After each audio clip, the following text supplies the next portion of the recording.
Good evening, everybody. It's Friday, and so we are going to do Crusader Kings 2. Let me just take a minute to make sure the stream's set up the way that I wanted it to. Excuse me. I think before we explain what's happening in the game today, we'll actually get inside and take a look at the playing field.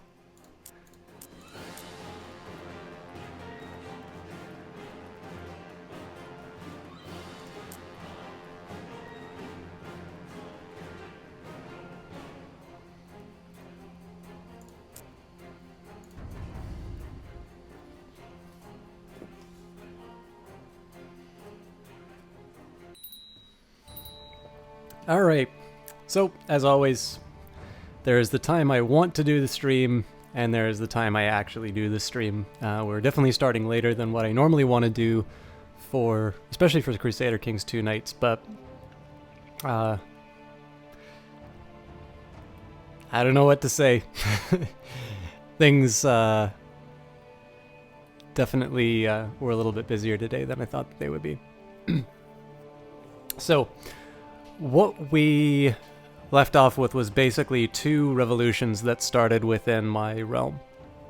Now, I don't necessarily have a lot to fear from the individual armies here, and at this point you might be, I think you could argue that I don't have a lot to fear from the rebels in general. But there's a couple of things that I can do to try and make this war end a little bit sooner. And then in addition to that, I sort of want to just talk a little bit about how I handle rebellions and how the fact that when these numbers sort of started off... Hey, the real Skeleton Killman 4. You know what? I did not check out old Captain Sparkles. That's really bad of me. I completely forgot to bring that up. If you can just give me a second here. I remember you mentioning the name. But I didn't write it down last time, so I didn't know what to search for. But I happen to have some paper with me right now. Just give me a second.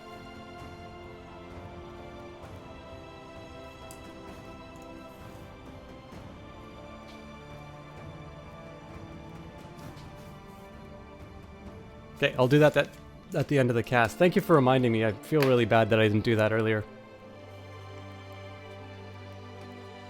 And welcome. I wasn't sure if I was actually going to see anybody tonight, because of course PAX is going on. So to those of you who are watching from PAX, welcome. I'm very disappointed that you didn't have better options, but very happy that you're here. And then for those of you who are not at PAX, well, neither am I. So we can both be not PAX goers together. I don't know whether or not, I mean, in my case, it's a time and money consideration. But I'm just trying to think in terms of anything related to this game that I heard about from anything from this from Paradox. Like, I understand that Paradox has a booth, but of course it's important to remember that Paradox is both a publisher and a game developer. So, Weebro, thank you very much for the host. That's very kind of you. For those of you not familiar with him, Weebro is a member of Team Panda. If you don't know what Team Panda is, feel free to click that link just at the top of the stream beside my name. It's seriously Claire's team. She's a wonderful caster and a wonderful host of the team. She decided that she wasn't going to build a team maybe around viewership numbers or, opportunities to cross-market her or anything along these lines, but rather wanted a team which was focused a little bit more on having sort of a common theme content-wise and mutual support.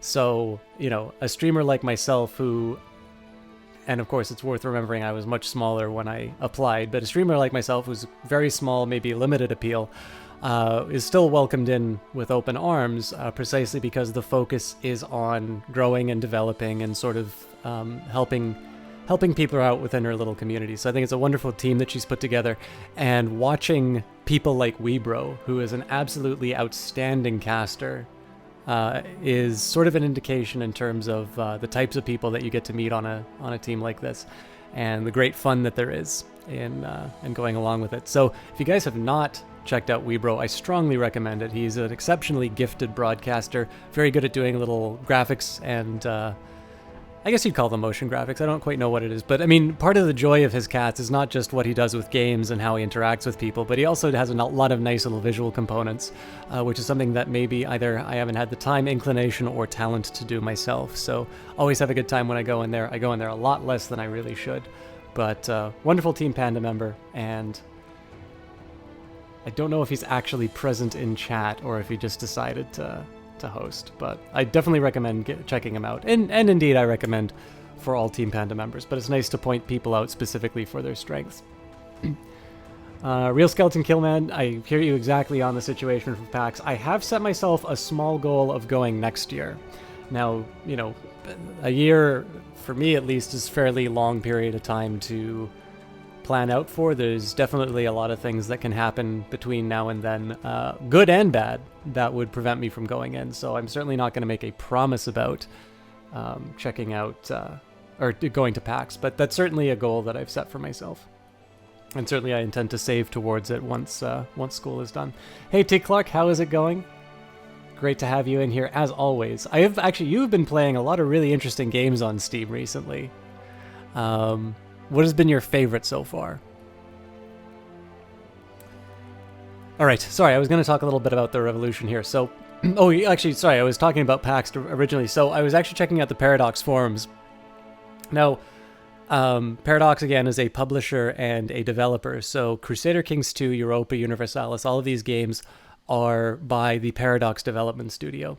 And especially with this group, the publisher I don't have as many comments on because I guess I haven't, like the games that they have are very broad, and I think the impact that the publisher has in their case is maybe a little bit less. Whereas Paradox Development Studio, I have a very clear idea in terms of who is responsible for certain decisions. Hey, wee bro.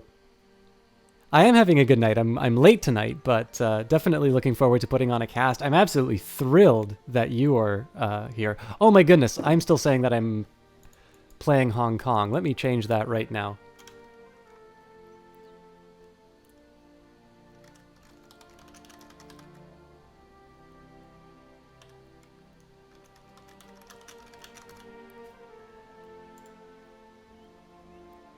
All right, that's going to play around with the VODs, I know, but such is life. I figure the screen is distinct enough that you can figure it out. Anyways, I hope you're enjoying. You are at I'm almost certain you're at PAX, right? If you're not, I feel terrible, but you're. I was fairly certain that you were going to be there. I hope you're enjoying yourself if you are, and say hello to all of the Panda people for me. Skeleton Killman says the only one you would go to would be Minecon. That's not, actually, there's a gamer sort of restaurant and bar in Vancouver called EXP Bar, which actually just started their own private Minecraft server, and they have a special Minecraft event. So I've not actually played Minecraft, I'm sorry to admit. But what they've been showcasing is actually interests me, and I guess I wasn't really aware of I knew it was a popular game, but I didn't quite appreciate sort of the level or the intensity of that fandom until I actually heard about things like Minecon and actually took a look at it. So I always feel a little embarrassed whenever I talk about Minecraft, just because like everybody seems to take it for granted in terms of how big it is, but I was a little bit in the dark.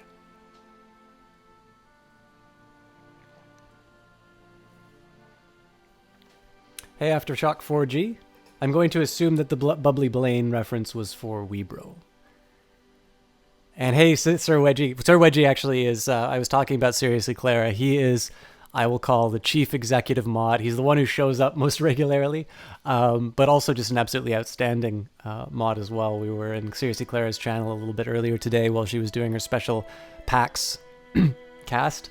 Glad to have you in here. I'm still trying to talk. Oh, Aftershock, thank you very much for that follow. Especially because I've done absolutely no gameplay yet. We usually do a little bit of talking to begin with, and I was going to explain about these rebels, but I thought it was maybe worth talking a little bit about PAX and some of the things I was going to talk about, such as Paradox itself, the developer. But I also got to catch up with chat a little bit. So let me read through that. I'll talk about Paradox, we'll talk about the Rebels, and then we will step on the Rebels. But I was going to say, I've actually sometimes tried to talk about Wedgie in senses other than his, well, yeah, and then I was going to talk, before all of that, I need to introduce Wedgie, because he's somebody who's very deserving of the reputation. Now, the important thing to remember is, you'll notice that the only person with a mod signal is a friend of mine, A. Newcomb, and he doesn't actually know any of the mod commands, so it's more just kind of, I sort of deputized him on the very first day on the chance that if he was in there and wanted to help out, he could, and then we kind of decided that he didn't want to mod. He's not as into Twitch as I am, which is certainly not a failing of a human being whatsoever. But it's also, I wasn't going to like just strip the title because of a lack of interest. So in that case, there is actually one other person with a little sword and shield. But one of the things, I think everybody would be very lucky to have Sir Wedgie as a mod, but he is actually an exceptionally nice guy in addition to being a great mod. And I like to imagine that there is at least one place on the internet where he can go and hang out and have fun and not have to work. So Joshua G. Lewis does not want me to explain everything. Do you want me to explain anything? But yeah, I was going to say, he does occasionally stream as well. I mostly see him do Final Fantasy, or Final Fantasy Online specifically, which I thought he did a really great job of. It's a game that never really was on my radar, and one that I never really... I mean, I'll be honest with you, I'll probably never wind up playing it, but he brought a certain charm to the title. And it's always a little bit weird to me to watch games that I don't maybe play myself or don't appreciate quite in the same way that other people do. But I also think it's a little bit of a mark of a caster that when they play a game that I have zero familiarity with, when they sell it well and I kind of get the entertainment out of just watching that, to me, that's really the mark where they're actually bringing in added value. So Sleepbringer, another Team Panda member. Maybe I just need to set aside like the first half hour of a cast introducing everybody, because there's always good people who show up. And T. Clark, I did see your message. I'll follow up with that as well. Sleepbringer, another Team Panda member, somebody who does, I will say, a little bit more fighting-centric, although the irony is that every time I run into it, well, he is also retro games. The irony is I never run into him during the games that he is, I don't know if I should say best at or best known for, but another great guy, actually somebody who I wind up seeing very frequently in Tony Loran's stream, and is a lot of fun to have in a Quiplash game, among other sort of co-op things. It occurred to me that I've actually done a lot more co-op with him than... Nobody remembers Joshua Lewis. Yeah,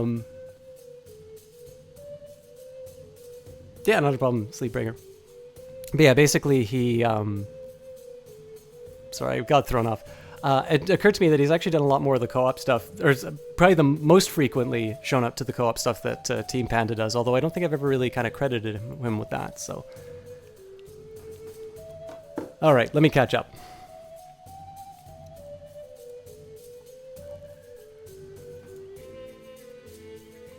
It's Joshua Lewis, are you particularly starved for attention tonight? What's going on, my friend? All right, T. Clark, Last Federation. I know you were really recommending that one to me. Wasn't quite enough. It's not an indictment of the game, but it's one that I was interested in, but not so much that I kind of said, okay, well, all this stuff that's on my to-play list is suddenly pushed aside for it.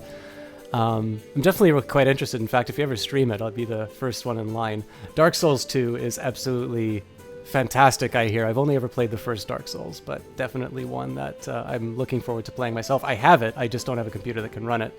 Stealth Inc.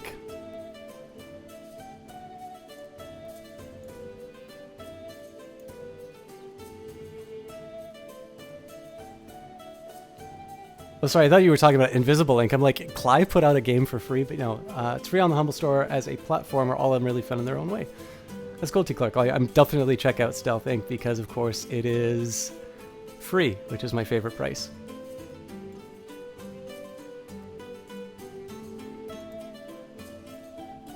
Taking care of kids and cleaning things, that's about it. Well, hopefully you find some solace in the broad explanations of Crusader Kings 2.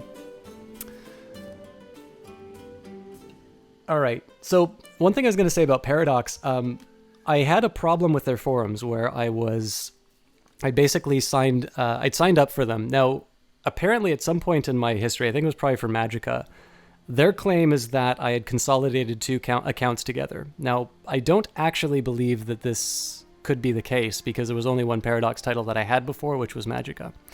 But then I registered, I spent the time and I registered all of these accounts. And turns out that there's some other account which has my Magicka stuff. So I said, it's like, okay, well, can I just consolidate those there? Nope, you can only consolidate once. I'm like, well, I don't seem to have thought, back and forth, as is the way with these kinds of developers. And effectively, I now have two accounts on the Paradox developer forums, which is kind of, my position was like, well, it just seems a lot easier for me not to use your forums. Thanks for nothing. But one thing that actually came up with that is that if you want to access their modding section, you actually need to have your game registered and sign in. So, it seems to me a little bit weird to make your sign-up process, and especially related to keys, so the thing that will give you access to those segments of the forums, to make that as difficult as possible to go into. So at least my experience on the social end hasn't always been that friendly with Paradox, but every once in a while... All right, Josh, it is. One of the things that kind of comes up with that is occasionally I'm going to run into the forums and see if there's some kind of an update that I need to know. It's not like I've sworn an oath of enmity against the company and I'm not going to do anything. I'm not going to have anything to do with them. I play their games for crying out loud, and I think they're good games. I just don't necessarily think they always make the right decisions with them. So they finally decided to put... I actually recommend that you guys check this out because it's a pretty funny thread to read, is they finally put out an official statement on the way that they do DLC. All right, great to see you again, Skeleton. I will see you hopefully when you get back, but we'll see you next time if it's an extended departure. Sorry there wasn't a lot of gameplay for you, but we'll be getting to that definitely by the time you come back. Hope you have a good one. So they decided to finally put out an official statement regarding the way that they do their DLC. Now, you guys have probably heard from me, I'm not a very big fan about the way that they do DLC for this game. It's deliberately fragmented in a way that makes it hard to access on the Steam store. There's a lot of it. I believe if you wanted to play the version of the game that I'm playing right now, it's about $150, $200. And then the cosmetics and the music and things like that, all of that is sold separately. So, comparing it to, let's say, Civilization 5, which a lot of people said wasn't as good when it first came out, and that the subsequent expansion packs, I believe there were 3, if I'm not mistaken. I know Brave New World was the most recent one. Then there's Gods and Kings, and I felt like there was another one. I can't remember the name, though. So, okay, at least 2, probably 3.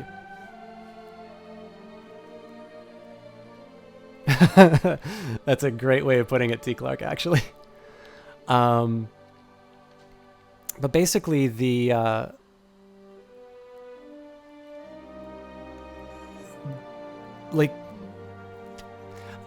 two things that I want to keep in mind on this, right?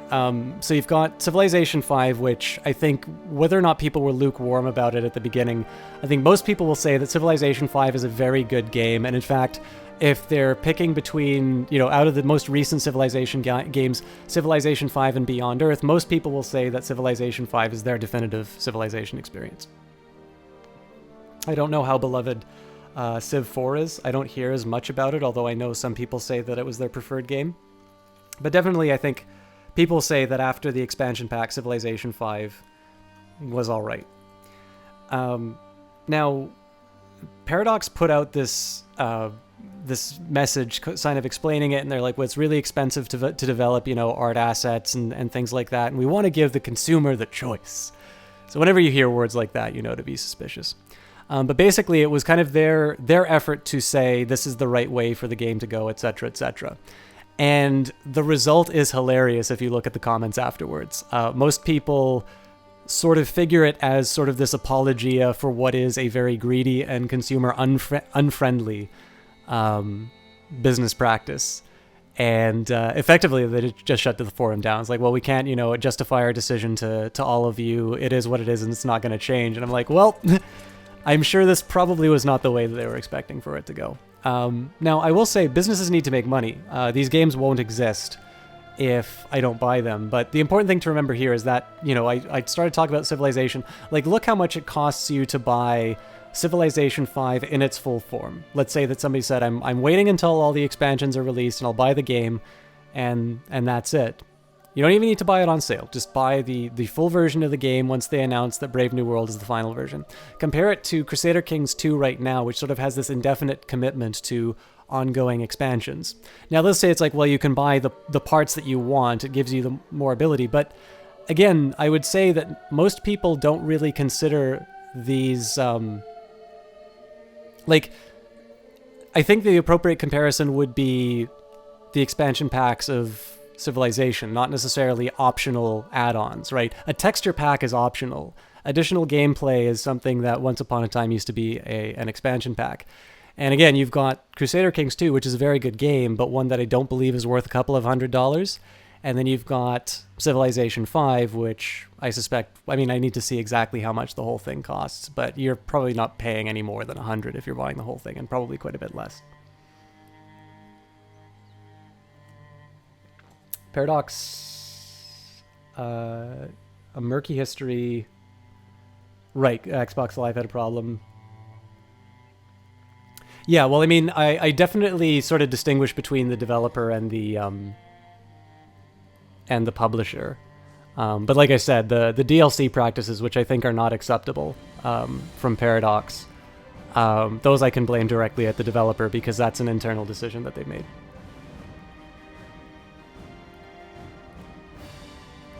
Yeah, exactly.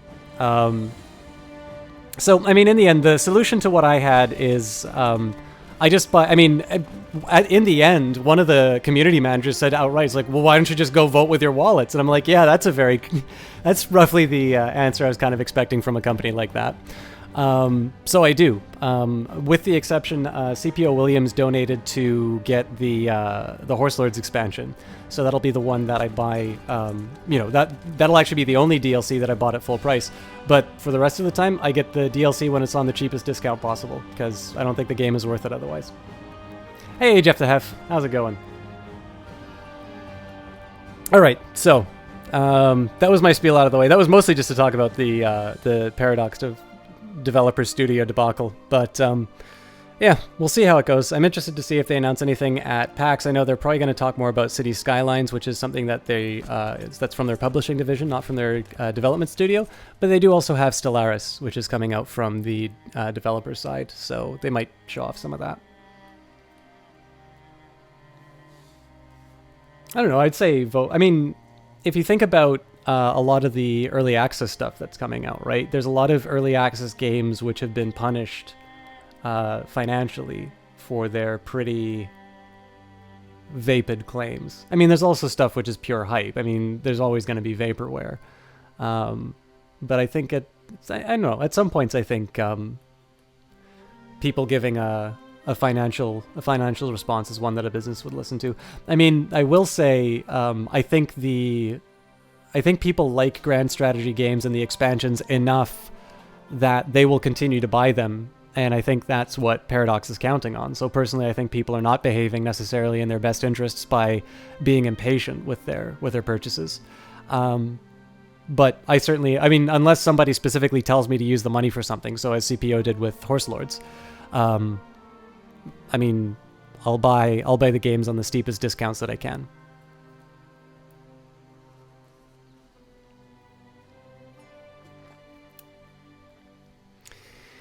Okay, now Jeff DeHef, are you at PAX as well, or are you stuck at home? My apologies if you are stuck at home. Okay, guys, so I think I'm done yammering for a bit. We'll talk a little bit about the Revolution. Now, one thing I wasn't clear on was if there were any more units in the shadows here, but I forgot that I had somebody sieging out Toulouse.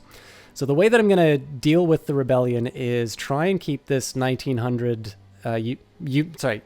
troop army in Toulouse laying siege to it, because I'm at 91% for my war score, and they only have about 200, 300 troops. that they can contribute to the war effort. But what this does do is it makes it a little bit more complicated for dealing with this new revolution. This isn't one from the vassals. I believe this is... Oh, maybe it is another revolution that's trying to change my laws. In any case, they're fairly concentrated. What I want to do mostly is make sure that this 1300 group doesn't meet up with these guys.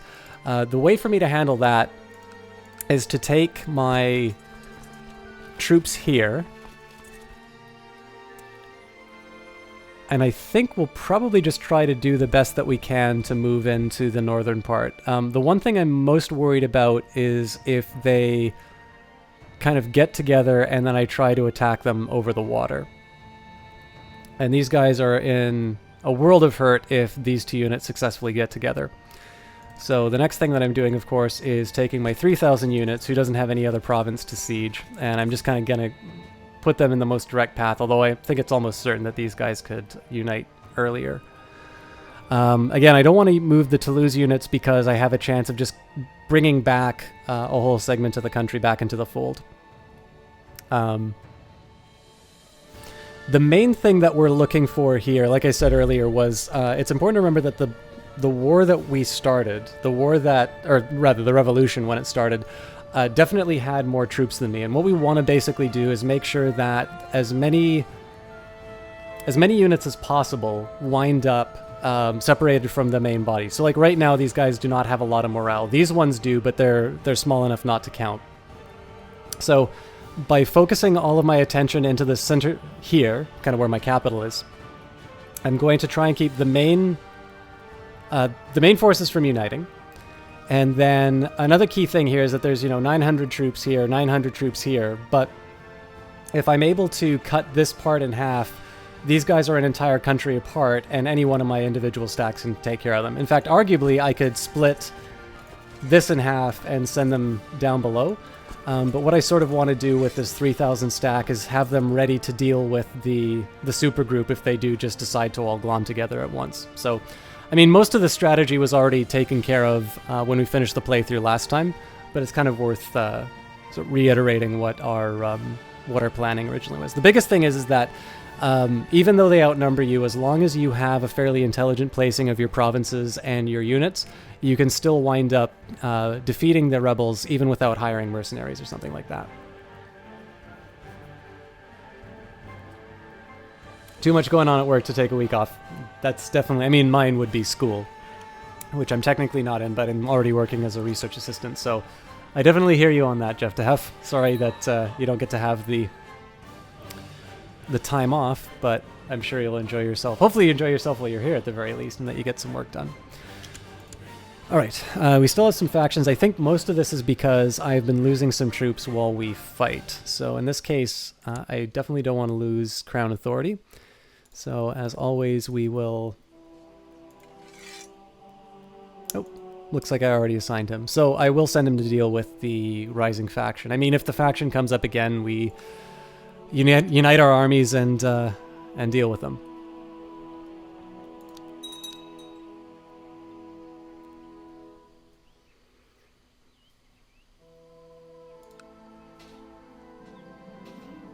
Large bands of rebels and opportunists are flocking to the banner of the faithless traitor Wyfar of Ruin. Okay. So this is a troubling one because this is actually the stronger army as well. Actually, looks like they've already got that. So now they have 1,800 troops, which means that this 1,900 group is... Or, yeah, no, that was definitely a result of their... That was a result of their bonus. So what I want to do now is I want to move to Anjou. I might be giving these guys a bit of a death sentence, though. I'm moving them to Anjou to keep them from uniting. But what that does is it puts me in a fairly precarious position as far as that larger stack taking me out.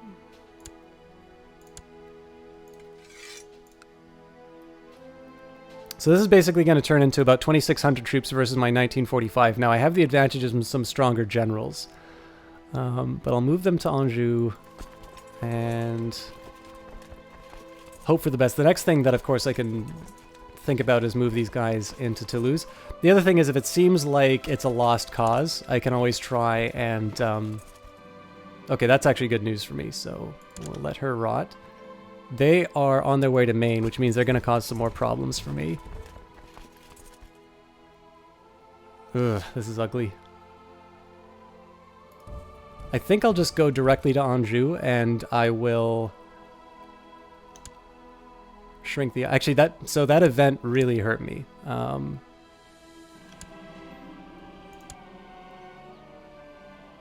Yeah, they're going to arrive November 16th, so I'm going to have to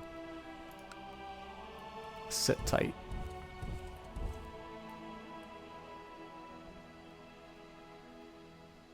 Okay, so new plan. We're going to try and hit them where they're weakest. So the 3,000 stack is now going to move south to deal with the 1,300 troops here. It'll probably be about 2,200 once those guys combine together. And eventually I can unite these two together and get about 3,800 troops.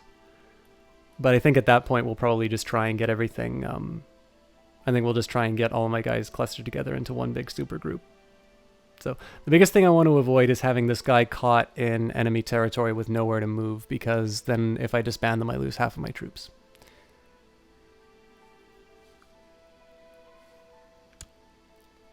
Now, Jeff, I believe Jesse said that you were an editor, were you not?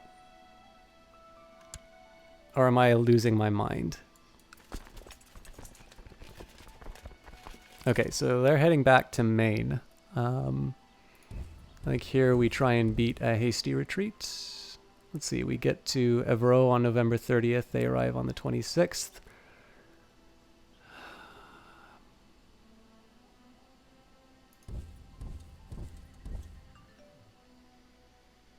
I'm trying to come up with a way to keep 2 units of distance. I think this is the best way for me to handle that. Again, the plan is still to keep Toulouse under siege, just so I can finish off one of the rebellions. There's also some inherent risk to this, because if I get caught...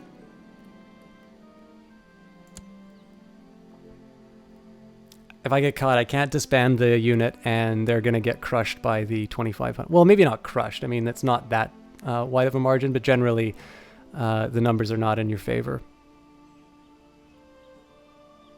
Okay, so they arrive on December the 10th. I'm long gone by then, so I'm okay with that.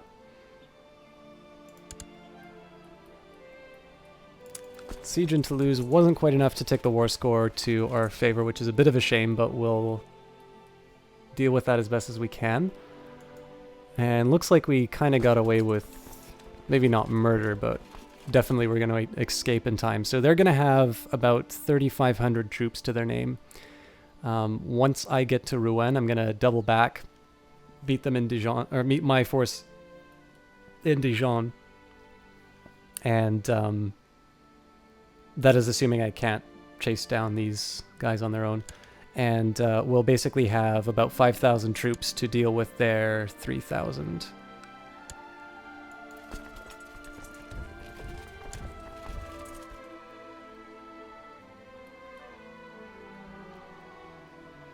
So as you can see here, actually I should have assigned my generals a little bit more intelligently, but in this case, except for the center, we basically have what we need. So they've got 3,500 currently sieging a town, which isn't necessarily bad for me because this means they may potentially lose units in the siege. We've sort of taken out the main body of their force, which means we can now move on to Bourgogne, and I've managed to unite my own troops.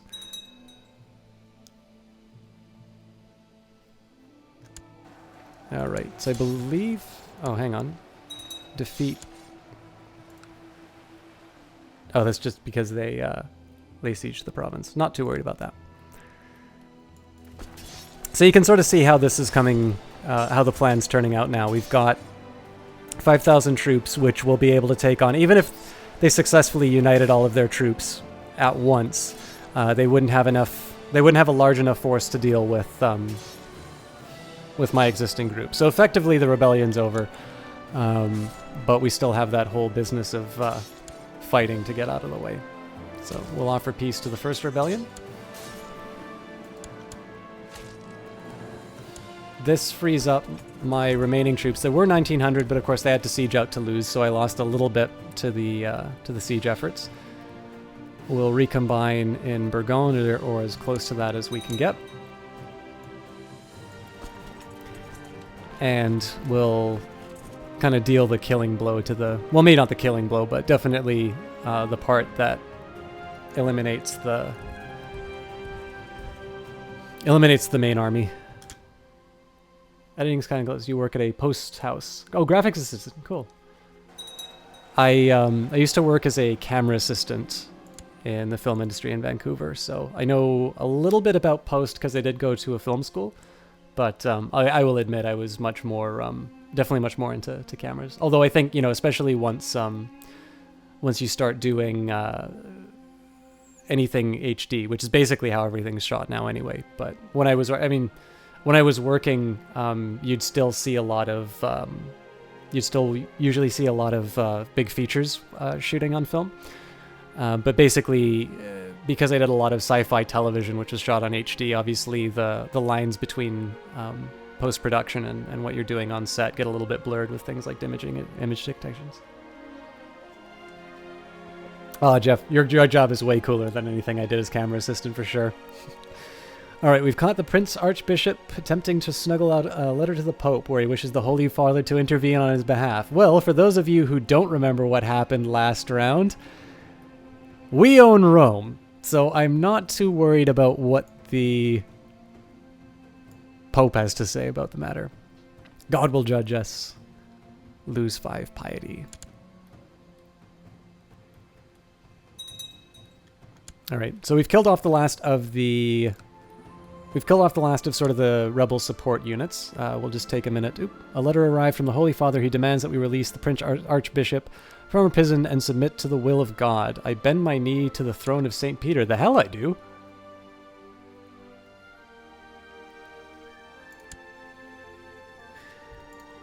I don't even get the option. That sucks. All right, well. Let's see here. I was going to do something different with my prisoners this time, but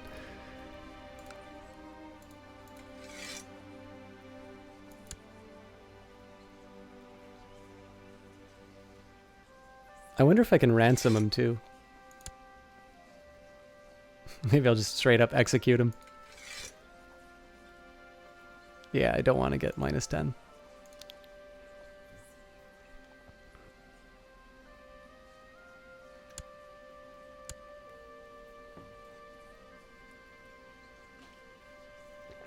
Yeah, Jeff DeHeff, it's, I mean, especially knowing a bunch of people who, who aspired to be directors themselves, people have this very weird fetish about, celluloid. I mean, if you can tell your story more effectively, obviously, even standard definition digital video at a point was the most affordable way for people to shoot film. I mean, now HD is a standard, right? But think about maybe when we're in, I don't know, high school or middle school or something like that. Like an HD camera would be something that Star Wars shot on, and that's about it. Carney, how's it going? I am... it's going okay-ish. I've had a couple of problems with it, so these became a little bit stronger than I was expecting, and these guys managed to unite, but I don't know. We're certainly not at a point where I fear the unity of the Holy Roman Empire. We're mostly just popping rebels. CPO Williams, how's it going? I sent you a ridiculously long Twitter message regarding Horse Lords. At the moment, it's not. At the moment, Horse Lords is not being played because it's compatible with basic saved games, but is incompatible with Iron Man runs. So, I don't know. I sent you a message just to make sure that your money was being used the way that you wanted. Feel free to get back to me or don't. either way. But basically, as you know, I'm still a little bit weird on the whole donation thing, so I thought I kind of at least owed you the explanation in terms of what's going on with it to see that we're on the same page. Hope you're doing well tonight. You think Rome needs a Walmart now? Well played. Wedgie, shouldn't it be a target though? I can make you a bishop. And yeah, Jeff to have actually, so the analogy to Civilization 5 isn't necessarily a bad one. If you check out the highlights, there are a couple of professors that I actually brought onto the channel. Oh yeah, actually, Carney, sorry, before I talk about Civ 5, I'll explain something to Carney here. I don't know if you've seen this one before, but we don't get an option on this one. The Pope has asked us to release the Archbishop, and we don't get an option. So at this point here, I decided to strip him of his title, which hopefully goes through... Well, if I unpause... Oh, it won't let me unpause, so I'll see I bend my knee to throw in St. Peter. I refuse to pay your extortionate ransom demand. Well, that makes sense because he is free. But I should still be able to seize the title. Nope, won't let me do that either. Oh, wow. So he got away scot-free. That's very interesting. Okay, so the next thing that I'm going to do after every rebellion is done, I'm just going to revoke the titles.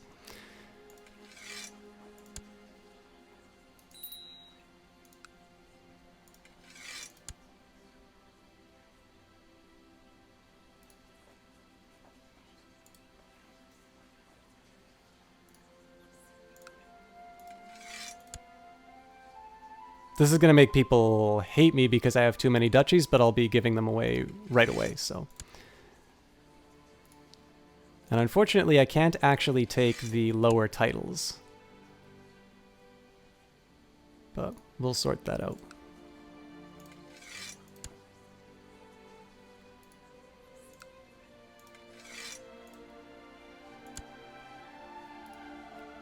It's a lot of rebels.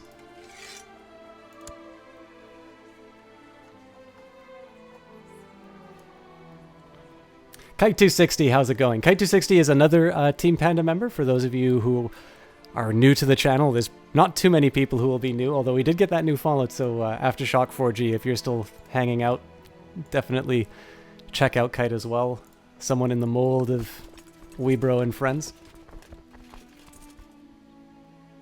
Rid myself of that turbulent yes, the achievement. I think I will. Well, you know what? There's no benefit to me. I mean, this is a good example of a sunk cost. So I don't need to pull the title from that individual because he's already out, right? So it's actually, it would wind up costing me more to put in motion the series of events to strip the title from him. So I'll just wait till he screws up again.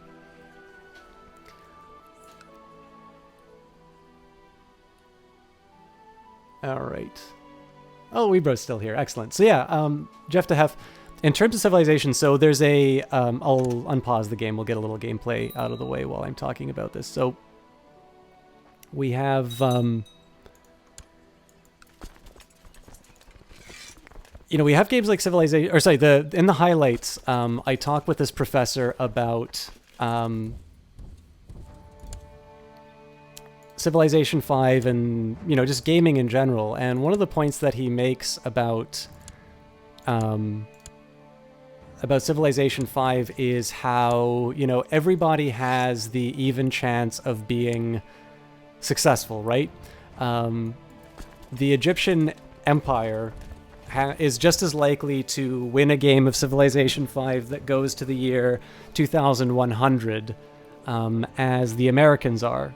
Now, the Americans get a slight advantage in the later game because of unique units and stuff like that.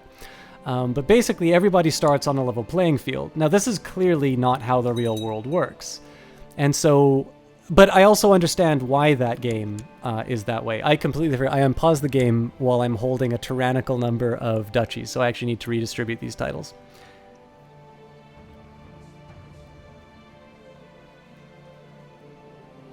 I don't know if I think you're going to impale me if I don't immediately play Horse Lords, but I was just going to say, like, I appreciate the donation, and I want to make sure that, like, it's very easy. Like, okay, so anybody who's soliciting donations, and, like, I don't have a particular person in mind for this, but I think it's fairly easy to say that if somebody is trying to solicit donations, it's easy for them to say literally anything, right? If you think you can get away with, you know, getting extra donations by saying, you know, oh, I'm getting kicked out of my house, I need money right now,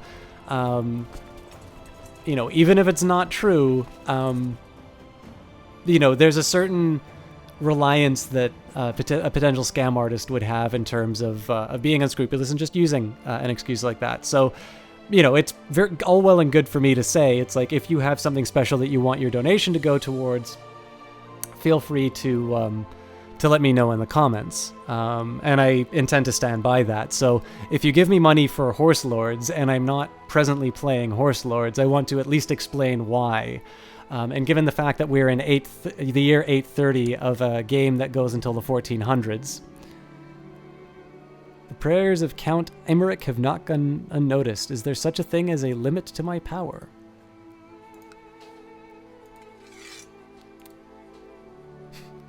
I can gain 10 piety by releasing him, or I can still say he's a traitor and lose 5 piety. So the question here is, how loyal is he? Negative 100, he's still a traitor.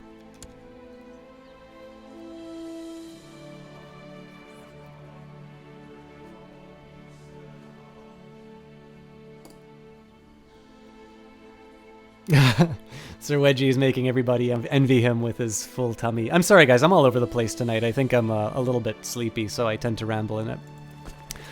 But yeah, in any case, because the game's going to take a really long time... Oh, God. I said I was going to redistribute the titles, and I didn't.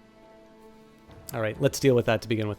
But in the end, like I said, I want to be accountable when people donate. So in that particular case, it meant... it just meant me...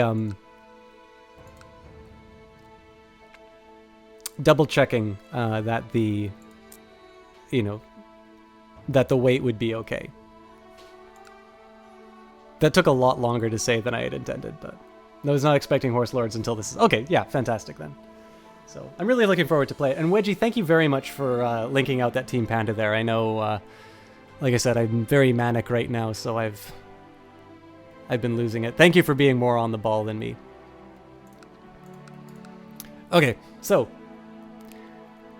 I'll just briefly explain what happened there, because I think I was talking over the period. And I've completely failed to explain the differences between Civilization 5, but I think this will explain a little bit of what I was going to talk about in a minute, just by sort of showing you how this system works. So we had a rebellion. Now, in this game, you have got your subjects, right? This is a game about the Middle Ages. It makes sense that you are going to have, have vassals beneath you.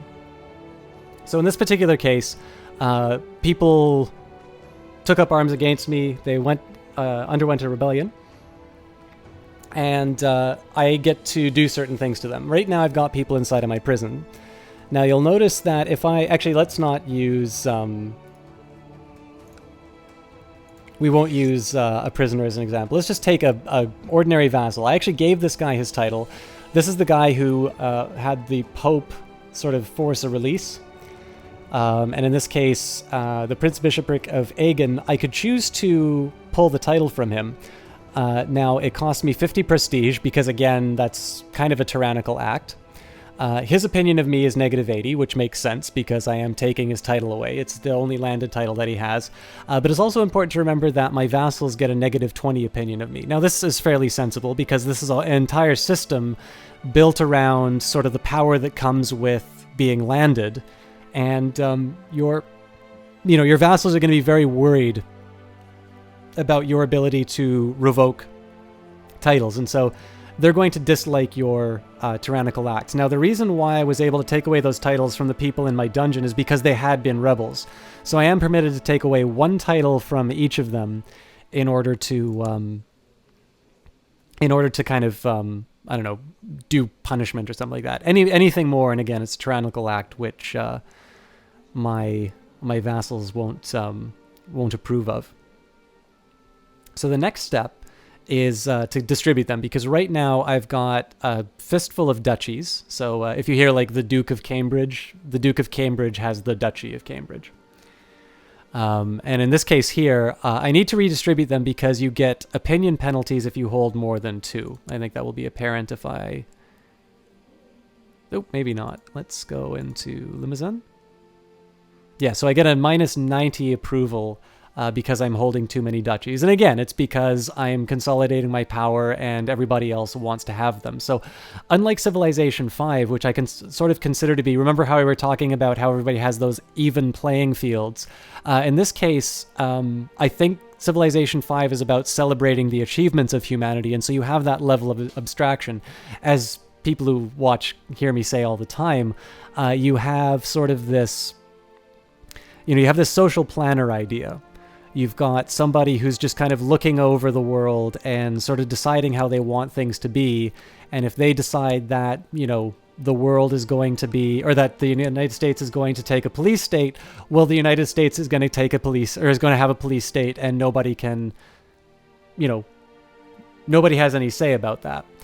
Here, people do have a say. Heavy is the head that wears the crown. You need to keep your vassals happy, especially right now, because my laws are such that I only have medium crown authority. It's not absolute crown authority.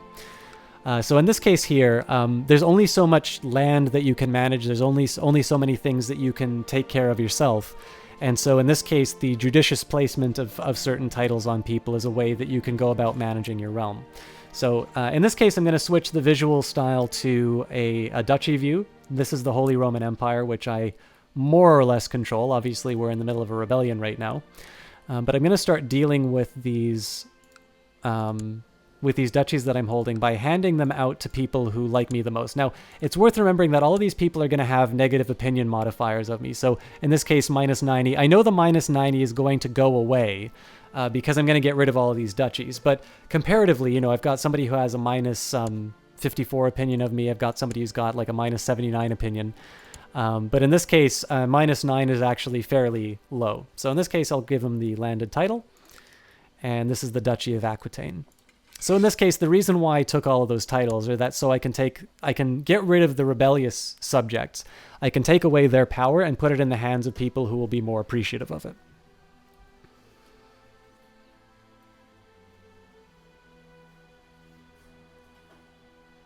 Yeah, sorry guys, just a second. I'm also catching up on chat, so...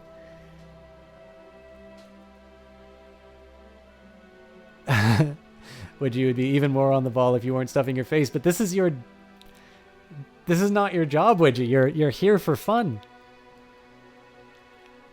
And by the way, Widgie, I've never been at PAX, so I never think of it as a big event. Well, I mean, I know it's a big event, but for me, it's not going to PAX has never been a big deal for me. But yeah, I guess this must be, if not your first PAX away, but at least it's I know you normally go, so.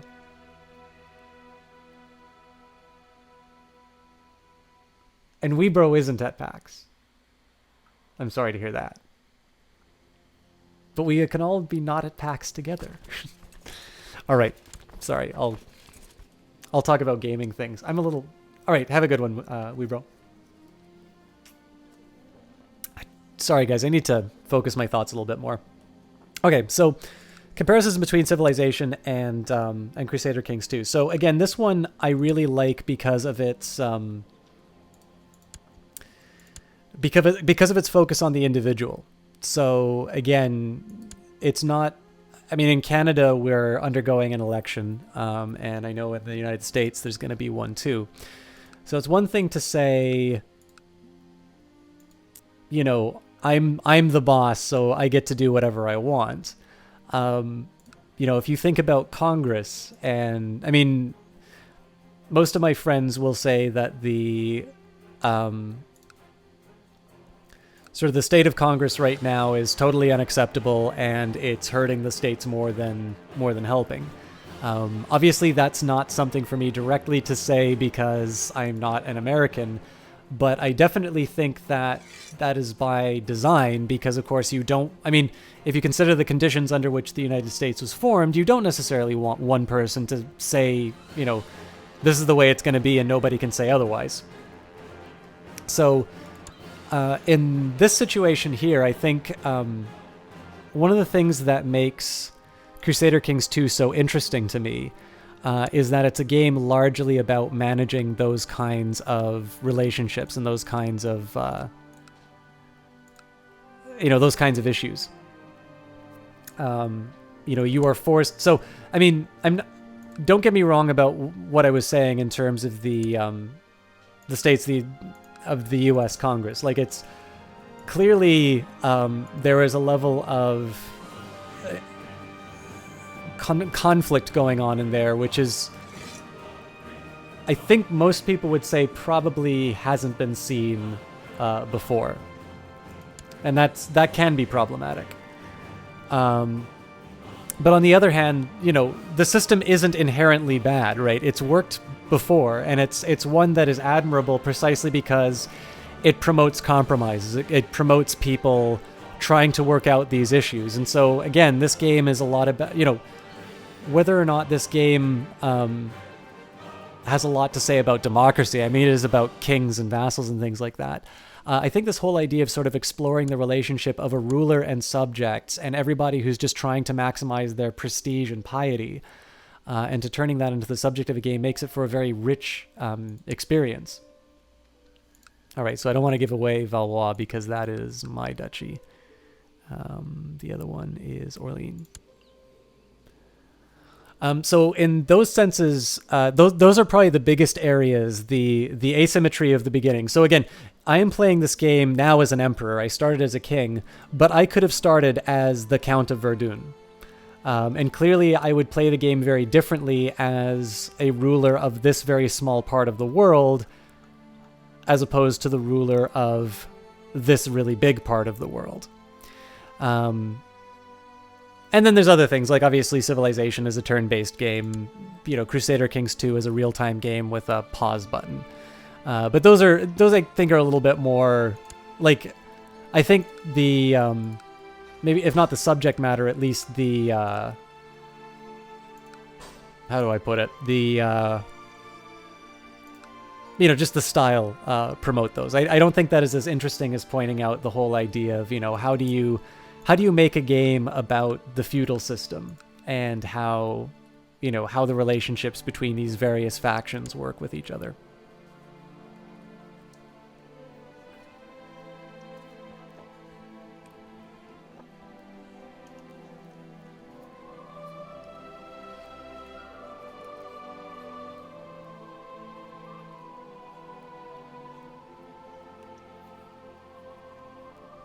CPO, when you say he was in your channel the other day, was this another cast? Like, was there another cast that I missed? I was a little curious. By the way, I should actually just mention, CPO Williams has started streaming. I believe that they were test casts. Apologies if you've got a regular stream going on. But at this point, he's been doing a couple of really interesting games, actually, and he's been a long-term watcher of this channel as well. So, I mean, obviously, there's a bit of an incentive for me to shout him out. But he's actually somebody I think you guys should check out, because he's got a good roster of games, and I mean, you've had the pleasure of seeing him in chat and seeing what a nice guy he is. So, if you're curious about what's going on, or you want to see some new casters and maybe give some support to some emerging casters, he's somebody that I can definitely throw my support behind, just because I think the character that somebody demonstrates inside a channel gives you a good indication in terms of how they behave on stream, although that maybe doesn't hold in my case. You stream Sunday as well? Okay, yeah, sorry I missed it. All right, now this is a little bit unique here. I normally can't give titles to women, but in this case here, because she already has land, it seems that I can give her a duchy. Now, I didn't give it to the bishop here just because it seems like giving these titles to religious figures have problems in terms of them getting out of jail. So in this case, I will strengthen the Lord's temporal of my realm, not the Lord's spiritual. So in this case, we give her the Duchy of Dauphin, and that's just because she kind of controls that area. And again, give her the lower titles. So now we've hit my vassal limit, but of course we still have some vassals who are rebelling, and I still have titles to give away. So again, this is kind of, I know that's not always the most exciting stuff to look at, but it's a fairly simple algorithm that I have here of basically just finding the person who likes me the most and giving the title away like that. I automatically remove people in prison from the running because the only reason they're in prison is because they rebelled against me. So she's 19 and has a negative 51 opinion. He's 52 and has a negative 54. Does have an heir. Yeah, so I can't get that title back. And this is Gascon.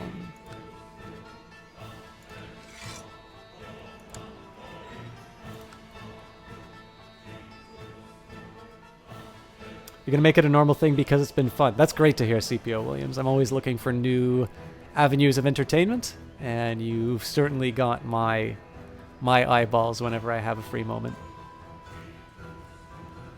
Yeah, you should refresh the page so it won't say Shadowrun Hong Kong anymore, but you can't be bothered to. Yeah, I'm always lazy about that kind of stuff too. It's funny, I actually set up the stream, like I set up all the stream stuff ahead of time, so I knew I was probably going to be running in a little bit later. Oh, this is going to be tough. So this area is currently in rebellion.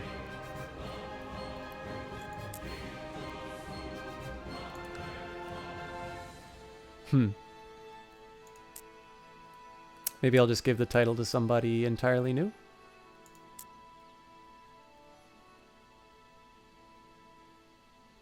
I don't know. I'll figure it out after.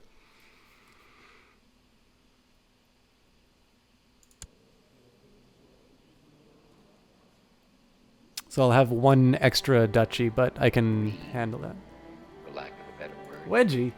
Is good. I wish we had a Team Panda cone. This would be far more rewarding than any packs. Thanks System for being a friend, and may your stream prosper and bring you joy.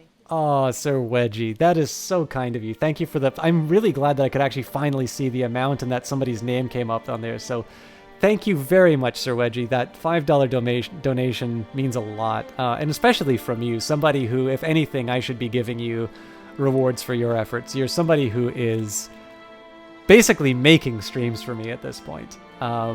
So that's so kind of you. I agree. I think we need to have a PandaCon. And we'll talk to Claire about it when she comes back. Clearly we'll hold it in Vancouver, and we'll just find a way to get everybody plane tickets to come out. But man, that means a lot. The words above all, but the money helps too. No, thank you so much, Sir Wedgie. That's really nice of you. And I hope Smash the Rebel. Yeah, I need to get on and smash the Rebels. I need to stop dilly-dallying, stop blabbering on, and actually get on to the business of ruling. But yeah, I gotta give you credit for doing that great deed. Thank you very much, my friend. All right.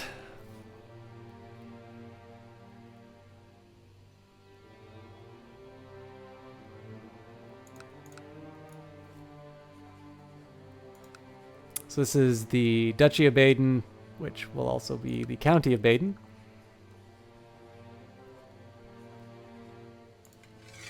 And in this case, I really don't have any options. I mean, I've only got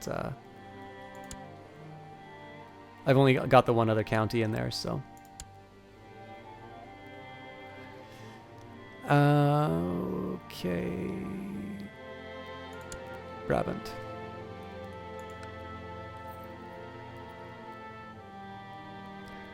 So what I'm trying to do here is... Oh, okay. Well, this is easy.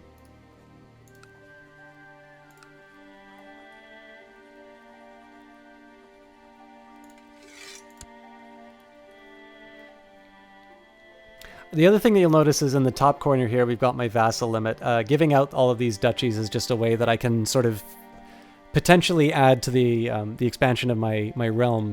Dealing with the rebellions is my higher priority at the moment. But I need to make some fairly hard decisions in terms of how I'm going to organize my realm to make sure that I can maximize the... I can basically maximize the... Oh, hello. I didn't know I owned this. I think this guy's a Saxon.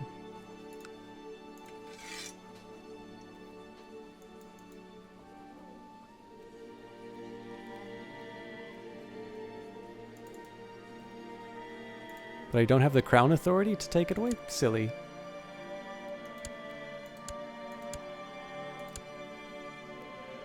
Is it under rebellion? No?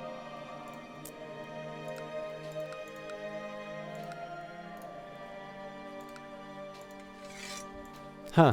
So I have to give it to this barbarian. Well, that or I can just give... Well, no, let me just find a family member that I can give that to. I don't have a family member that I can give it to. I forgot. Wait, I have to have an heir.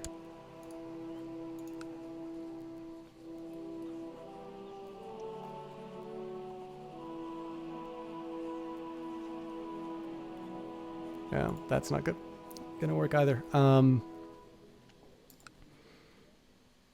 Okay, I'll just give that to a member of my court then. So again, similar idea here. I'm just gonna cycle through the people who like me the most, who don't have titles already. He's a commander, so that means he's a fairly strong at combat.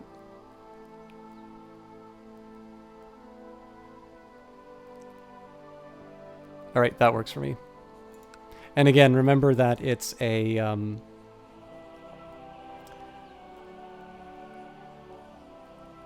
this is after the negative modifier as well, so in this case I've created a new duke rather than give it. I didn't want to give it to him because he's a Saxon and so a barbarian, and the other guy was a traitor. Give the title to my stable boy? Yeah. Sorry, T. Clark, I didn't realize that before.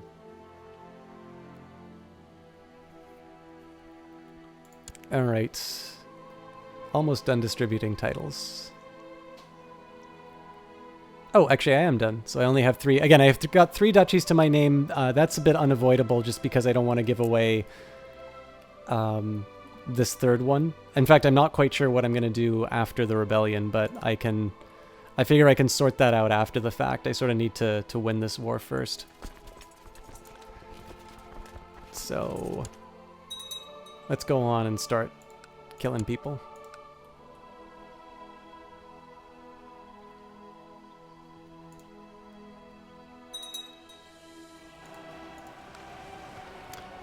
I'll slow down the game a little bit just so we can actually properly see the combat mechanics. So again, another thing about the combat in this game is going to work a little bit differently from a game like Civilization.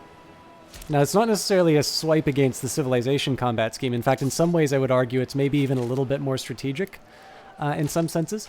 The actual fights here can be thought of as a series of campaigns. You'll notice, like, the number of days go by. It's not like people continuously fight for multiple days. We've got a marriage proposal. Sure. But there's 3 phases that happen. So there's a skirmish phase where your archers are sort of in the fore. You've got sort of your main combat where your heavy troops are sort of kind of doing their thing. And then finally there's a retreat phase if they're beaten. What matters here is the morale. Numbers are one thing. Numbers will help you. But in the end here, the thing that really matters is your morale. And you'll notice right now we're fairly strong. If we match up against leaders, there is a 25 strength leader on the enemy side. So that's actually fairly, that's fairly concerning on its own. But we do outnumber him almost 2 to 1. I mean, we've got 754 to his 1,000. And of course, by having more people, we're a little bit more likely just to have the sheer force of numbers push them over to the edge. And once the morale is gone, then they turn tail and run, so you win the battle. So in principle, you can win battles with fewer troops. In practice, that's very difficult to do, because of course the other guy wants to win the war as much as you do, so numbers are one of the ways that you can most reliably sort of gauge how well you're going to do. So it's just going to go through these phases. You'll occasionally see, like it says, the type of tactics they're using. You can't really determine that on your own. Like, you have a couple of character traits that will make these decisions for you. But in this case, the AI basically just simulates the combat based on the troops that you've got. Yeah, exactly. As T. Clark said, you know, throw your wall of soldiers at the enemy wall of soldiers. In the case of... call to... Yeah, well, I'll accept the call to arms, but I won't actually do anything about it.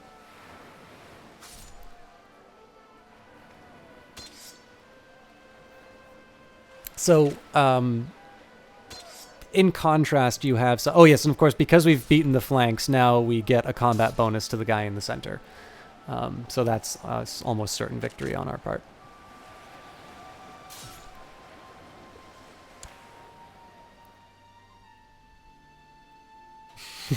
It's not the size of the dog in the fight, it's the size of the... Hold up, who let the dogs out? Well then, it'll also give you some numbers here. So I don't ever talk about these, but you've got the change to the war score, which you'll see down here below. You've got the prestige gained in battle. Prestige is one of the levels of success in this game. We gain no piety because we're just fighting our countrymen. You also gain a small bonus to military technology. So the more war that you make, the better you get at it. And then, of course, it tells you the casualties. Remembering, we did start with about 5,000 troops, so that was by no means a costless battle. But it is the one that will basically win us the war. So, just going to go in. While we're here, we're going to mop up... First of all, we're going to mop up these troops, because 1,000 troops in the right place can still be damaging. And then, if we want a comparison, notice that we only gained 5 war score, and that's because it's a smaller force. We still gained some prestige in battle, a very small amount of military technology. We lost 19 troops, they lost 635. So, I talk quite a bit about Linchester's law. Well, I don't really talk about Linchester's laws so much as I speak of their existence. But I believe that's kind of, if that's not the principle that's kind of operating behind the combat in this game, it's at least... you know, it's I guess it's just a testament to how well that mathematical formulation turned out. Everybody wants better accommodations after rebelling against me. God.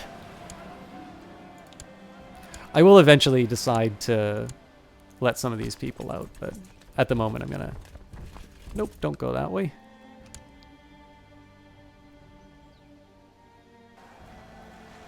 I'm not gonna take out every single... nest of raiders that I can find, but this just seems to be a very straightforward decision, and in the end they're sieging this province, so they're not going to go anywhere. Okay, we have yet another revolt. So this is the 3rd revolt in... since the first one broke out. People really don't like me. At that point, we stop messing around. I'm going to go after these guys first. It doesn't mean I'm going to lose this territory to the larger rebellion, but this is one that I can basically eliminate by exterminating their troops. Just going to take a quick second to do an inventory of my prison and see if there's anybody who likes me who I can release.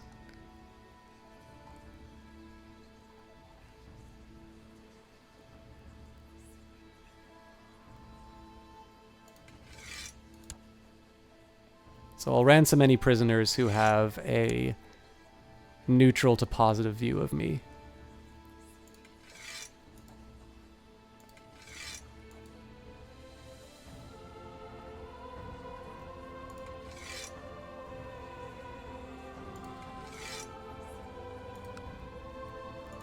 I can't ransom those ones yet just because they're considering other offers. There's only one message that can be sent at a time. Alright, so that defeat message I got was just about the loss of the siege. It's worth mentioning that you do lose gold when you lose sieges. Basically, the story there is the kind of the amount that they take in looting. But again, 10 gold when I have a treasury of 700, and it's growing, by the way. Even though I've got levies raised, I'm still earning 12 a month. So, I mean, the losses that I get from the siege. Basically, I'm using that as an opportunity for them to lower their forces, sieging my territories, while I go and deal with this other rebellion, which can be crushed by sheer force.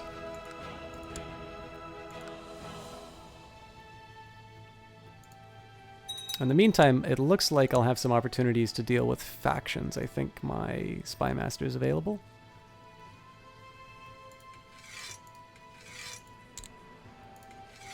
It'd be nice to have them leading troops, but not so much that I am willing to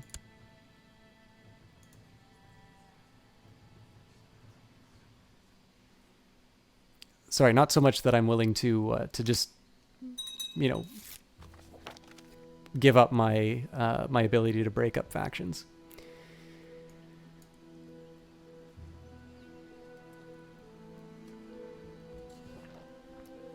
All right, guys. I've been maybe I'm just being very self-conscious and it's not as bad as it normally is, but I feel like I've kind of been screwing up a lot of my delivery and getting a little not distracted but sidetracked a bit. So, while I recharge my batteries and just work on the rebellions, if you are so inclined to letting me know, what do you guys either have planned for the weekend, or what are the interesting things that you have been up to since the last stream? Worth mentioning, when you have rebellions aren't necessarily desirable to bring up for these war scores that you do, but when you do win, I gain 20 prestige for taking down the rebellion. Again, I'm at a point where I've got 13.9 thousand, so it's not that big of a worry that I haven't or sorry, I don't really care that much that I got that prestige, but there is still a little bit of a benefit to taking to enforcing demands on it.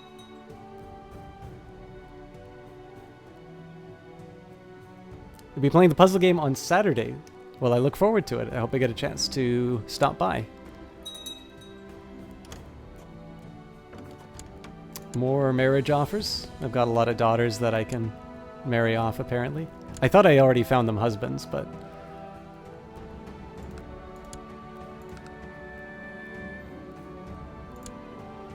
Also, a lot of people asking for nicer accommodations. Apparently, they are not familiar with the concept of dungeons.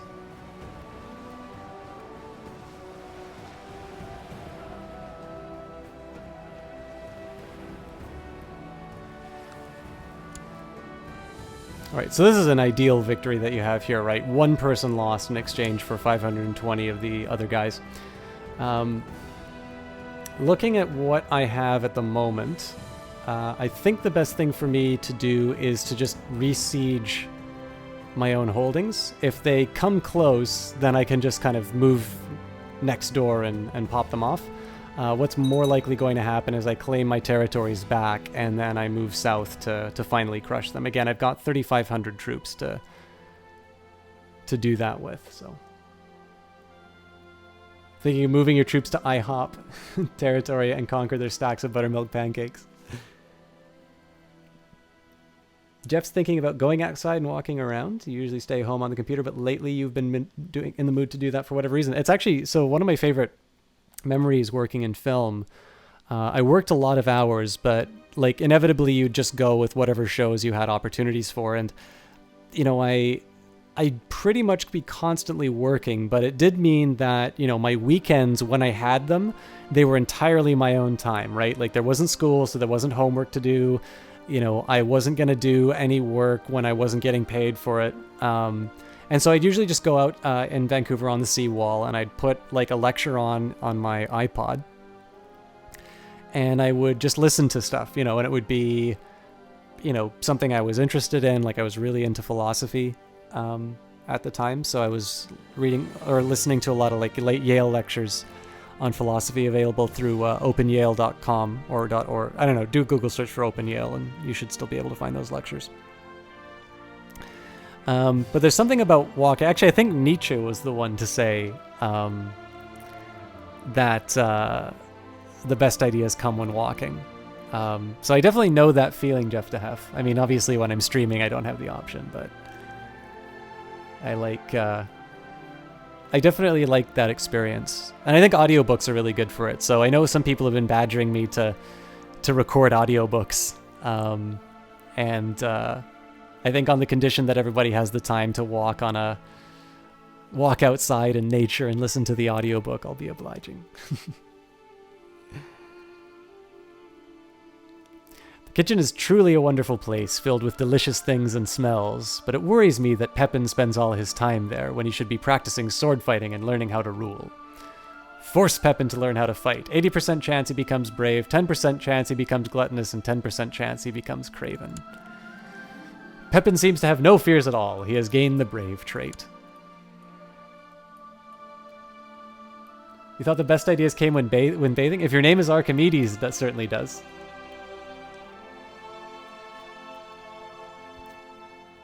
I actually always thought, so I don't know if anybody else likes the epic rap battles of history. I think they're pretty charming, personally. But I thought they had something of a missed opportunity. Well, maybe not miss. I mean, they can always do it. But they did do a battle between Isaac Newton and Bill Nye, which I think is not a bad pair-off, but I actually really would have liked to see Isaac Newton versus Archimedes. And specifically, Archimedes would be great because of the legendary story of him leaping out of the bath and running through the streets of ancient Athens yelling Eureka. Nietzsche was the one who said there's no wrong time for breakfast. I've never heard that one, but that's fantastic if he did. I guess it's Manichaean? The Manichaean faith triumphant. The adherents of the Zoroastrian faith have steadily dwindled to the point where the Manichaean believers are in the majority. This new state of affairs has reduced the Zoroastrian faith to a de facto heresy. All former Zoroastrian holy orders are now Manichaean. I believe Saint Augustine was Manichaean originally. Okay, I'm going to do something a little different here. I'm going to split this army in half. We will go to Firenze first to take... Oh, well, we were going to go to Firenze first, but didn't turn out. Looks like we lost one of the people in the dungeons. I guess I should do a new wave of hostages. The reason why I'm waiting for people to have a positive opinion of me before I get them to pay for release... I mean, one, it gives me gold. But the reason why I wait for the positive opinion is so they are less likely to join factions against me. Alright, looks like all of these people are being bankrolled by the same person. And... imprisoned is -30, so... I think... if anybody has like a -20, let's say, I'll consider releasing them. I actually specifically want to see if they still hate me after the imprisonment. So I missed the opportunity to kill that that stack of troops there, but in this case we're just going to go to Orbitello to claim the territory back. We don't need the full 3,000 troop army to go and claim the territory again. So I need to be a little bit more on the ball on my hostages.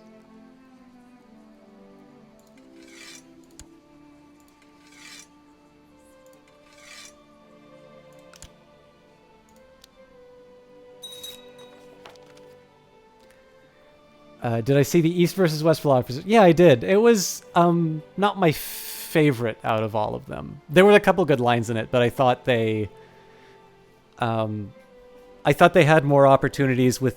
I think they had more opportunities with those figures than they took advantage of, and I think partly, if you notice, like most of the time when they do multiple characters, it'll be like that finale that they did with it was Rasputin versus Stalin originally, and then they bring in Gorbachev and they bring in who else? They bring in Putin.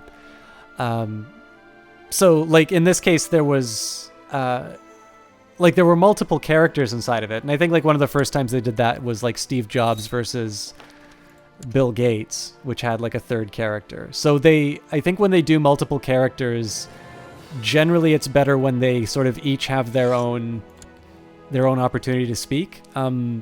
Although the one exception to that story I just told was I thought the Ninja Turtles versus the Renaissance artists was actually pretty good. Although, obviously, I'm going to side with the... I was siding with the Renaissance artists before I even heard the rap, for crying out loud, so...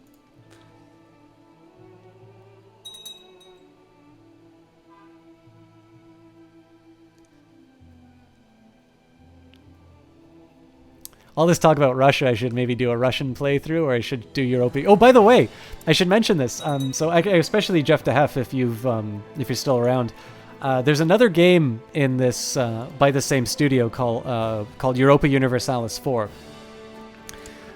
So these are all a series of grand strategy games that Paradox makes, but it's actually arguably... So even though I play Crusader Kings 2 a lot more often, Europa Universalis 4 is actually part of it's the history that I find the most interesting.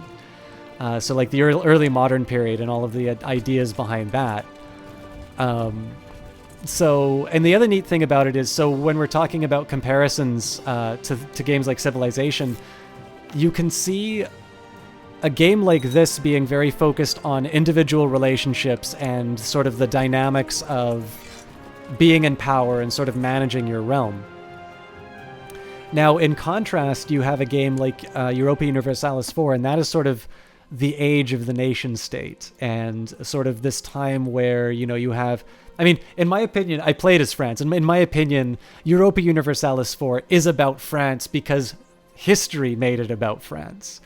That's where you have figures like Louis XIV. I mean, the time period for it basically begins with the 100 Years' War, where France kind of regains territories except for Calais, so... Where are we? Well, they definitely didn't take Holland. So I think it was somewhere like here, and I guess a couple of provinces here. In any case, so it begins with the 100 Years' War, and then I think like the year that it ends is the year Napoleon dies.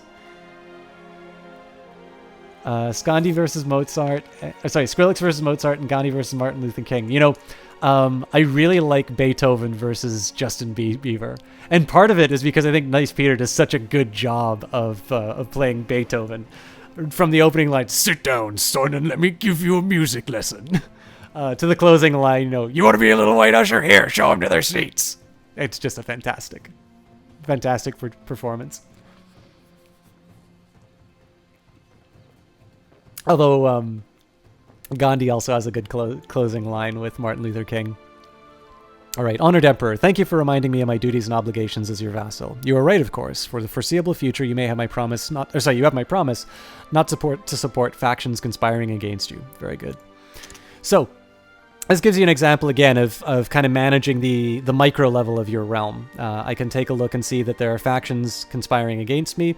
I've already sort of discouraged this guy, so what I'll do is I'll actually keep the Spy Master in the area for a while, just to see what happens to Lower Crown Authority in Lombardy. And then I'll make the adjustment accordingly. And looks like one of my daughters has become eligible. So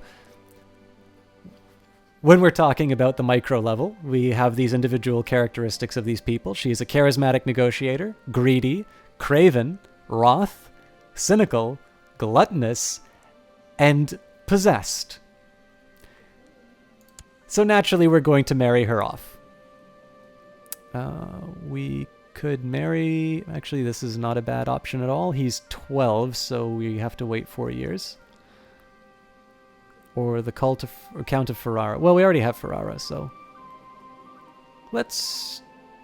Oh, but he's Orthodox. Well, you know what?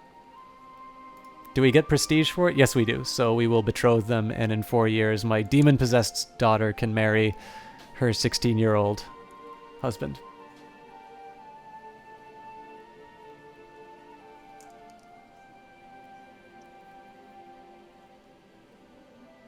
Oh no, actually that's not a problem at all, Jeff DeHeff. I realize that games like this have a very narrow kind of following. Although I really like... It's actually... Your sentiment is one that's been expressed by a couple of people, which is really gratifying for me.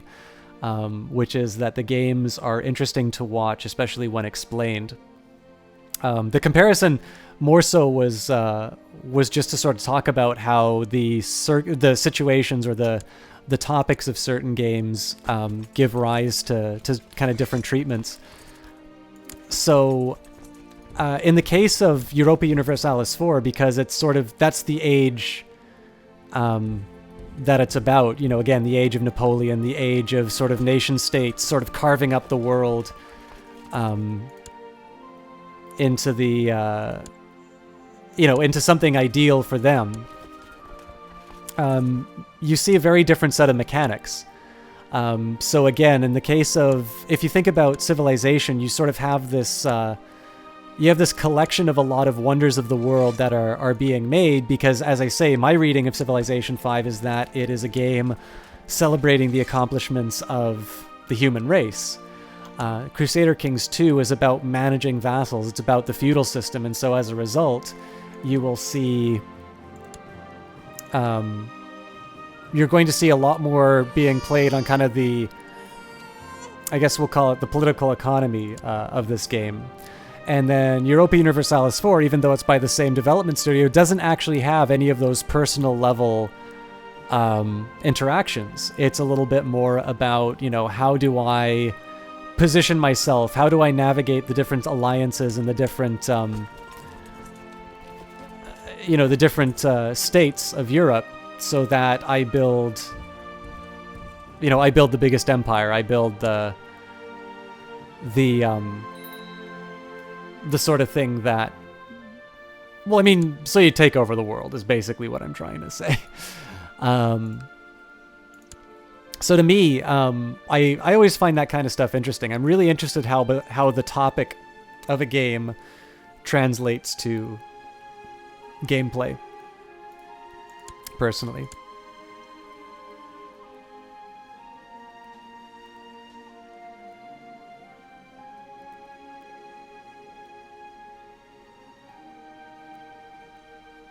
Oh, I was wondering, it's like, hey, Skeleton. I saw you, it's like, wait a minute, why'd you say hold up? And then I realized it was about your color change, right? On occasion, you've heard the Europa Universalis games being described as the games you play when the Civilization games get too easy. I think there's a couple of combat mechanics in Europa that are malarkey. But I don't know, easier, harder? I mean, it depends on who you play, right? Like, I played as France, or, I mean, if you play as Castile or Britain or something like that, you definitely have a lot of,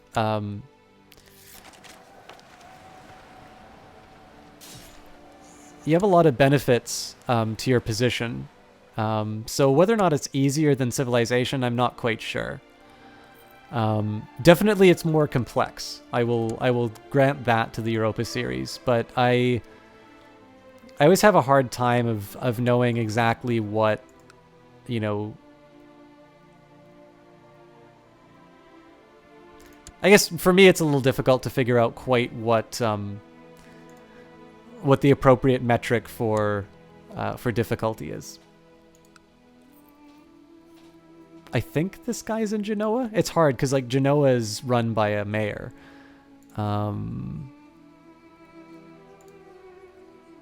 It should tell me where he is. Yeah, he's the Duke of Genoa, so he should be in...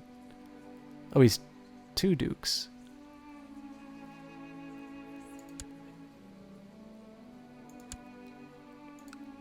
There he is.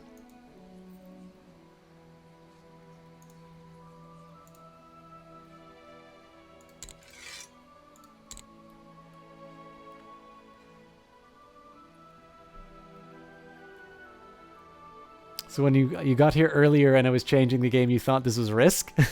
It's like Risk with a really big Microsoft Excel spreadsheet going on in the background. Right, your experience in matters of war has increased, and there are many things that you will do differently in future battles. What will you focus on? Rough terrain, cavalry, light foot, or heavy infantry? Good question, actually.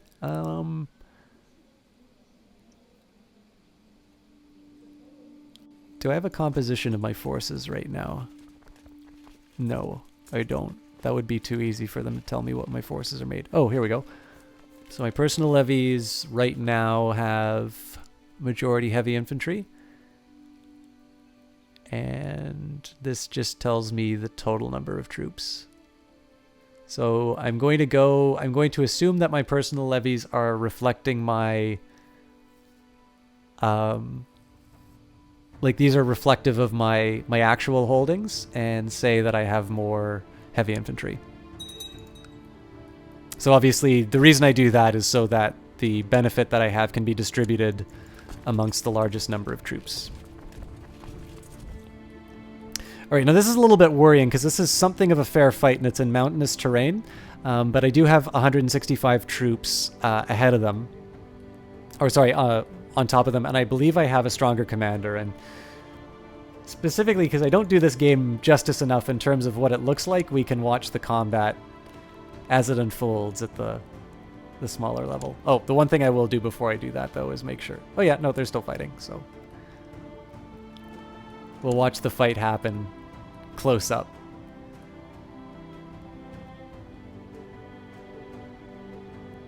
But yeah, so for Europa Universalis 4, I mean, whether or not you think it's harder or better or however you want to term it. Yep. Before the fight, let's get my other 1,600 troops doing something useful. At this point, we kind of need to put this rebellion to bed, so we'll go to Maine and then we'll start sieging Rouen, the capital of our enemy.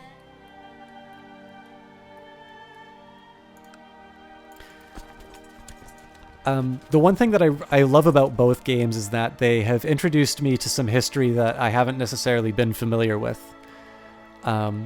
So, for instance, Civilization is wonderful because of the Civilopedia. You're able to check out... Oh, we're definitely going to kick their ass because they've left their right flank wide open. I mean, they've gotten some strength in the middle, so this isn't completely... Like, this isn't completely foolish on their part, but I'm pretty sure we're going to mop up their left flank before, and our combined forces will be able to take them out.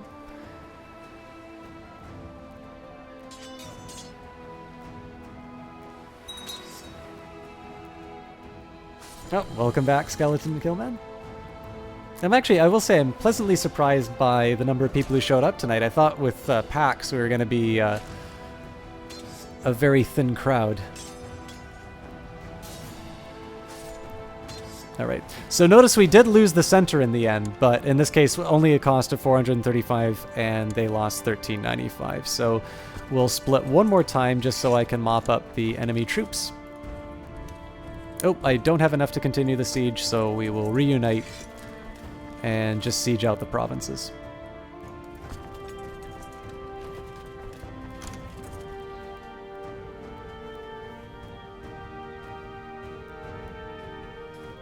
Yeah, so Civilization had the wonderful Civilopedia. So I remember even when I was really little, I loved Civilization. And if I wanted to learn like a mechanic of the game, if I wanted to learn something about the, you know, what's the strength of X type of troop or something like that, I would go to the Civilopedia, but the Civilopedia would also give me this flavor text. And the flavor text would be history. So slowly but surely, I was learning a little bit about the world, even though, you know, I was ultimately playing a game. Now, Europa Universalis and Crusader Kings 2 have something similar in the sense that events occur. So, for instance, I was playing France on my first playthrough of EU4. And by the way, if any of you have me on Steam, you can check out the achievements that I've gotten in EU4. That's in one playthrough. And I think it really tells something about my personality, what achievements I got. Hey, Oswald the Lucky. Yes, believe it or not, I do occasionally stream. Oh, you want to watch Kerbal Space Program now? Guess I should go back to Kerbal. So my friend Alex A. Newcomb explained the problem I was having with the parachute, and I'm a little bit more confident with Kerbal now. But we'll see. I will say that for whatever failings I have as a Kerbal streamer, I definitely make up for it with my music choices.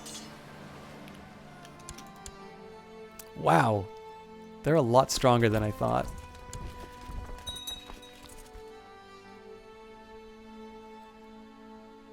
So, again, the key here is to keep them from uniting. Actually, you know what? Yeah, we'll do that. So many daughters. Alright, so my son has become of legal age and he's an indulgent wastrel. Exactly the sort of thing that we want ruling the Holy Roman Empire, eh?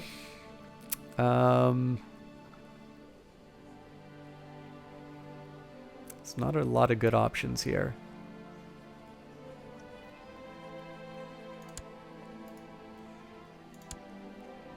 I think I'm just going to have to accept the hit on my prestige.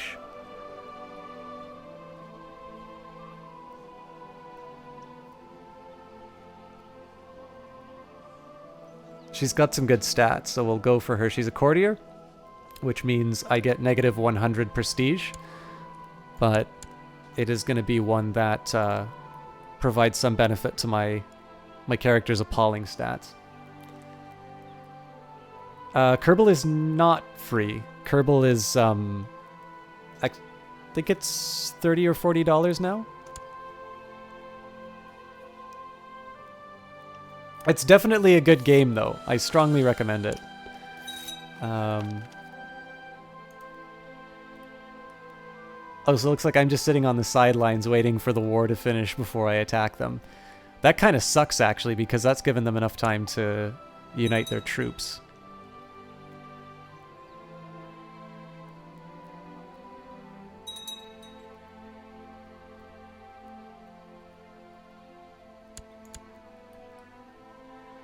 So what do I do about this? I think we meet it head on and we put my best generals on it.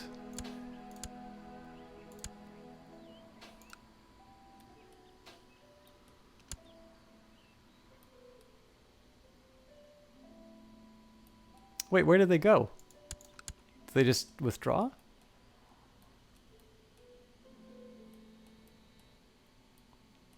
Mysterious. Okay, so something tells me they're just going to show up at a really inconvenient time and kick this stack's ass, but we'll pop whatever troops we can find and we'll move on to the siege of their capital, because we need this war to be over. We've been at it for a while now. No money to kill men? Well, I mean, that sucks. But the one thing I will say is that they're usually pretty good about putting it at a fair price during sales. So I definitely recommend putting it on your wish list because I think it's a very fun game. And I will stream it a little bit more than I have before. I just have a lot of stuff I would like to stream and a lot of opportunities. Or sorry, not as many opportunities. But you can definitely try before you buy and take a look at it when we stream it. And then hopefully by the time you have a little bit more cash, the game will be on a good sale. You know what, Killman? Not a problem at all. We don't take attendance here. I am always very grateful to have you and everybody else in the channel right now. Like I said, I was pleasantly surprised to see the number of people here, because I know I'm not at my best tonight, and we've got packs going on. But whether you're here for a couple of minutes or whether you're here... Sorry, whether you're here for a couple of minutes or whether you are here longer, we're always very happy to have you. So have a great evening, and we'll see you the next time you stop by. Okay, so the wars are done. Now we need to sort of reconsolidate our position. The first thing that I'm going to do is learn from the mistake last time and strip the titles from everybody I can. So why can't I decount these people? Oh, probably because they belong to somebody else.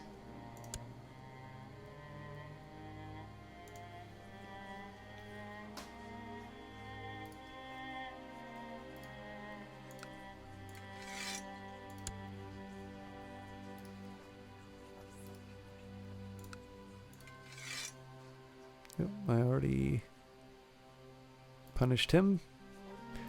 So again, this is just kind of the redistribution part, so not always the most fun. but a really good step. What would be best is if I had more sons, and I was able to distribute these titles to them. As it happens, I don't. So what I'm just doing right now is making sure that loyal subjects wind up with these titles, and then obviously I can try and extract a little bit of ransom money too. But the real key here is to make sure that I'm enforcing a certain degree of stability on my realm. It's a weird place for Normandy to be.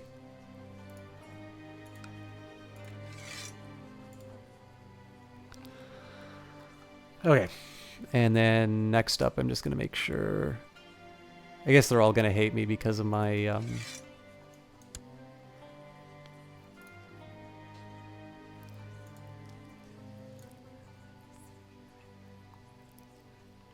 they're all gonna hate me because of too many duchies.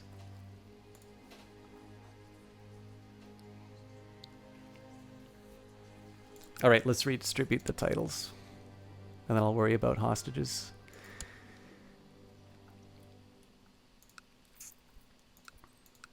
All right, so Normandy seems to be breeding a lot of traitors. So -51 or -7. Well, he's more loyal.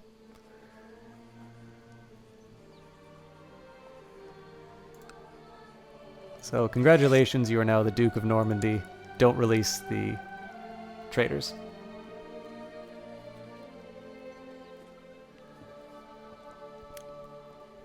Next up, we have got... Wait, Orleans is the one I want to keep. Alemania.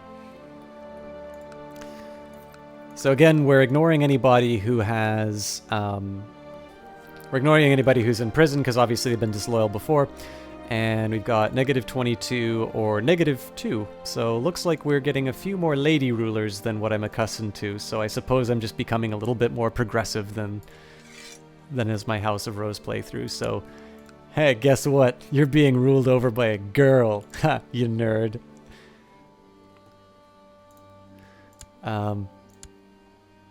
Alright. With that out of the way,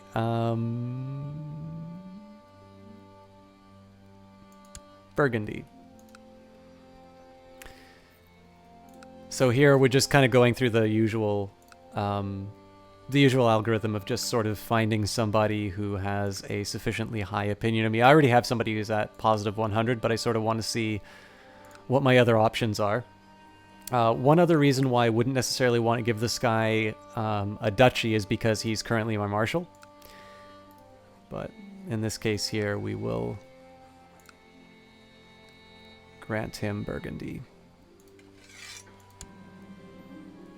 Oh, looks like he was my chancellor. I should have paid attention. Well, that's fine. I'll assign a new chancellor at the end of that. He's becoming a Catholic. Oh, me. Yeah. That's like crazy equality for women business.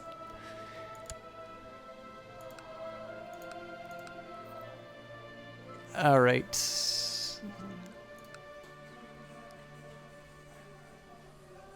Well, it looks like my marshal's gonna wind up becoming a... I already lost my...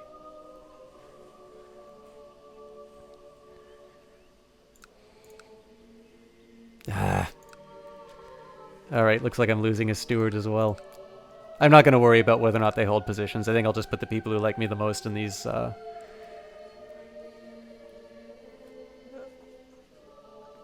think I'll put the people who like me the most in positions, and I'll just I'll rearrange my cabinet afterwards. We'll have a clean slate after all the rebellions. Oh, which reminds me too, the King of Bavaria is actually getting a little too big for his boots. Ah, my son-in-law. I wonder, can I revoke Bavaria?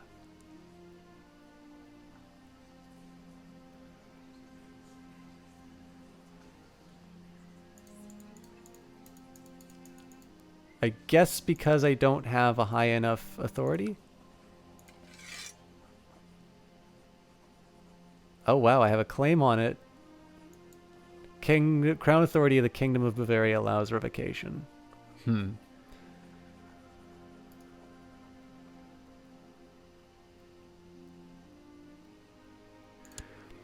So his heir is 1. Well, let's just see if we can handle this through other means. So what I'm going to try and do here is I want the Kingdom of Bavaria. It's going to be a little complicated because by killing him, I'm going to wind up with more vassals than I can handle.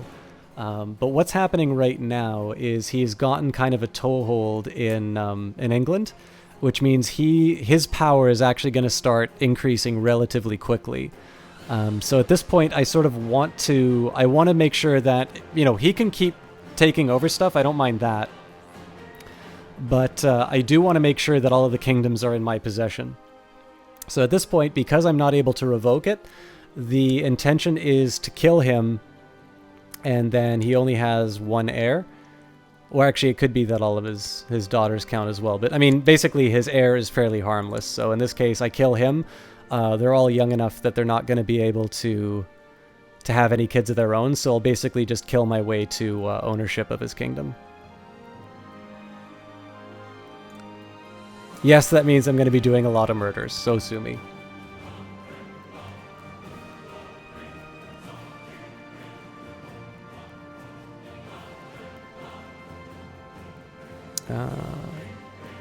Apulia.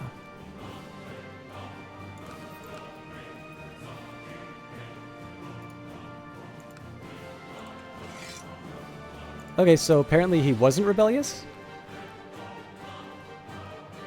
I thought he was. Or maybe he was just a vassal of somebody who was rebellious. So in this case,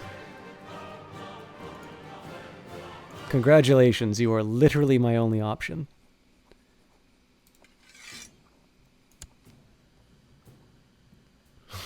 System Jog and Murder. I've never heard that one before. How's it going, Akadak? I am providing a very poor substitute for PAX entertainment. I've kind of been stumbling over a lot of my dialogue today. How are you doing, my friend? Oh yeah, here's another... well, no, let me deal with my distribution first, because I've got a character trait I keep forgetting to use, but I think will actually be kind of helpful in managing the realm. Alright, so it looks like it's just 2 vassals here. And one of them's in prison, so I know what my options are.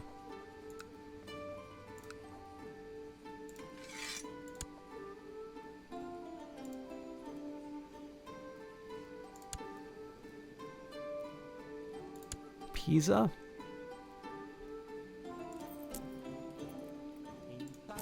This always weirds me out.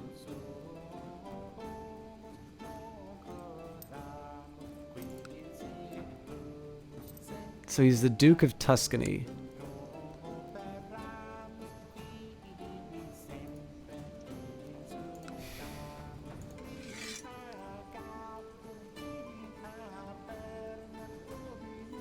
I mean, I don't like it, but... yeah, I'm gonna do it.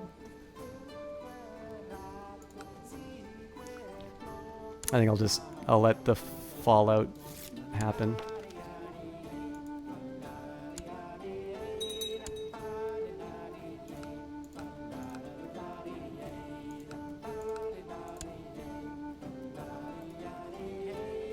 Okay, so now he can become the Duke. I mean, effectively what I've done is I've taken a hit on all of my vassals' opinions so I can redraw the borders properly. But oh, good, he's a lunatic, so he probably doesn't mind.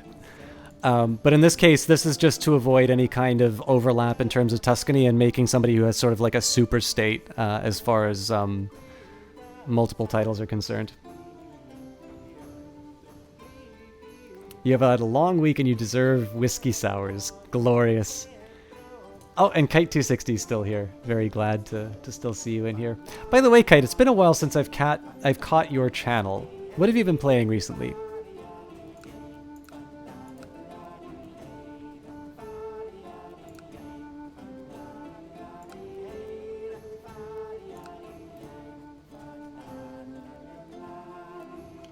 It's considering an invitation to a plot, so I can't. Oh, so that's apparently the last. Wait, that doesn't make any sense. Why do I have so many more vassals all of a sudden?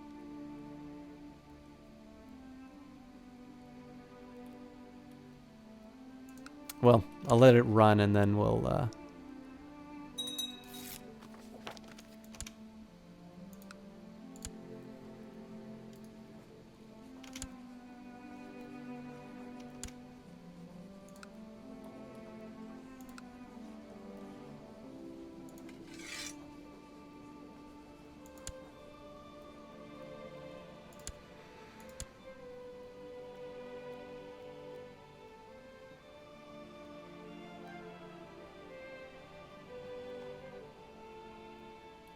Okay, so we've consolidated our position as far as all of the duchies are concerned. The 2 duchies that I hold are the ones that I want to keep. And then we currently have 8 counties, which are ones that I directly control. And I don't want to give up. So the next thing that we want to work on is this vassal limit. Now, it could just be that I've maxed out the number of vassals who are at Duke level. But I'm going to double check that by going to this menu, sorting out the rank. So the idea here is that there's only so many people you can have directly beneath you. Part of that is affected by your diplomacy skill, which I have kind of maxed out as far as I can so far as my focus is concerned. And what I'm going to do at the moment here is just make sure that it counts the number of people who are count rank and higher. So in this case, we've got a bunch of dukes and duchesses. I don't really want to change any of those. But if we move down and we start seeing, let's say, counts and things like this, I'm going to start handing them over to people who own those duchies, and as a result, it's going to be, it's going to lighten my burden a little bit. Oh, Astral Seer, great to see you again.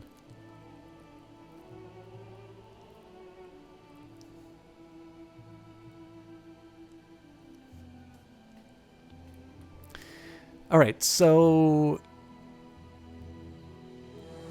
Prince Archbishop. Right, that is a duke.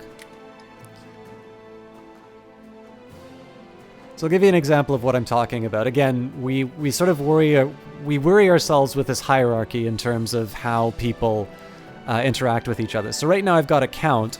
And that's counting toward, like, basically, think of it this way. If you're managing a company or you're managing, like, some kind of project or something like that, let's say that it's a really large-scale one. So you're maybe making, like, a AAA game, and everyone from, you know, a programmer to a quality assurance designer has your phone number, and they will talk to you about every decision that they're making.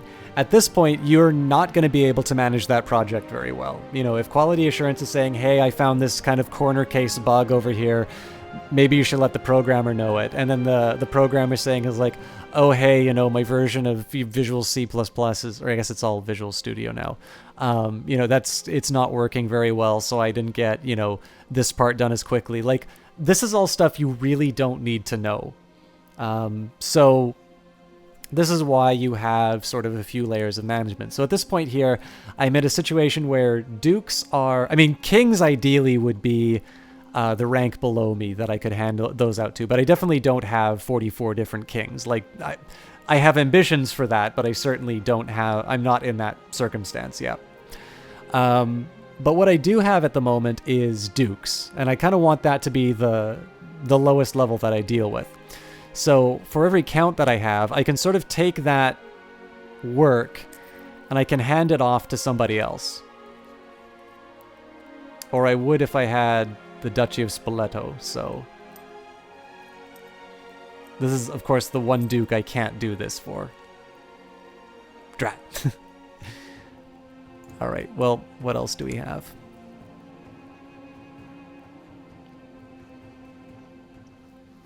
This gets a little tedious, by the way. Apologies for that, but...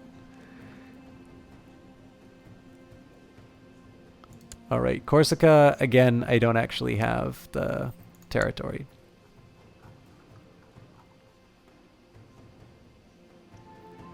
Tours? So that is in Berry. So I find the Duke of Berry. I will transfer the vassalage. And in this case, it just gives me tours because it's the most logical one. The most logical one is going to be at the top of that list. But I just hand it over, and my vassal limit is decreased. So basically, I'll do that as many times as I can to make sure that anything I'm dealing with is basically the small... Like, I want the atomic unit of my realm to be dukes. Whether or not I can actually accomplish that is another matter. But that's sort of the goal.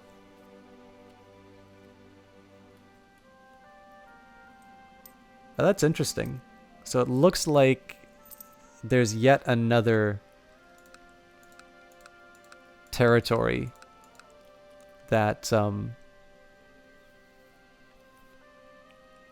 I'm working on getting this duchy. Okay, so I can have 3 counts under me now.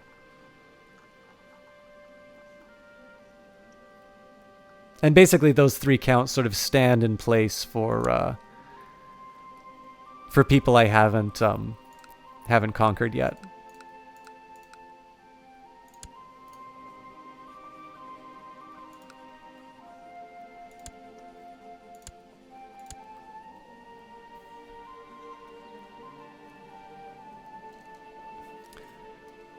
Lots of puzzle you've been thinking. You've been playing Gateways, Portal, Time, Space, Matter Manipulation, Gravity Game, all really good. And Teslagrad, interesting. And time to go to war with the Byzantine Empire for the parts of Italy that we don't own. Well, as a hypothetical, I've got access to 18,000 troops. And the Byzantine Empire has 18,000 troops. So I'm willing to entertain this. They're currently defending against a rebellion.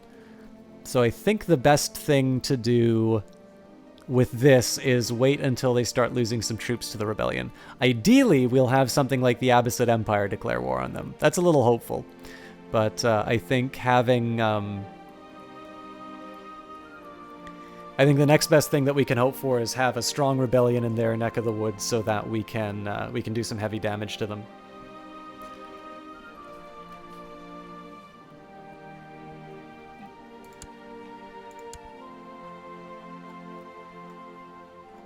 It's also worth remembering that my troop counts are lower than what they would normally be because I am over my vassal limit. So that's another incentive for me to get that under control. Do I really not have this duchy either?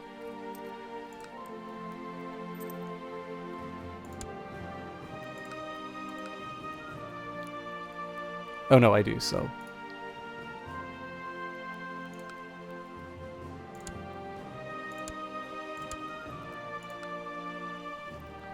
I was about to get really worried there for a minute that I had a lot more I didn't own some duchies that I thought I did. Capua, I don't think I have.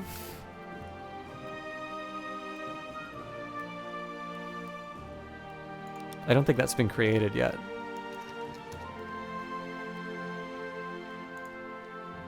Nope. I need to own that territory. So yeah, actually, CPO, it looks like we're at the point where we want to start claiming that last bit of Italy. But I'm not ready to go to war with them yet.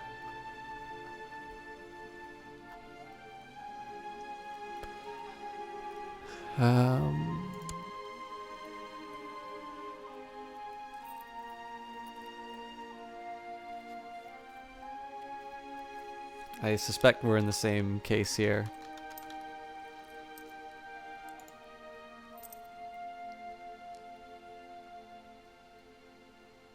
We can't usurp the title of a primary ruler of another religion who holds land within it.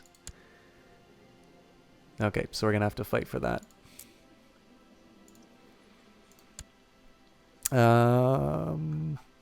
We could be at the end of any transfers. Yeah, I'm pretty sure this is a duchy I don't own. Let me just double check.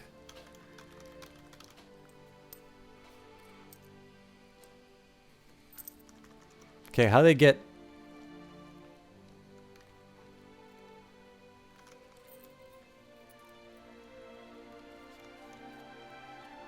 Arabid Emirate is apparently Barcelona?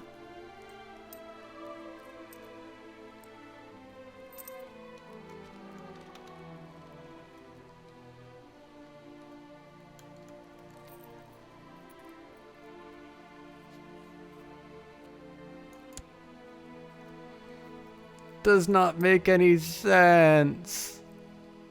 Alright, well, I don't have it. That's all I really need to know.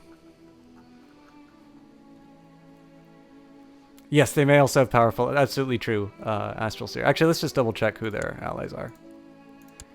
I'm not as worried... Okay, actually, they don't in this case. I'm not as much worried about the allies in this particular case just because it's a fairly... Like, the theater is fairly narrow, so I'm going to be able to do some damage to the important places before they move on me. So again, we apply the same logic that we had during the rebellion, which is it's one thing to have a large number of troops, but if they're cut in half and your enemy can consolidate them beforehand, it doesn't necessarily mean that it's going to be as difficult. I mean, if I had personal ships that I could raid, well, you know, I've got my levies. Let's just take a quick tour. I only need like the one. Let's take a quick tour of the Byzantine Empire and see if we can find their troop placement.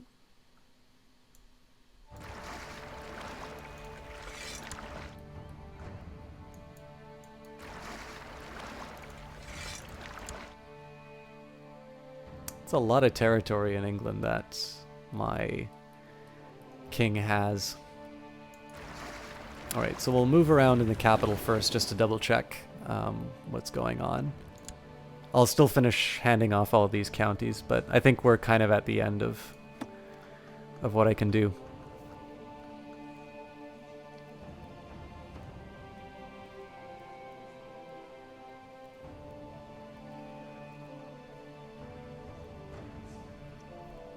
Death to the Eastern Roman Empire and let rise the true Roman... I like the way you're thinking about this, CPO. And Endors, how are you doing? Yeah, no, I definitely agree, Astral Seer. It's definitely a good point that you made. Alright, so it looks like all of these counts that I have are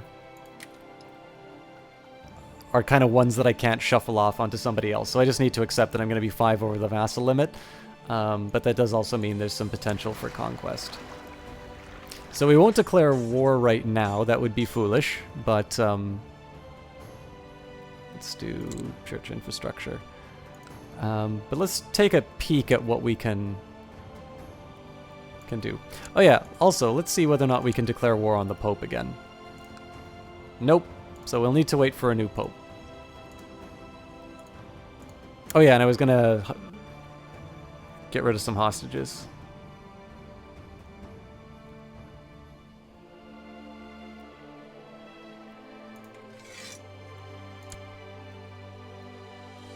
Anybody with less than, more than -30 is somebody I'm willing to release because they won't have a negative opinion of me. And looks like everybody hates this ruler of Bavaria, so I already have the Kingslayer trait. Like, there's really nothing that can go wrong for me. My co-conspirator... Man, we always keep doing the poison wine. The Duke of Cologne has let me know that the King of Bavaria will die by poisoned wine at the upcoming banquet. Classic.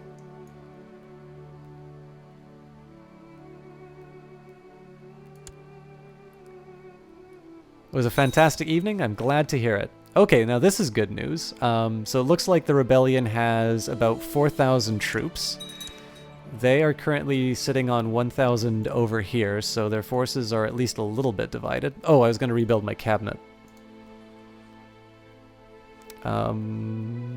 Looks like these roles have already been filled.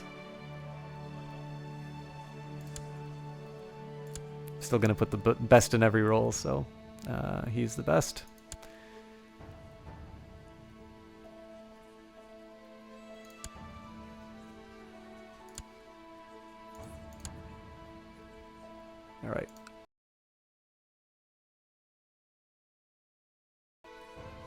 So we'll do research into military tech. I think that's the best way to handle my marshal at the moment. I mean, there could be an argument of going to war against the Byzantine Empire. I think there could be an argument for putting some effort behind my troops, but I'm going to be a little bit more inclined to taking that fight when there's a clear advantage for me, because of course, in addition to checking for allies, another thing that you want to check is their financial position. With 431 gold, they can hire at least a small mercenary band and sustain it through the duration of the war. So in this case here, I want to make sure that my numbers are kind of where they need to be.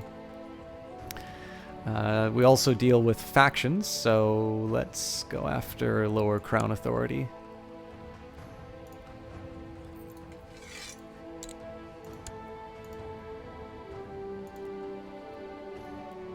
I believe we're already eliminating heresies inside this,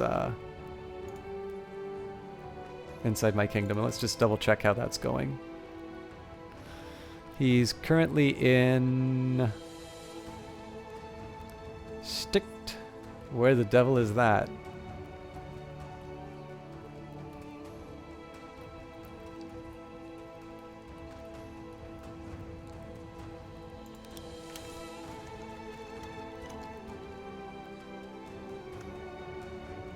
Poison the spoke for the Pope's sacramental wine. Good lord, CPO, you're more ruthless than I am at this.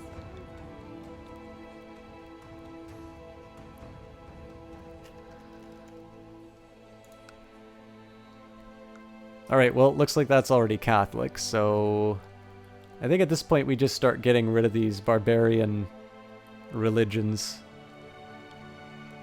We'll go outside in, so.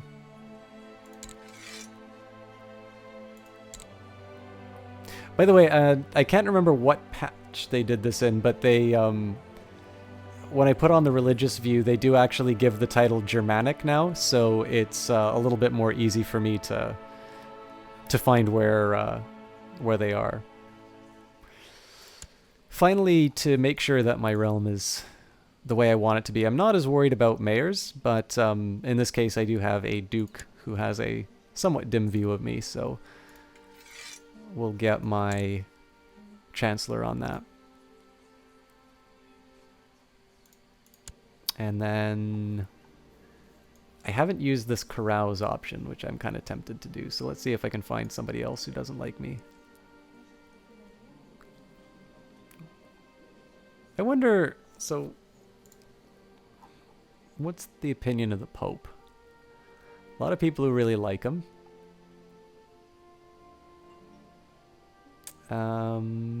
My best chance seems to be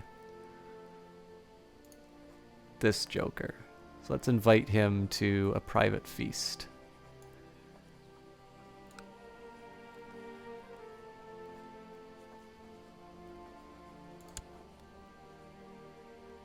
I wonder if I can do this to multiple people.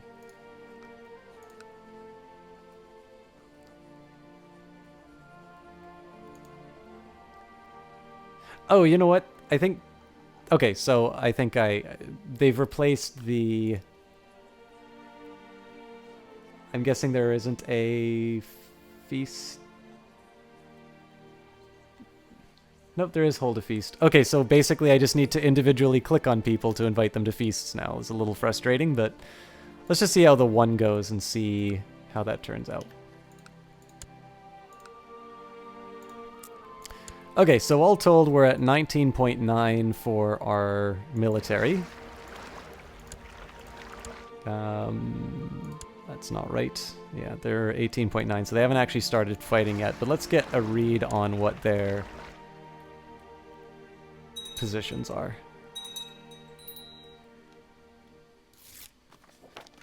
Of course I will come to the feast with you. I will bring the best appetite for revelry. This should be fun. I've got 5,000 in the capital. Success! It seems the wine did not agree with King Oskal of Bavaria. He died not knowing the name of his killer. I think I will celebrate with beer. Superior Blaze, thank you very much for that, host. Got a place for a new chaplain, fair enough. Who doesn't like me?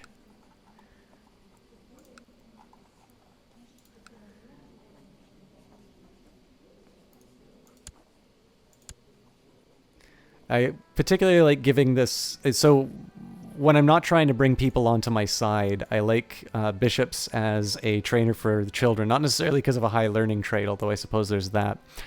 But mostly just because the bishops that like me will wind up giving me more money.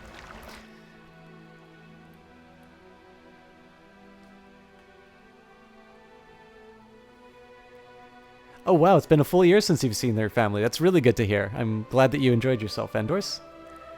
By the way, I don't think I brought this up the last time we did this, but now that I've taken Rome, I actually have the option to restore the papacy. It will give me 1,000 piety, so theoretically I could just declare war on Rome and give them back Rome each time. I'm not going to do that, but I think there's something amusing about... about that tactic. I feel really bad about taking Rome. Here, you can have it back. No, I changed my mind. I'm going to take it again. Nah, okay, I feel bad. Alright. Looks like one of the factions already disbanded. I think it's a little early for me to move my Spy Master again, so... we need to get rid of heathen religions, so... our new court chaplain will go... Oh, hang on. What's going on here? I thought it... Okay, maybe it doesn't say. I thought that said Germanic. So apparently they don't label the religion. Or maybe I need to be further back? I don't know. I could have sworn I saw the religion name at some point. Maybe I'm going crazy. High learning influences child education. Never thought about that. Yeah, I mean, I don't know if there's a mechanic in the game. It might, but I'm more inclined to use it for... I know learning does affect technology, but I'm definitely more inclined to do it because learning is the trait of the clergy, and you want the clergy's opinion of you high, so they give you the money instead of the Pope. So Blaze, it's been a while since I've seen you cast. Am I just missing out on the times that you're casting, or have you taken a little bit of a break? How's it going, my friend? Oh, and Aftershock 4G, we were at 375 with your follow, and then apparently I fell back down to 374, so I severely disappointed somebody tonight, and I don't blame them.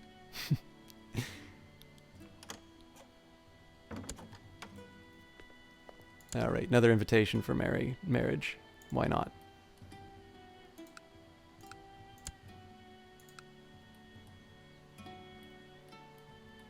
You always check the trait that gets influenced and culture, so you get the culture that you want. Yeah, that makes sense. To be honest, I haven't put as much thought into the mechanics of the game as I probably should. But as a whole, oops. Come on, game. Alright, I mean, I'm mildly cautious, or I'm mildly optimistic about my ability to take on the Byzantines, but I think I should wait for a better opportunity. I don't really gain a whole lot by rushing into that fight. Classes just started up, so you're taking a break. That's good to hear. Well, I mean, mildly disappointing that you don't get a chance to stream, but I'm glad that it's for a higher calling rather than anything else. Saint Curmudgeon, thank you very much for following and bringing us to 375. We'll see how many more people I can disappoint to bring us back to that number there. I really appreciate the support that you showed. If you've not... I don't think I've seen you in chat yet, but if you want to speak up so I can thank you personally or otherwise acknowledge your presence, feel free to do so. But Lurker's number one, so I understand completely if you just want to enjoy the stream in silence. Nice listening, watching tonight, System Shock, regardless of how much I bash myself. Enjoy the rest of your stream and talk with you again sometime soon. Jeff DeHef, I'm really glad that I mean, it's always nice to see you inside a Jess Equals chat for sure. But it's been great to see you stop by a few more times. Thank you for your kind words. I'm definitely very self-conscious when I don't think I'm doing my best. I've definitely felt like I'm a little more rambly today than I normally am, and it's just, I think, probably because I'm just really tired today. But I tend to really focus in on stuff like that, so I'm probably bringing it up more. I'm making it worse by bringing it up the level that I should. But nevertheless, it's a pleasure having you here. I'm glad you enjoyed yourself, and it's cool. I feel like I get to know you a little bit more each time that you come in, so I'm looking forward to the next time that you stop by, and I hope you enjoy a very wonderful weekend. Not a problem at all, Saint Curmudgeon. I actually used to have a habit where I would welcome people individually into the chat. Like I would, I'd call out their name even if they didn't speak. And I actually noticed that tended to scare people away. So I really say that more so for the benefit of somebody who would like maybe a more direct interaction rather than, it's not like, well, you followed me, why aren't you talking? Like, to be honest, when I'm inside of channels, especially new channels that I've been on, I usually don't talk. So your experience is a little bit more like mine. But in this case, I wanted to make sure that I was giving you proper credit as well. It's I definitely, like I said, I'm definitely very grateful for the follows that I get, because as you can see, that number is generally quite small on my part. So whether you're here for a couple of minutes, whether you talk as much as I do, it doesn't matter so much as the fact that you are here now, and I'm glad that you gave me that show of support.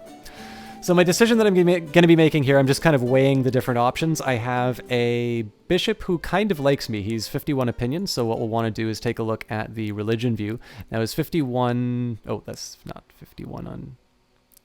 So it's a 10 difference between me and the Pope. It's going to suck a little bit, so it is going to be -10, which will widen that gap to 20 points. But in this case, I'd rather not say, of course, he's a heretic, where my mayor, who has a 13 view of me, turns negative. So in this case, I'll say I'm sure he's not a heretic. And we'll just try and make up for it by... Oh, I can't invite to carouse. Drat. Okay, well, so much for that. I also was going to continue my plot to take Bavaria. So, sorry, kiddo.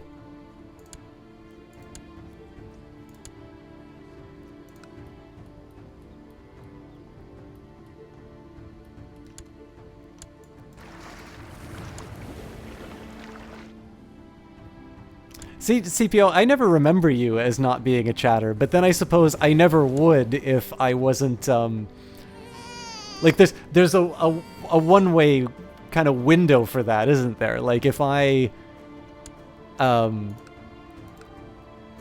not specifically looking at the people who are inside of chat, or inside the channel, then I'm obviously not gonna...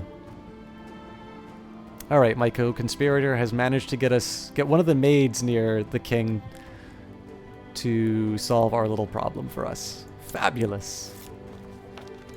Threaten the vassal? Yeah, so it looks like they're just letting that rebellion do what they want.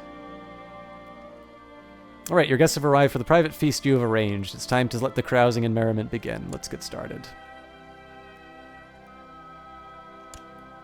Should actually start spending my money on a little bit of infrastructure, but I've been doing a little bit of a scouting mission. It also doesn't hurt to have something of a war chest. These days of revelry are an excellent escape. So many laughs and so many intense conversations in such a short time. It brings you closer to your companions and you feel like good friends already. You're my best friend. Okay, I gotta do this to bishops more often.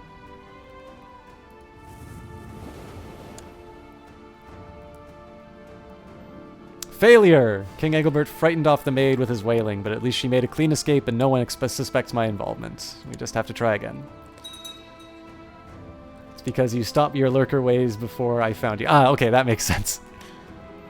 The reveling and carousing is over for now. Time to get back to real life. Well, it was fun. I gained 20 prestige. I gained the trait Carouser for diplomacy +1.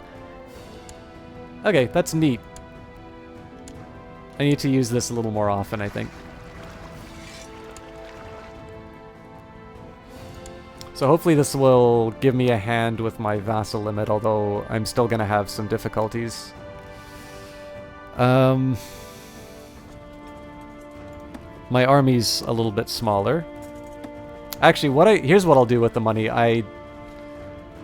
What am I bringing in? 1772? I think I need to build up my retinue finally, so let's do... definitely like arrows.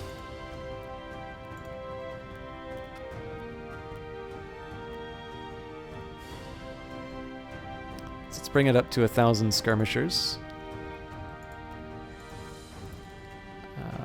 And then we will do...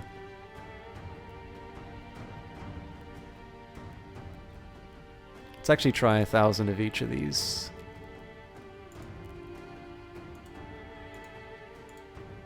The thing I like about these is it naturally gives me a little bit of a bonus to my arrows anyway.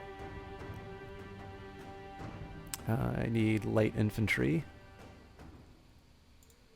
Or more light infantry, rather. Oh, and I ran out of money.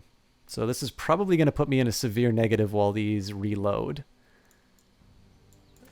But I can always fix that.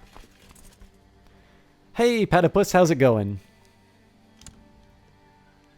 Let's just take a look at what's happening to my wealth. Alright, so... yeah, same deal. Hopefully not the same maid who failed.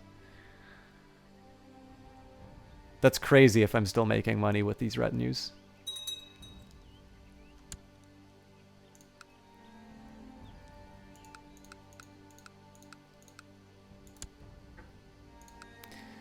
Okay, so some factions are going away as well, which is great. I definitely want to focus on this one next because he's a member of 2 different factions.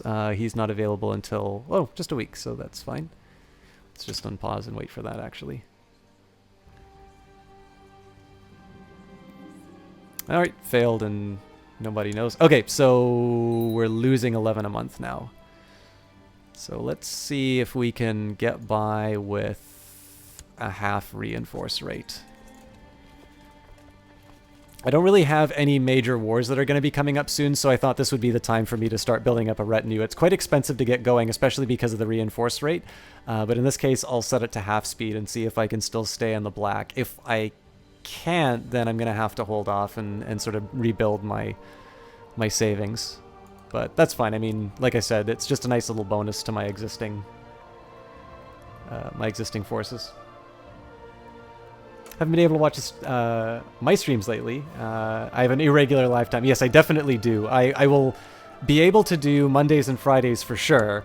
But in terms of going live, my woes with basically just transit and trying to get stuff done in times for school have made my start time a little bit more variable. It's actually one of the reasons why I haven't published one.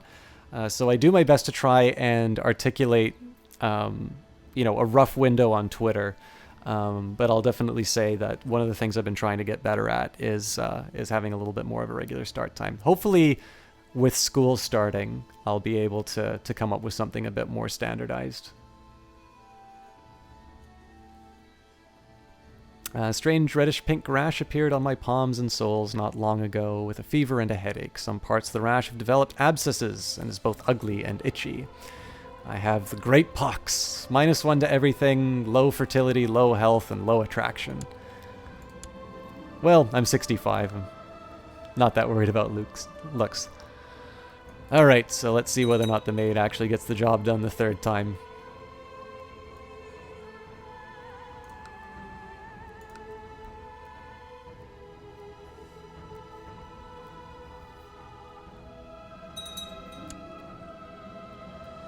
More failure. Why not? Did I assign my spymaster or did I get distracted by something? Well, I obviously didn't assign the spymaster, so...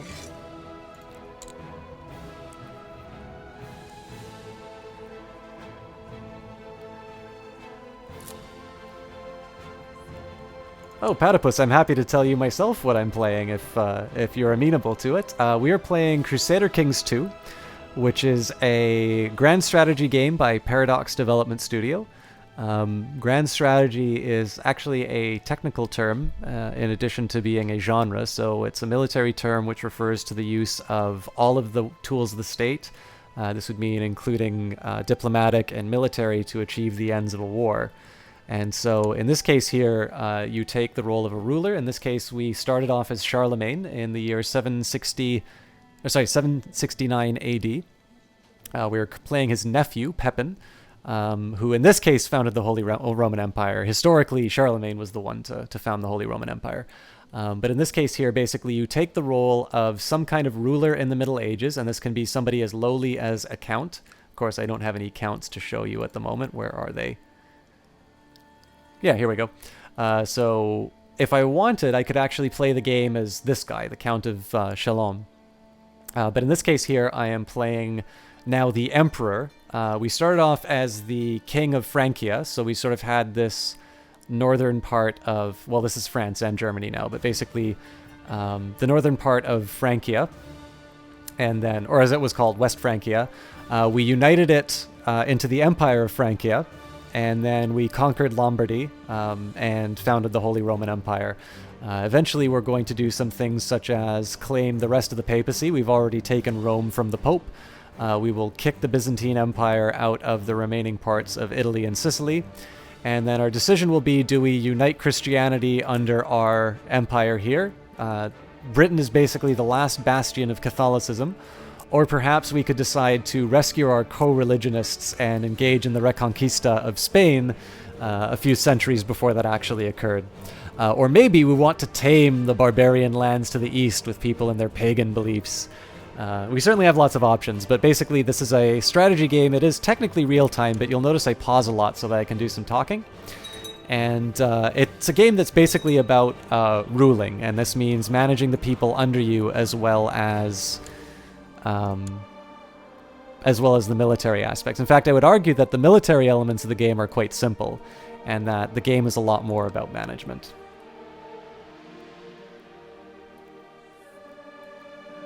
And yeah, as... Alright, so another failure, but this time she's caught and exposed. Alright, well, again, we'll join the de jure war, but we won't actually do anything about it. And it looks like we're turning a small profit. So I'll just let my retinue reinforce in the capital at that rate. And I think in this case I'll speed up to 5, because at this point I'm in a little bit of a holding pattern while my troops reinforce. And what does this guy think of me? He doesn't like me, so let him rot.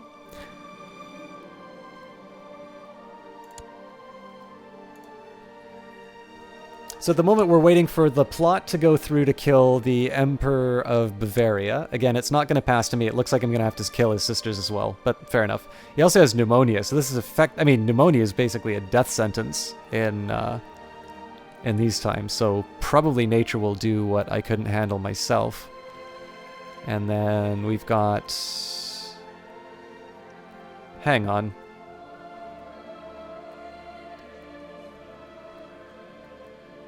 So it's Leofwin who inherits, not Gertrude. How is it possible that...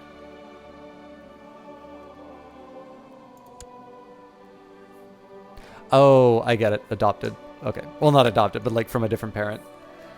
I was like, how is it that she's 17 years old, but not the eldest? I'm trying to get... monies right now. Yes, definitely. With my dungeons at the moment, we've got -100, -100. Oh, but we do have a -30, so good eyes. There's not a whole lot that I can make out of the dungeons anymore. I've more or less took the most valuable prisoners out. This is tempting. How much will he give me? 70 gold? Why not? The other ones I don't want joining factions against me, so I'll hold off. So by conquering the Pope, I do not have to struggle for power because now I become Frederick II. Actually, that's a good point. Historical accuracy is thrown out the window the moment you press start, since the AI takes over and RNG with kids and all. Yeah, actually, so Astral Seer's point is a good one. Oh, hang on. Success! The mercenaries ambushed the carriage that King Engelbert and made short work of him. They let the driver go, and he is convinced the attack was carried out by highwaymen. Oh, those nasty bandits. Alright, so... 12-year-old little girl. No valid plots? Oh, come on. Oh, it's because... There we go. Now we have a valid plot.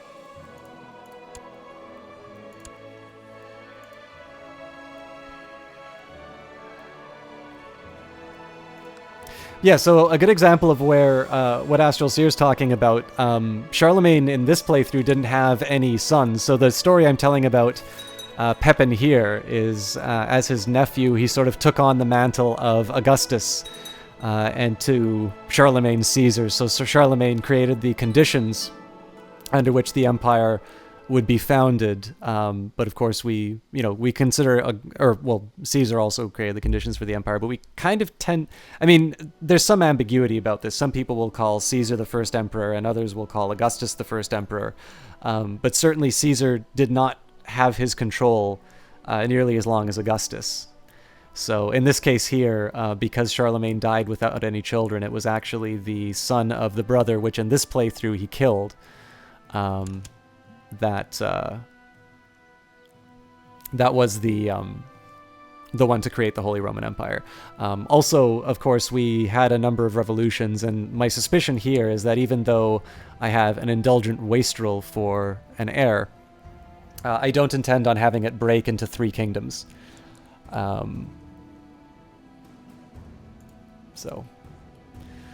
But I do have a lot of work ahead of me in terms of managing my realm. So his diplomacy is okay.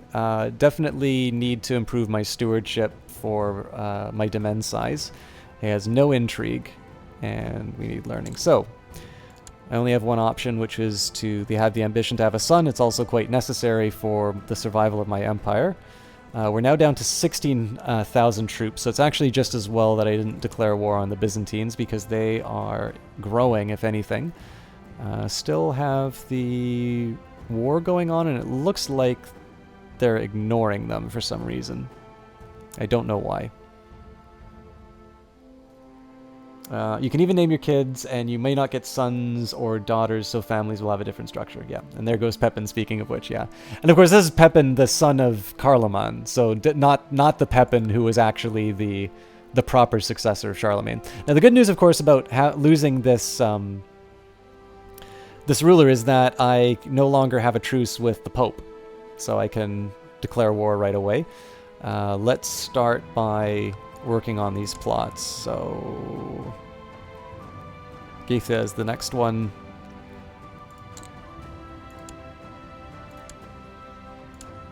Now I'm definitely going to have some problems with my vassals.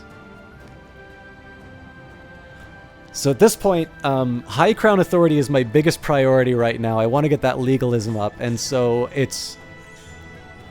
there's an argument for me moving my chaplain to the capital to get that underway, but I would also like I basically like my realm to be united under the same religion, and I only have a few more pockets of Germanic religion to get rid of. So in this case, I'm not going to put him towards cultural advances yet, but especially too because I've got 10 years before I can change those laws anyway, but I definitely want to be considering changing my succession laws into primogeniture.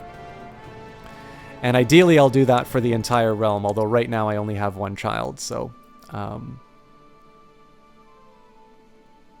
although I also need to change this to agnatic cognatic. Again, I need to wait 10 years for that, though, so it's not the end of the world yet.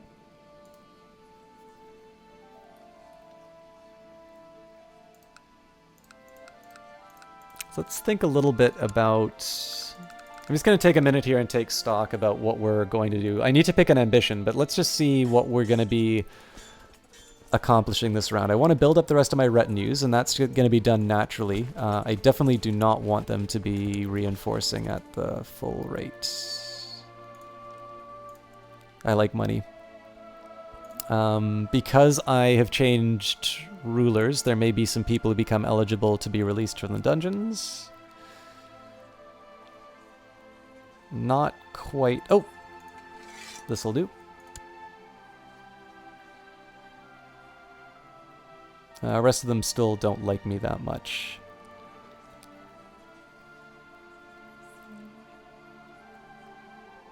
And then I think I'll do the thing that I've always done to sort of maximize my score. So, Patapus, one of the way that this game is scored, you know, as Chat was telling you, this game is about sort of carrying on a family. So in this case, we're in the Carolingian or the Carling family. We're now on the 3rd generation. And the way that the game is scored is that they take the running total of your prestige, so either the actions you've done or the titles that you hold, as well as your piety, sort of the good works or the religious affiliation that you have, and they're combined into one score, which currently right now is 25,000. So one of the things that I'll do here to maximize my score is I will actually take the theology focus, and I'm going to use that as an opportunity to go on a pilgrimage. Now, I probably won't stay on this path. Oh, I am presently a commander.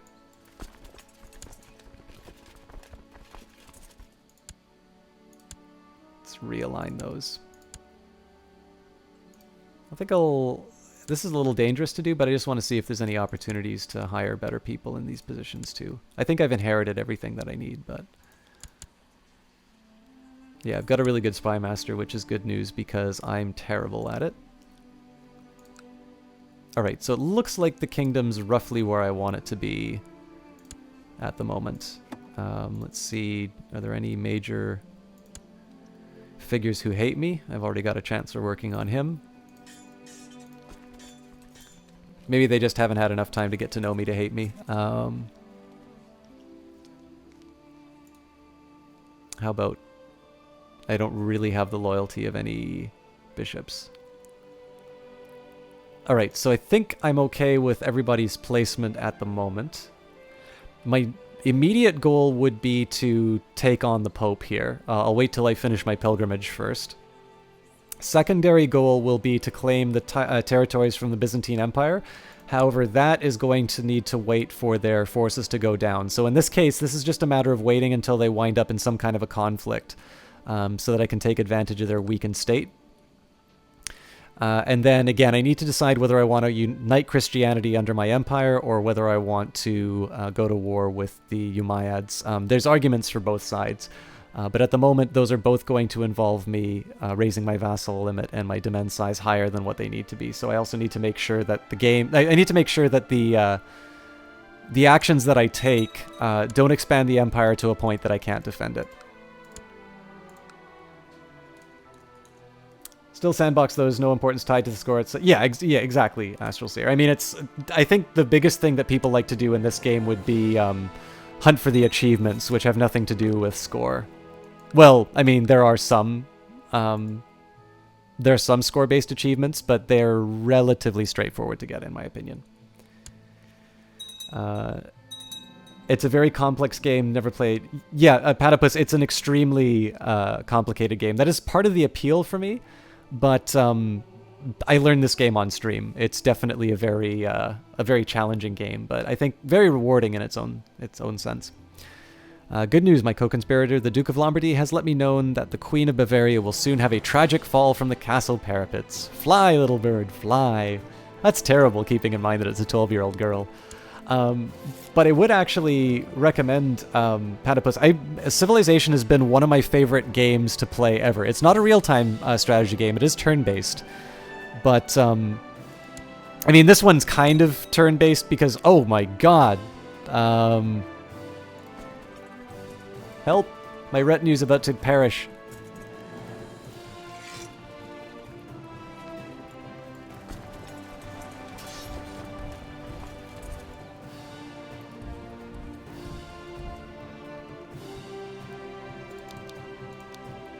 I guess we'll go Viking hunting now.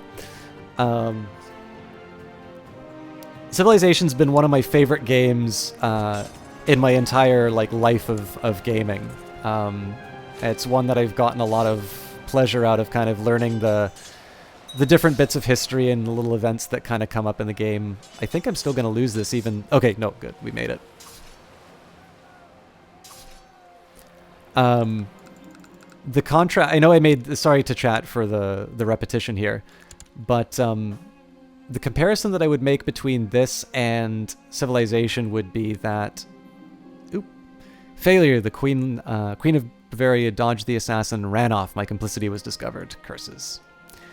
So that's definitely going to put people's opinion fairly low of me, but I'll just live with that. So as I said earlier to chat tonight, the Civilization, in my view, is a celebration of the accomplishments of humanity. And so you take the role of kind of the social planner who just decides how things go, whereas Crusader Kings 2 is a lot more about interacting with the subjects of your... basically, like, you have to do the day-to-day running of the realm. Just because you want to raise taxes doesn't mean everybody's going to agree that taxes should be high. And so you need to fight for your interests. But both are great, so... Rex Primus, thank you very much for the follow. I would never want to belong to any club that would have someone like me for a member. CPO Williams, by the way, voting to save our Spanish brothers, so... What is it? Why don't you like the followers of the Prophet, CPO Williams? St. Curmudgeon, this is a very addicting game. Absolutely. You need only look at the hours played on the people who own this game on your Steam friends list, and you'll see. Astral Seer recommends learning the game by playing with somebody. The one learning the game plays a liege, a king, for example, while the teacher plays the vassal under them. That way, if something goes wrong, you can always jump in and help more directly. That's a really good way of putting it, Astral Seer. I've never actually tried that, but you make a good point. I actually say, also for me, playing as a count is a really great way, because if you think about it, you've got your council, and again, this is a way, I always talk about how you kind of divide a complex game like this into your own terms. So you've got your 5 stats. Those 5 stats are represented by your council members, and so that's a really convenient way of dividing up the realm into these manageable pieces. So like your chancellor is only going to do diplomatic efforts, and so you can focus on those in terms of where you assign them. Your marshal, again, is only going to focus on military efforts. So you decide, you have kind of 3 priorities that you can juggle, and you think about those steps one at a time. Similarly with your maps, right? Terrain is not necessarily... It's a beautiful looking map, but it's not that interesting to your ends.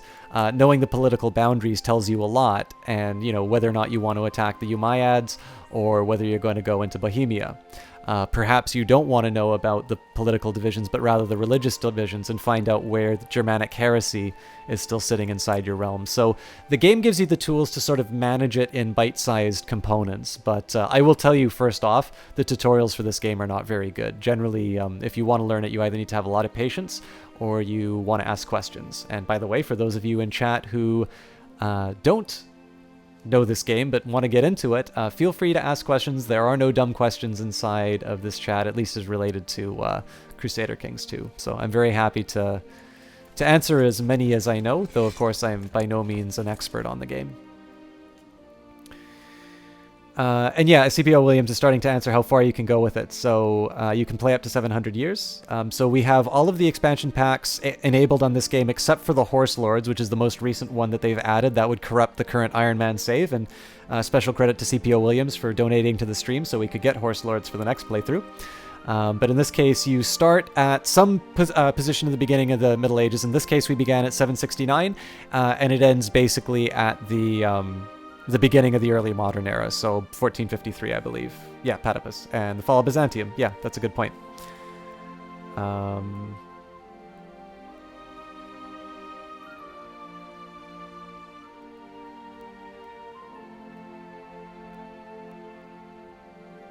Best way to start in Ireland. I didn't know Ireland was the best place to start. I was actually planning on doing a playthrough where I turned Ireland into a merchant republic, so that's kind of good to know.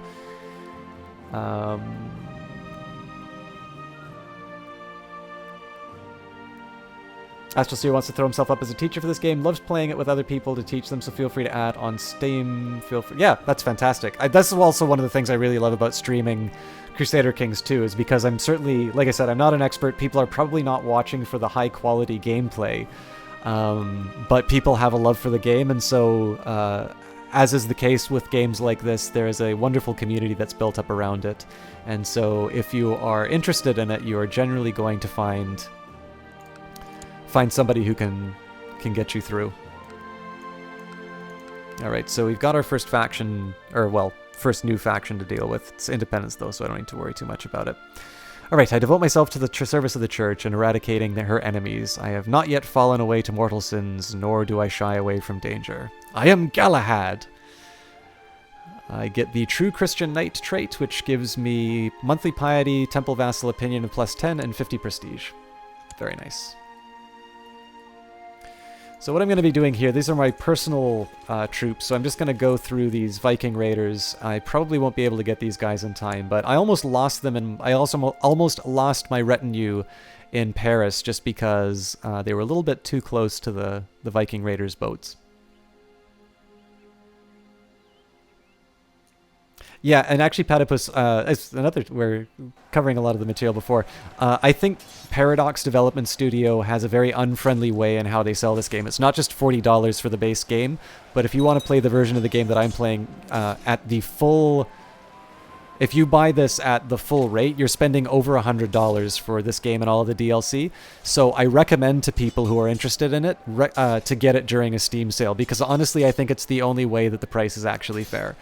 They always keep talking about how it's like Train Simulator, except that in Train Simulator, like, it's not like they're adding new mechanics when you get those DLC packs.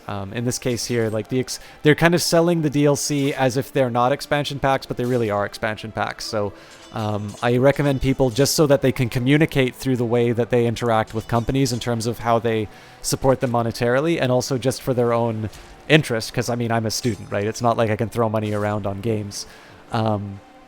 To buy it when it goes on sale, because it definitely goes on sale often enough that you can wait.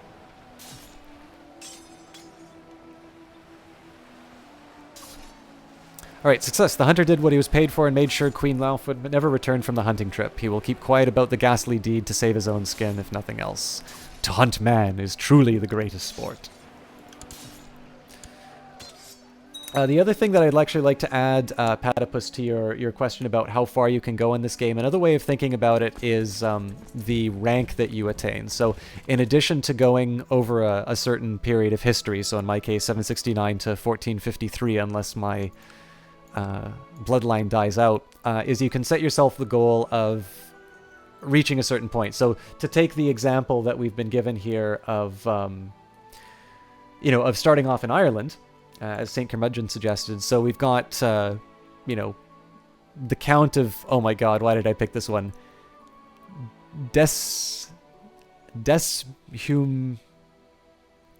D-E-A-S... Desmumane? Desmumane? I don't know. The Count of Lagan. So you start off as this guy. He's got 668 troops to his name. He's got 149 wealth in the bank. And from here, you can give yourself the goal, again, kind of talking in sandbox terms. Maybe you want to become a duke. So that would mean taking Osrich, who, in this case, this count has 288 troops and 39 wealth. So might actually prove to be a fairly easy target to take over at the moment. So from that, you can create the Duke of Leinster, and now you have sort of raised your status. And of course, you've also raised your power because you're going to be able to call on the troops of these two different counties. Perhaps that's not enough. Maybe you'd like to add another... Maybe you'd like to add another duchy to your realm. Maybe you'd like to take over all of Ireland and become king. Again, you can set yourself that goal of social mobility in addition to just your accumulation of prestige and piety. So there's a few different ways that you can get some entertainment out of this game for sure.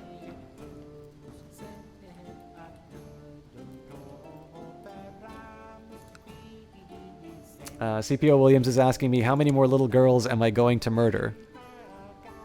Oh, this is weird. I thought I was going to inherit the kingdom.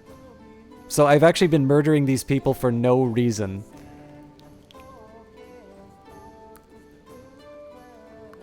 Okay, so if this guy dies and she dies, there's still siblings. Okay, you know what? I'm just going to wait to revoke the title. This is way too much work.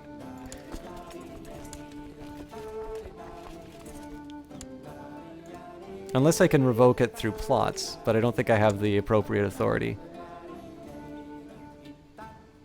Oh yeah, and I still haven't gone on my pilgrimage. Okay, first things first.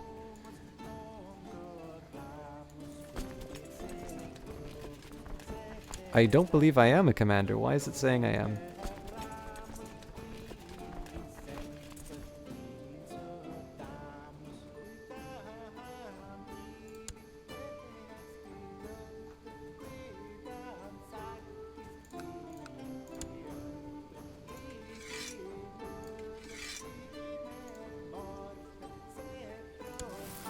There we go. I shall go on a pilgrimage to seek God's grace at one of the holy places of Christianity.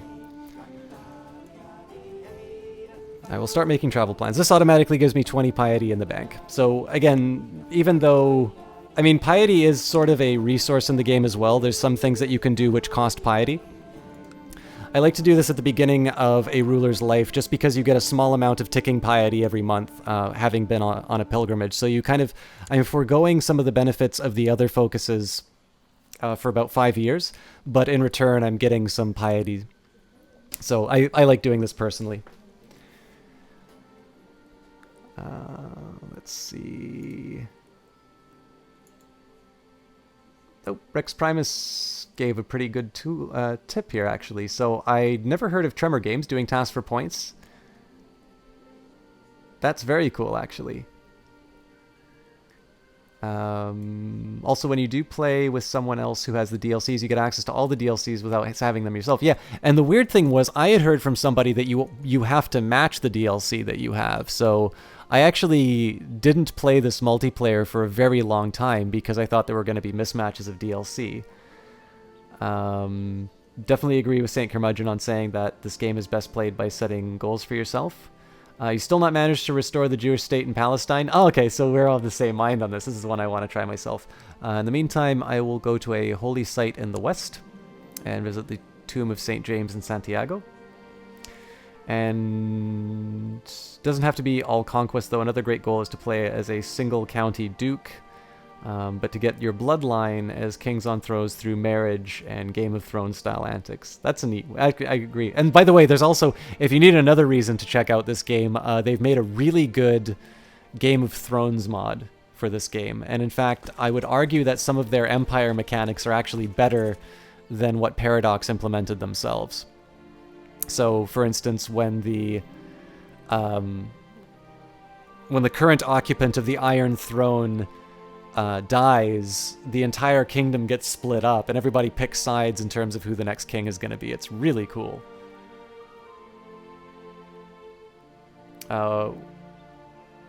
What are they battling for up there in England? Is he fighting two different wars at the moment? I'll head up and see there in a minute. So my things are packed, everything is in order, and I'm ready to walk the way of St. James. My journey begins. So looking at fights in England. So there's a siege going on in Westmoreland. That is, looks like there's two rebellions going on. There's the Northumbrian Revolt and the, two Northumbrian Revolts. Okay. And then what else? I think this is just the Northumbrian Revolt. So in this case, I believe this is the... Who is this? Petty Kingdom of Northumbria. So in this case, it actually just looks like there's the one war going on in England at the moment. I've actually wound up with a little bit of territory myself here. This is through the King of Bavaria. Now I was attempting, or Queen of Bavaria now, I was attempting to assassinate my way into ownership of that, but apparently there's a lot of people in that bloodline to a point that I'm not actually able to just have it pass through to me. So what I'm going to do is wait until I raise my crown authority so that I can revoke it on my own. But one of the things I wanted to do was just make sure that the King of Bavaria didn't become too powerful. I'm also trying to get some sons for myself so I can...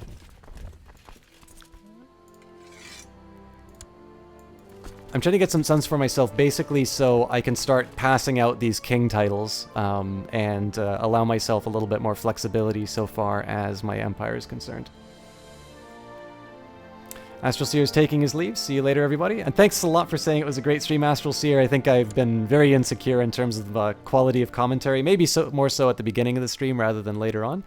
But comments like that and everybody's follows and just general good feelings have been getting me through it. So as always, it's a great pleasure to have you in here. I'm really glad that I got to meet you in Warwitch's channel. It's actually been a while since I've been able to come back. But if I see you in there or I see you the next time you stop by, I look forward to it, and I hope you have a great evening in between. At your camp at night, a large group of fellow pilgrims appear. They have traveled far and are hungry out for food. You look through your supplies, but only have just over half a dozen loaves of bread and a few fishes. Share it around. It's more filling than it looks. Lose 5 gold. So I can definitely afford the 5 gold, and it gains... I don't want to lose my charitable trait, because frankly I need all of the diplomacy I can get to keep my vassals in line.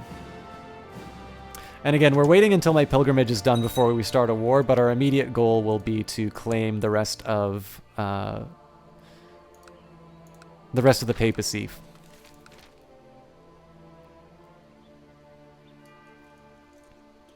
Thanks for the stream, System Chalk. Enjoyable as well, your friend.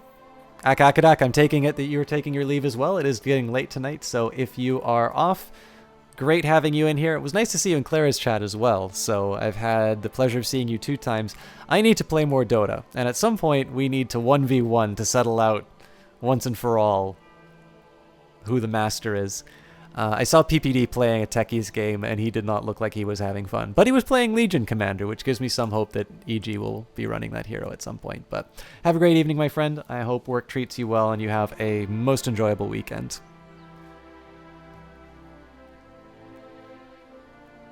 Santiago. You have finally arrived at Santiago, the oldest major pilgrimage site in the West. It is an inland town close to the Atlantic Ocean, with origins going back to at least the Roman Empire. The fabled way of St. James is a long road to travel, and you've passed through many towns and villages on your way here.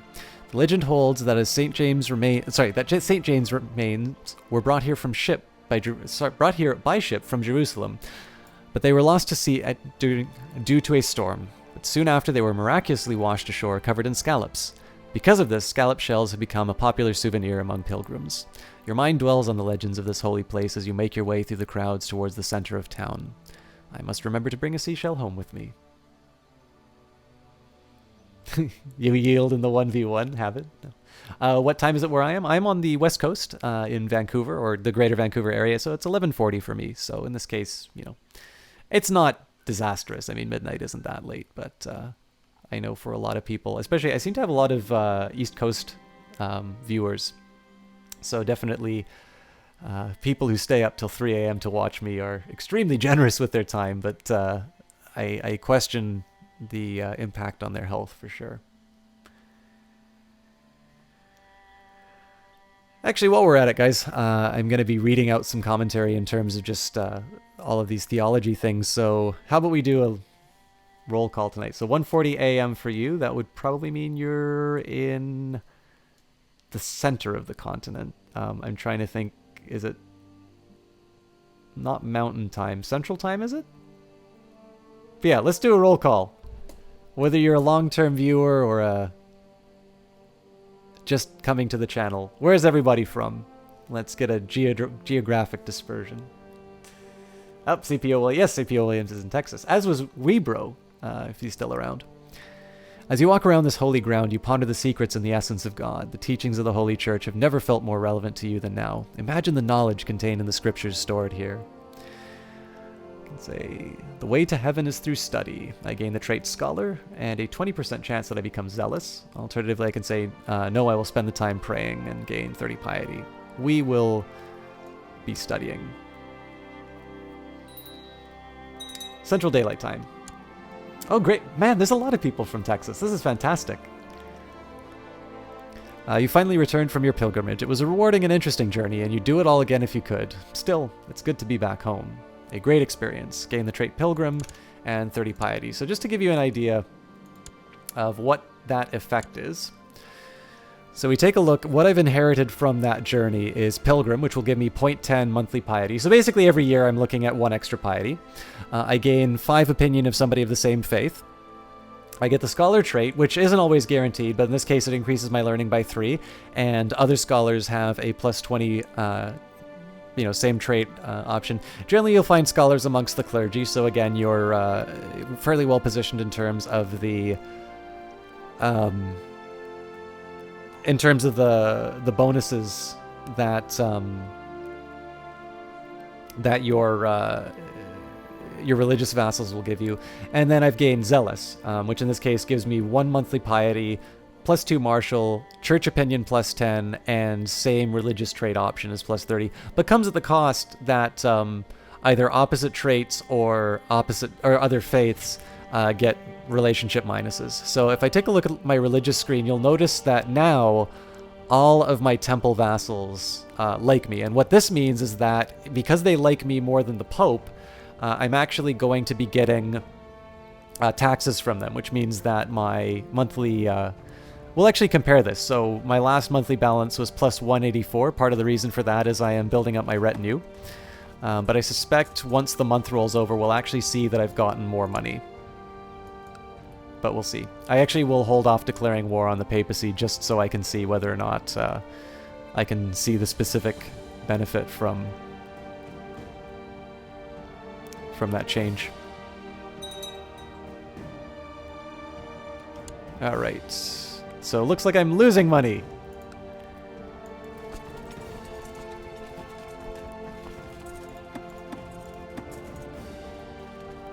Well, now seems like a good time to declare war and take some money from the church. So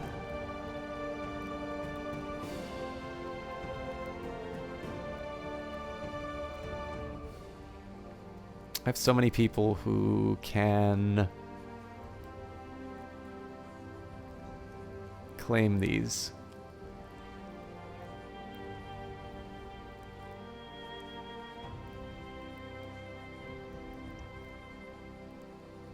So the Duke of Spoleto.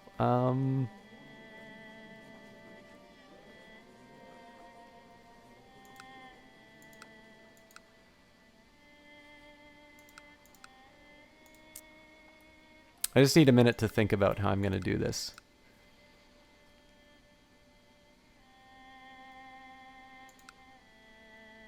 I think at this point, I'm just going to claim it for myself, and then I can decide how to distribute it after the fact. So, as clearly a pious individual like myself would do,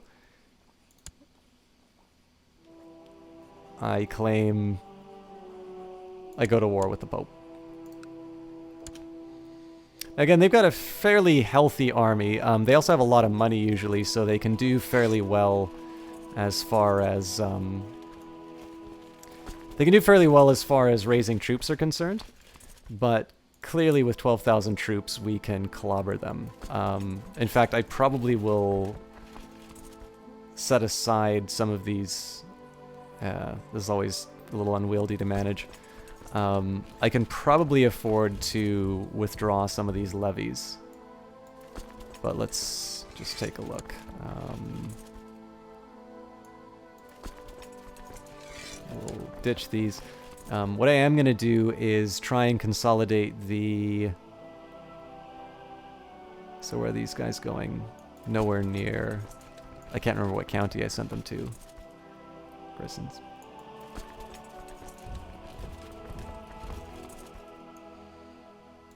And I don't think these guys are really going to contribute that much. They're probably just going to wind up feeding. Well, let's try uniting them, and then... well, hang on a second. One...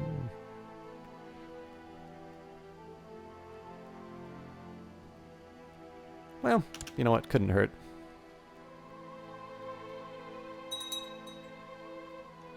Seems like Zealots should have more piety increase than a Pilgrim. Don't they? Zealots get 1 monthly, and Pilgrims get 0.1 monthly. Protestant Reformation is happening a little early in my rendition of history. You might say that. Oh, looks like they changed course. So they're heading to Firenze, which means these guys are out. These guys aren't going to reach it. So yeah, I want to make sure that the Pope's troops don't kind of catch mine unawares. Jazzpoo's hosting me. Wonderful. Jazzpoo, are you in here? Jazzpoo is another streamer, by the way. Not a member of Team Panda, but a lot of fun to hang out with. She does, however, mod for Black Dahlia, who is a member of Team Panda. That's how I met her. But of course, I had the great pleasure of seeing her stream. I've seen her play a lot of Mario-style games. She also does Crypt of the Necrodancer very well, plays that game much better than I do. And I think more importantly, I tend to behave quite immaturely when I go into other people's chats. I know I don't communicate that in terms of the commentary that I give. But my behavior in other chats tends to be quite different from my actual, like, well, I mean, my personality is my personality, but at least from my broadcast personality on this stream is quite different from how I will behave if I'm guest starring or if I'm in somebody else's chat. And I think there's something specific to mention about Jazzpoo, which is some of her mods were, I think, taking me a little personally. And she actually, you know, even though it doesn't always come to her benefit, she kind of stood up for me, which I think is really appreciative. I think it's a very good trait of people to have, not to take things too seriously. And even if, you know, even if it's exasperating in some cases, which I know I certainly can be, I think she, you know, she did a good job of making sure that that everybody had fun. So I think it's a very hard line to kind of follow, and I think she does it well. So, and of course she's hosting me, so I'm obligated to say nice things about her. I thought we just had a small army, but no, thousands appear out of nowhere. Yeah, so the difference here is that this is the relationship between the liege and the vassal. Personally, I have 2,000 troops plus my retinue, but my vassals, the people who are below me, are under an obligation to provide me with troops, and there's 12,000 there. Now again, this is not necessarily a very large or strong army because the Byzantine Empire is currently sitting on 15,000 with a capacity of 19,000. So in this case here, they can still do a fairly hefty number on me, which is why I'm avoiding claiming any of their territories until the right moment. But certainly, once we take the full strength of my empire, we're definitely not hurting for troops.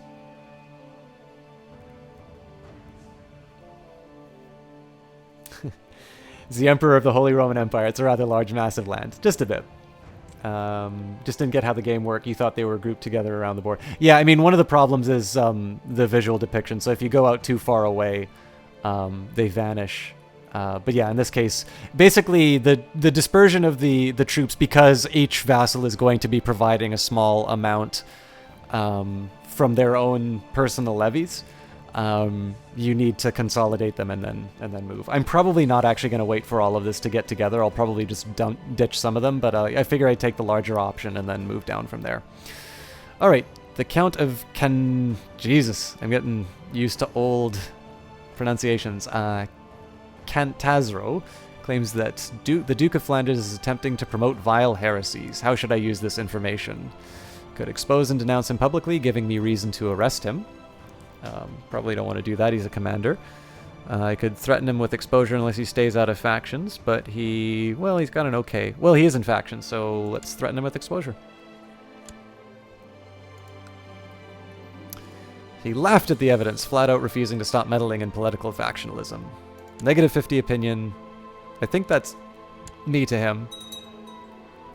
And I will threaten that he will live to regret this. It's no America or anything.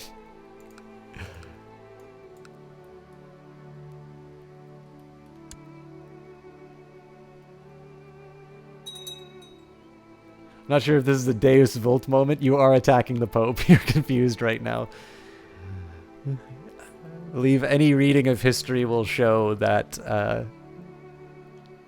there are definitely some not godly popes. Ungodly popes? Yeah. Alright, so a little bit of danger from the Norsemen. So we'll disband a couple of the troops, just kind of at the edges. I mean, this force is overkill for less than 1,000, but they're all kind of close together now, so I'll just maybe take the outer stragglers, so I only have 1 or 2 counties to move through, and the rest I'll barrel into the Popish troops. Looks like we lost somebody.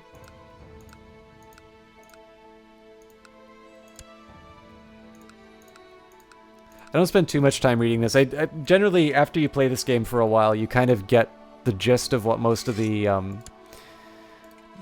messages are.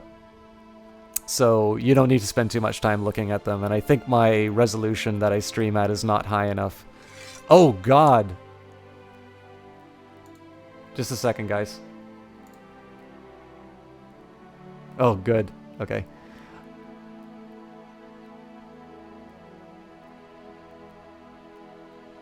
Actually, I think I might be streaming at a slightly higher resolution than I normally do. I mean, the bitrate's still gonna crush this like a tin can, but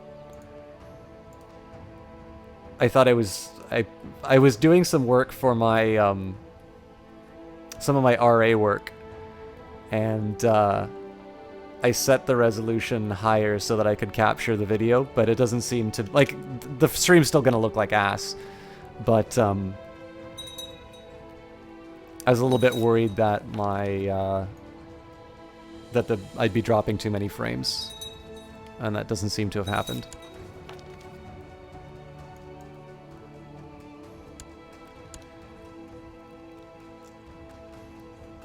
Sorry, I realized that was a very strange moment when I scream out, "Oh God," and then nobody has any reason to know.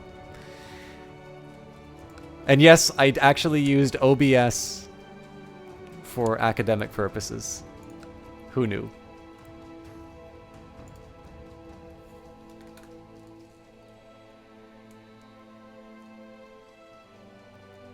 Don't forget the female pope who got pregnant. Yes.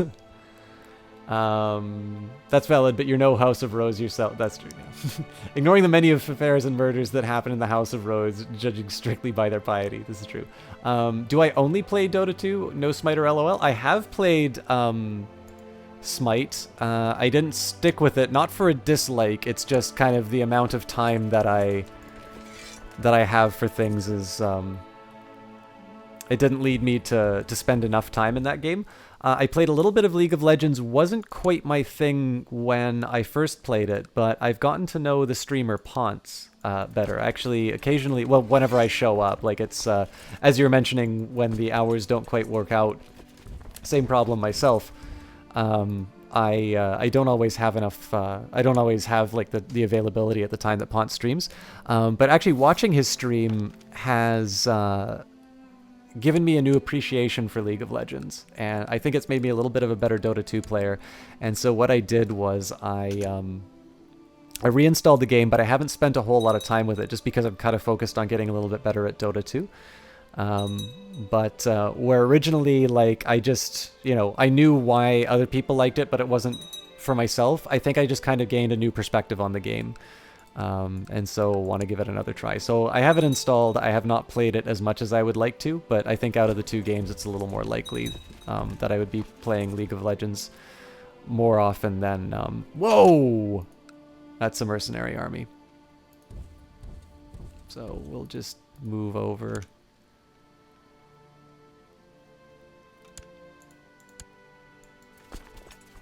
Okay, so they are heading to Firenze, which is where we'll go to. Now they are running away to Ancona. Yeah, so in the end, I think both games are good. I don't agree when people say that they are mostly similar. I actually think the games have two distinct approaches, which means that you can play both, and I mean, the only thing that you're doing is kind of dividing your time.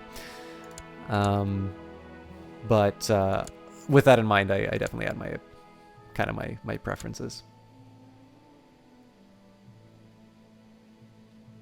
Oh yeah, and of course you found me through Ponce. I'm sorry, Platypus. I'm not even thinking straight. Of course you. That host didn't happen too long ago, actually. He was hosting Clara, and Clara hosted me. Oh, that's cool, actually, because I know Ponce hosted me directly too, which gave me a surprising number of followers. But yeah, I mean, Clara in particular. So she is the actually, I feel like I've told you this once before, but on the odd chance that I didn't, because again, obviously, I'm sort of taking leave of my senses tonight. Claire is actually the host of Team Panda, which is just beside my name over here. Oh, Mex Kirby, thank you very much for that follow.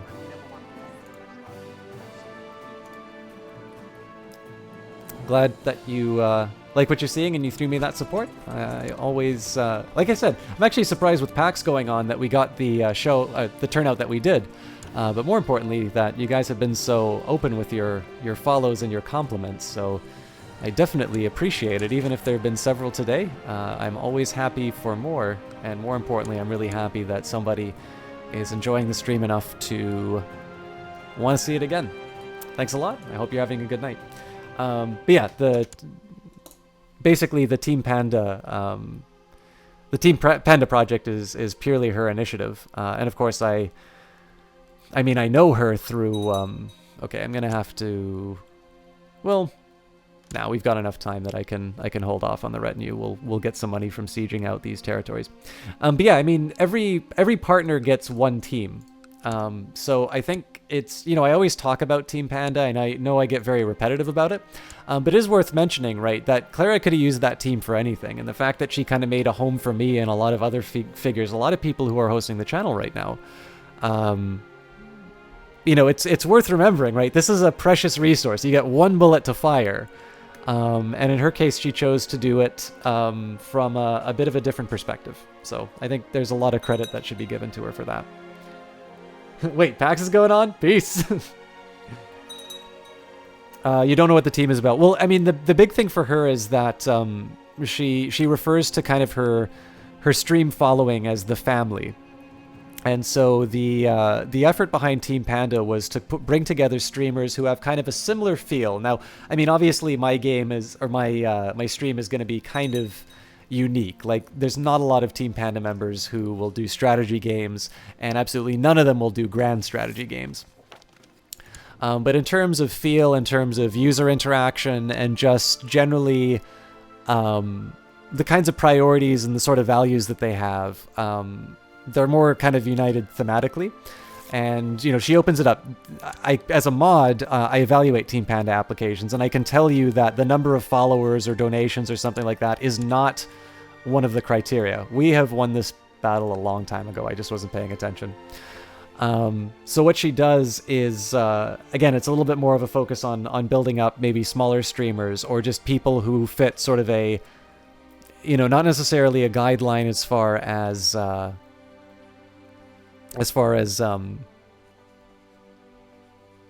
the success metrics that people will use. I'm actually going to hold off. I'm at least going to siege out this province so I can get the money.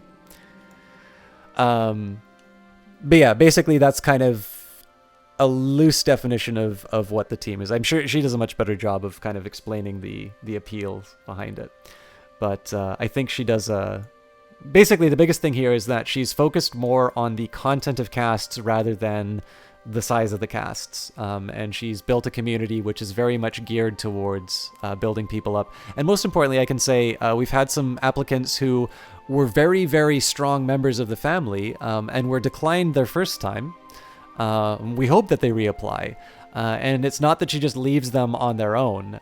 She's actually made some recommendations in terms of how to improve on, and some people have actually come to me with those recommendations and asked us, like, hey, can you give me a hand on this kind of material? So in one sense, even if people are wanting to become involved in the team and they don't make it, I'd like to think that they wind up as better casters for it as a result. So yeah, I don't know. That's probably my best explanation. For some reason my emotes aren't loading anymore, but I'm going to assume that was a Craigasm that Endor put after I get a similar feel from my voice. Alright, the princess has been trying to convince the merchant to invest in one of her ideas for several weeks, but he had always refused until today. The idea was actually quite good, but I dared not give the princess the coins myself. Instead, I had given the merchant the coins needed and told him to pretend to be convinced and then invest in the idea. I hope this will keep her happy and occupied. So the reason why I'm waiting to siege out this province or county is so I can get the money from it. It should be done any minute now. This is kind of important when I'm running a deficit. Alright, so, I mean, 8 wealth, not great, but not disaster by any means. So we'll offer our peace. We gain 100 prestige and the county.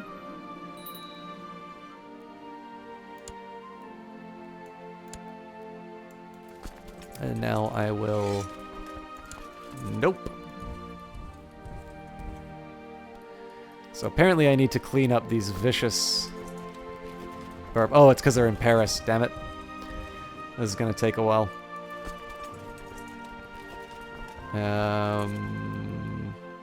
You can go here.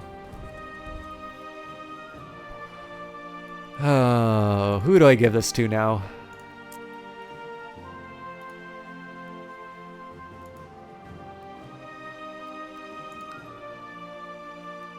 Well, he likes me enough. So let's create the duchy first.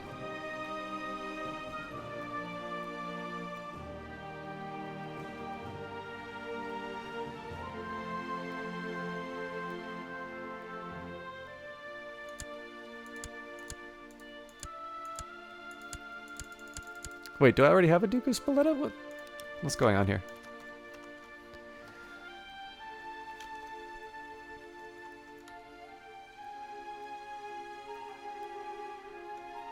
What happened if you killed the Pope and took his territories instead of taxing? Well, there's always going to... The mechanics of the game make it so that there will always be a Pope even if he's unlanded.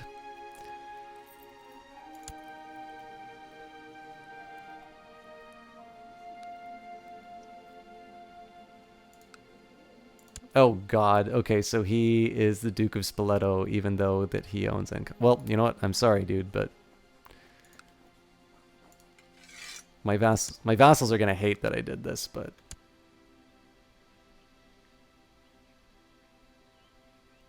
I might as well rip the band-aid off now.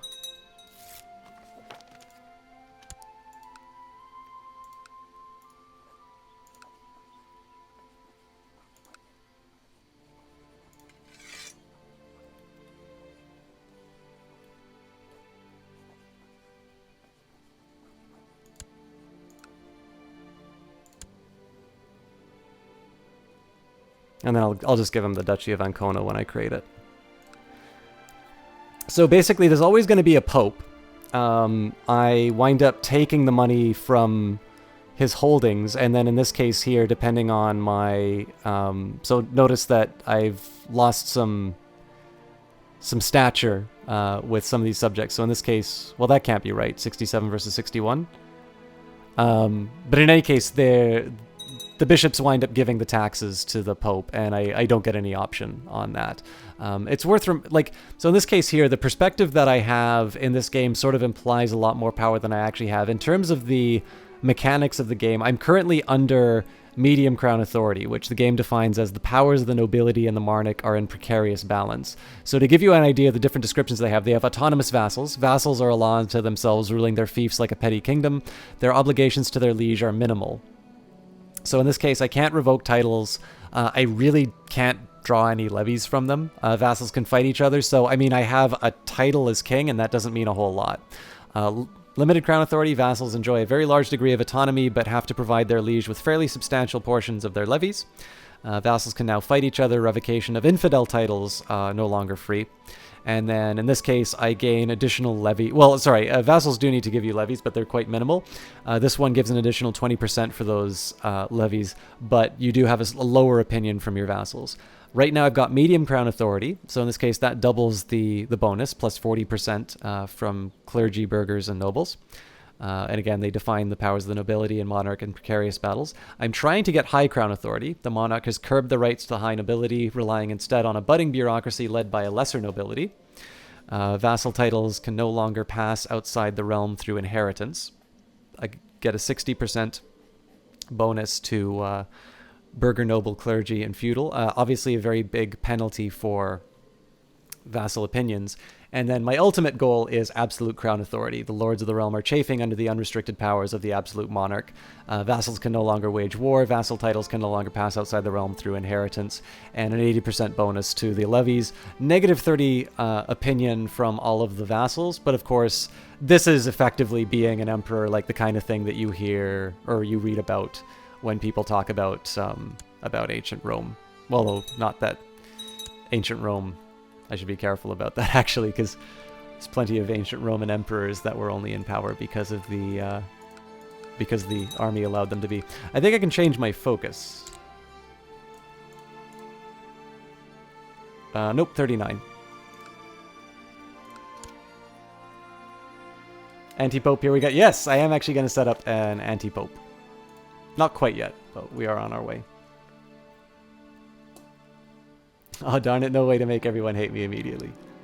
Alright, the Waldensian heresy has appeared in the province of Brigisau. One of the reasons for that is the moral authority of the church, although it is fairly high, all things considered. And if we look at our map, we've got it here. I actually want to deal with the Waldensian heresy before anything.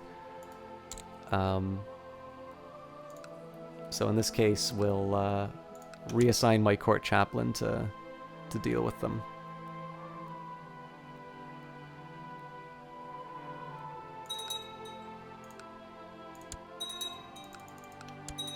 Let's see if I've got any intrigue options that are interesting to me. Well, we can hold a feast, so let's go for that. Oh, you know what? That was probably very foolish of me, because I need that money for my armies. Well, we'll hold out. No feast is complete without boar meat. Who will get the prestigious task of hunting and slaying the boars needed for the feast? I will send out Marshal Ailo. I can hunt the boars myself. 80% no effect, 10% chance of one marshal, 7% chance I become wounded, 2% chance I become maimed, or 1% chance that I die.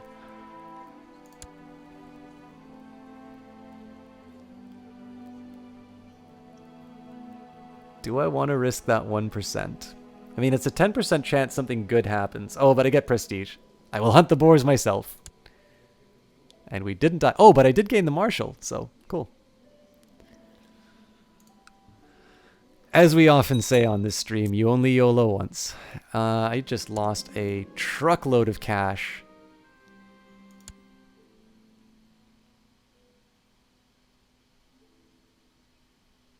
Oh god. I would have preferred to spend lavishly on food, but now I can only spend enough to satisfy everybody's hunger. Most of the preparations for the feast have been made, and I now only have to send out the invitations. So now,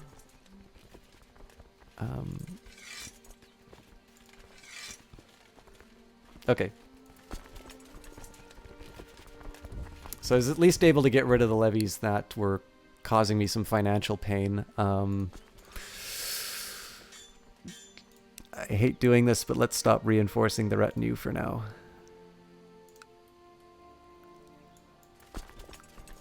So I'll combine these first. Dear Emperor Pepin II, I thank you for your invitation, but I will not be able to attend your feast. In fact, I refuse to set foot in the same castle as you. I don't like you either. Same message from just about everybody. So one of the reasons for doing this feast is to actually try and bring people on side. But of course, if they sufficiently dislike you, then you don't have the opportunity to increase their opinions. Are there any heresies beneficial in gaining? Well, arguably, the Cathar heresy is worthwhile because you can have females do things like... you can do things like have female commanders. So, of course, if we remember the Hammer of Britannia, she was a particularly strong military leader who couldn't actually command troops. So in that case, having the Cathar heresy would have been worthwhile. As for the other ones, I believe the Waldensian heresy does not provide you any in-game bonuses. Let's take a quick look.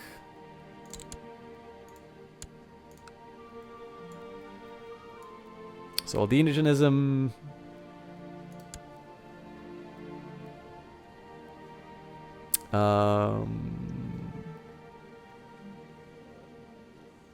no religious head. I have no idea if that does anything for money. I won't worry about Eastern Orthodoxy just because that's not really...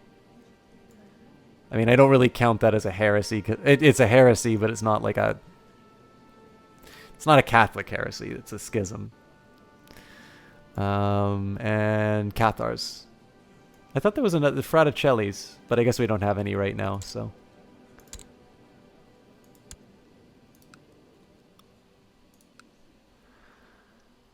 All right. It's attempting to promote vile heresies. Just depressed.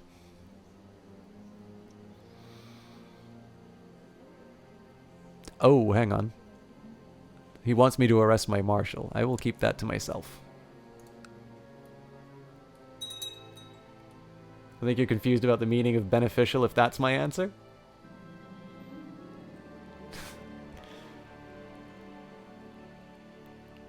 The guests have finally arrived. All is ready. The cooks have worked day and night preparing the food, and the castle has never looked lovelier. Welcome to my feast.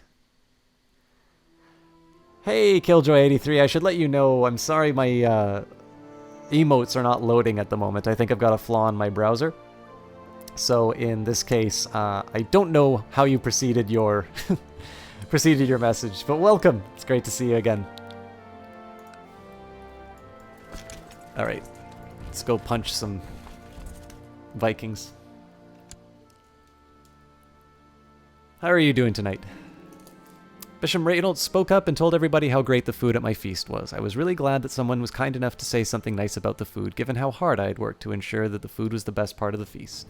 That was well spoken. Thank you. So an additional 25 opinion. This is especially important because he is a bishop. He is a lunatic bishop, which is why he has a high opinion of me. But in this case here, it further kind of solidifies that that bonus I have regarding the tax.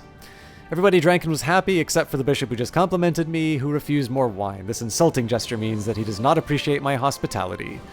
How dare he insult me? Now this is my opinion of him, which goes lower, so I'm okay with that. Sure, PAX is great and all, but I'm sad a lot of the streamers are missing. Indeed, it would be nice if people didn't have to watch some nonsense like my stream, but I'm able to catch... being the bottom of the barrel, not being at patch, I'm able to catch up all those disappointed people looking for otherwise better streams. Oh god. Major Tybalt cut the throat of one of my servants when the clumsy man spilled wine over his garb. Imprison him. Give him the just trait, which will give me a bonus to stewardship, which will help me with my demesne. It will help my learning. My vassal opinions will increase, but opposite traits will dislike me. But not only will we imprison the mayor, but we'll probably pay him for his relief. Alright, another bishop came up. I won't read this out again, but he said that everything was awesome, well spoken.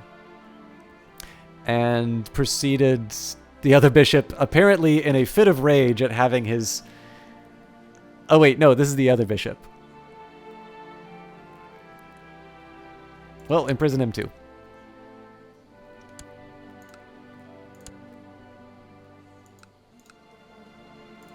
See if we can get away with some coin.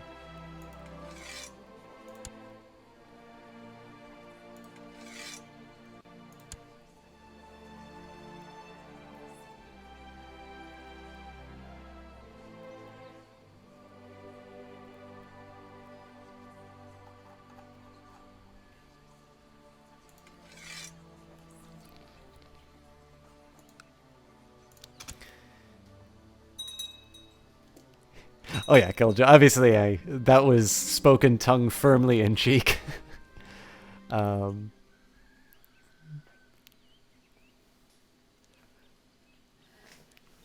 continues to flow through the trade post in Benevento, but your relationship with the merchant family that owns it has soured. To teach them a lesson without going to war, you could arrange for a mob to burn it down. We could attempt to burn down the trading post, or no, things could quickly escalate. Okay, you know what? I've never said yes to this, but let's do it. Yes, assemble the mob. I want to see what happens. Lots of angry drunks. What? Oh, God, killing my servants. Yeah, it's like we've got this lineup of servants. It's like, man, we really need to carry on some spares. It's the Middle Ages. Imperial Majesty, may you live in harmony and contentment. I accept paying your ransom for the safe return of me. So, refill the coffers a little bit, and we're back to a positive balance. Actually, I wonder, can I get away Let me just take a look at army levies. So right now we're 232, 1629. Costs 14, but I think I'm going to go for it just so we'll try. Oh my goodness. Every time midnight comes by, I need to turn off my notifications again. But thanks again, Mex Kirby. That was your email that I was getting. Alright, the last of the guests have returned home and everybody agrees it was this year's greatest feast. So everybody gets 10 opinion modified, and I had great fun and so did everybody else. Alright, Patrician Galetto of the Reveille has skillfully used diplomacy to somehow make the mob back down. The crowd dispersed and the trade post remains untouched. If you want things done, so the Patrician gets a negative 10 opinion of... Or sorry, I get a negative 10 opinion of him, and I lose 30 prestige. That's interesting, so... That didn't turn out as well for me. Okay, now at this point I will... Oh, my personal levies are already standing down. Oh, so this is... Actually, my retinue is fairly large now. So... Let's see what we're looking at as far as wealth. 1072 seems very high. Let's let another month go by and see what the effect on my finances are. If I'm still making money, I'll see what happens when I punch this up to 831. Okay, that's quite inexpensive. So 1486 to 2740. I don't think we can afford that, but let's see how long we can run it out. I'd really like to get these this retinue up. I definitely have more space for the retinue, but I kind of want to max up my my current troop levels, and then I can sort of file in some more units as time goes by. Also, until the Pope dies, we can't... Hang on. This isn't even the papacy anymore. This is just a separate county.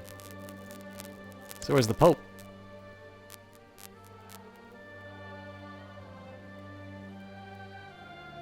Titular title, no de jure vassals. Okay, so... I'm curious. Cannot usurp religious head titles. So there's no way for me to get that. But it does seem like I can actually go to war. So he's got 242 troops. I'm not even going to worry about my my personal troops. I'll just send the retinue to... See, the nice thing about this not being with the papacy is I can just declare war on him without worrying about breaking a truce with the Pope. So... Oh, Crackle Mike. Sorry, CPO Williams. Thanks for letting me know.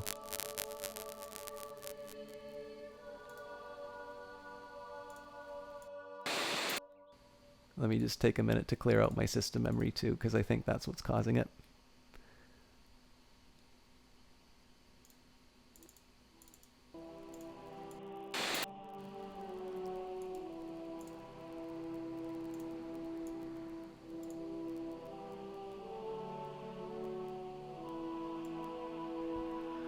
Alright, that should fix everything. If you guys, I can just get a confirmation from somebody in chat that the mic sounds the way it should.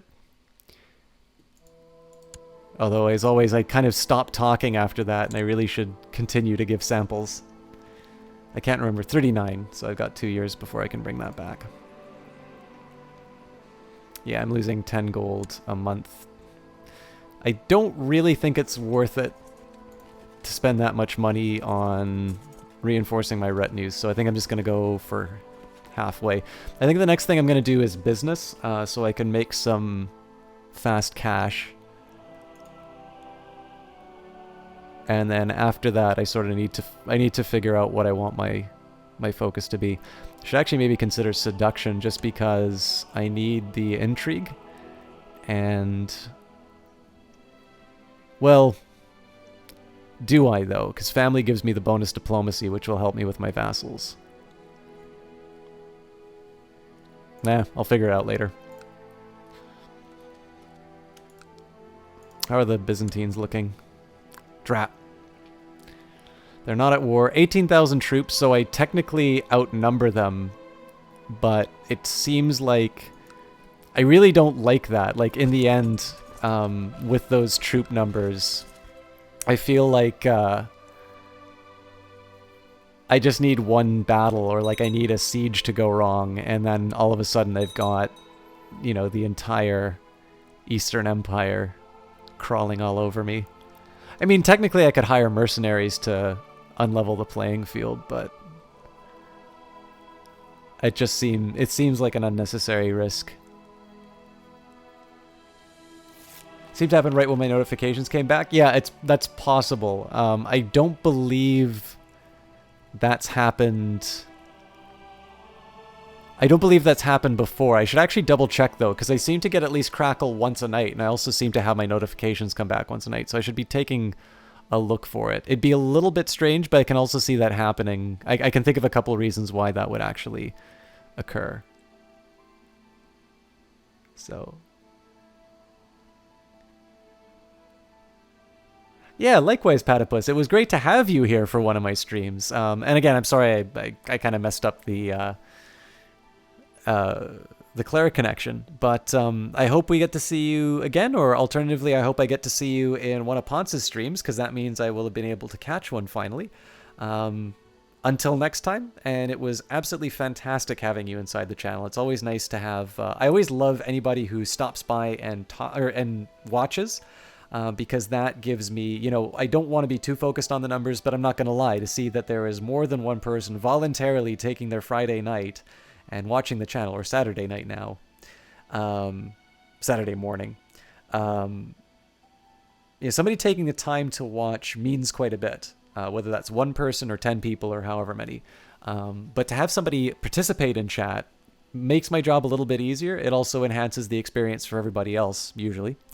And definitely was the case in your end. So it is absolutely fantastic to have somebody like you stop by. And indeed, all of you, whether you're actively participating in chat or not. So it's great having you, and I look forward to the next time I get to chance with you. With what goal? Sorry, Endors, I think I missed the reference.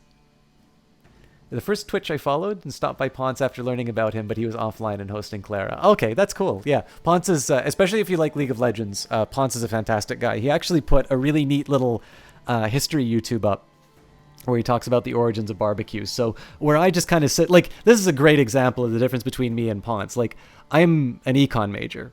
So, you know, I have my interests, and one of the things that I've learned in talking with econ professors is they seem to be very broad in their interests, and they seem to know about a lot of things. So for instance, with my RA job, I was sitting down and I was talking with my prof about antibiotic resistance. Now, I have done some research for her on this topic before, so I'm not completely ignorant about antibiotic resistance, or the broader category of antimicrobial resistance. But between when I did that first project for her and now, when she's doing a proper research paper on it, she has learned a lot. And we're talking about like the full-on biology of these things, which I don't necessarily know. So again, you know, I'm used to having people with broad interests, but I mean, I'm just a student on this stuff, right? There's limits to what I know. I'm not very strong on history. So I just kind of come up here and I babble away and I talk about the little things that I know, but it's very much scratching the surface. A lot of it is opinion. But Ponce has a background in archaeology, and he just puts up this absolutely wonderful, concise, fun little bit of French history and the origins of barbecue. So he's a great guy to talk to in person, but also a great little example of just how he commands this medium, both stream and individual videos, so well. So if you guys haven't checked out that video, I really strongly recommend it. I think it's on his Twitter. It's probably on his YouTube account as well. All right, looks like we have rebellions. So Guido of the Waldesian Uprising has declared the Holy Roman Waldesian Revolt on Emperor Pepin II of the Holy Roman Empire. Twitcher? Oh, Twitter is what I meant, sorry.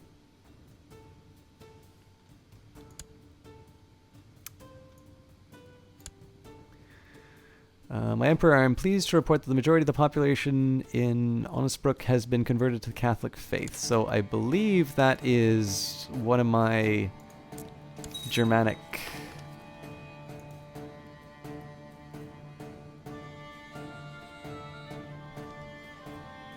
All right. 3,000.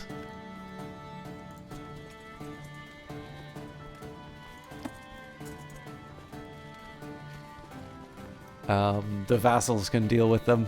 I don't want to make the factions any stronger.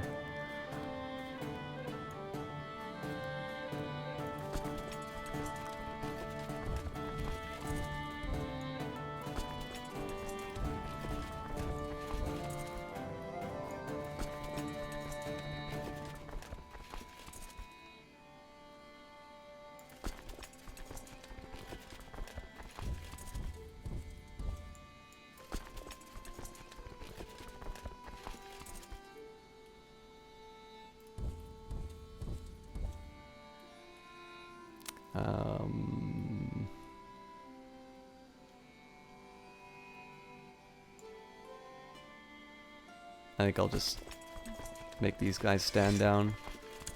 There's not a huge reason to... I mean, again, I don't need to throw the kitchen sink at the problem.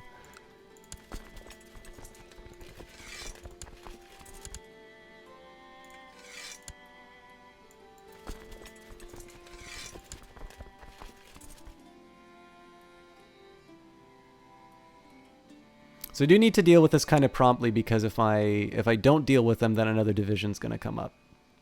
I also can't kick off this war against Urbino until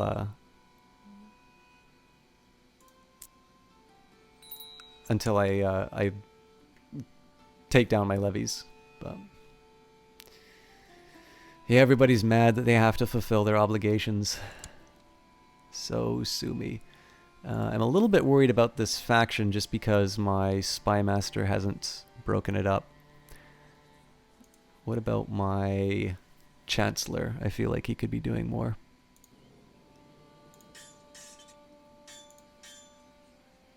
He is in Galra.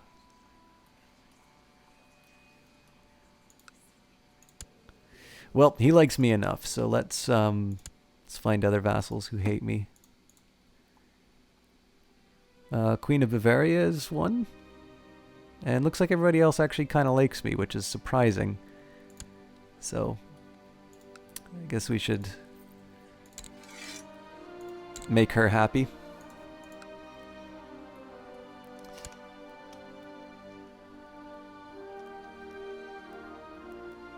And sorry, Patipus, if that was an additional see you guys. Have a good one. Sorry if I kept you a bit longer than intended.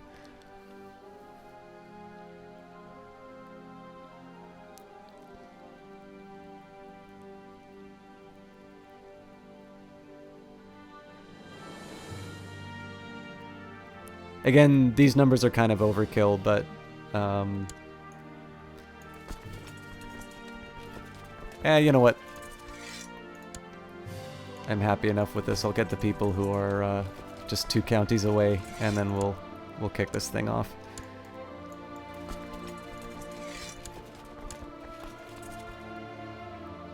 So, I mean, let's pretend for a minute that this was an enemy force that was maybe a little bit more matched for me. And I maybe, let's say I only had 1 shot with this army or something like that. What I could actually do is let them siege out the territory and lower their numbers. Now in this case it doesn't make any sense to do that because I outnumber them, and I want to end the war as quickly as I can, specifically so I can I don't have to deal with any further divisions coming up. But this is an example of how you would how you'd handle a situation like that.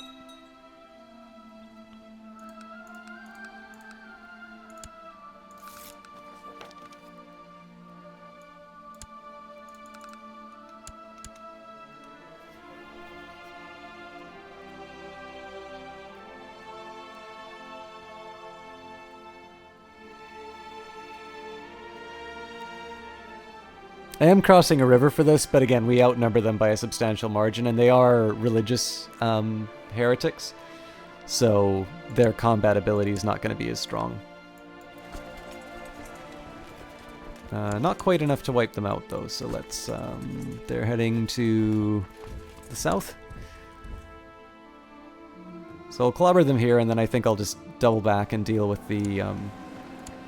Nope, looks like they've showed up in Baden as well, so my court chaplain has his work cut out for him, it looks like. And the really unfortunate part about this is I was hoping to use him for cultural advances, specifically for legalism, which I need 592. I currently have 187. So, oh, actually, I'm not going to get this. I'm not even going to be remotely close to getting this, I don't think. I'd be very surprised if I actually get the crown authority that I want within this generation.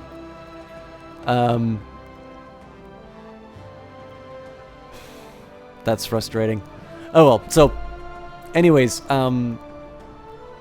let's say that I set myself the goal of advancing my legalism.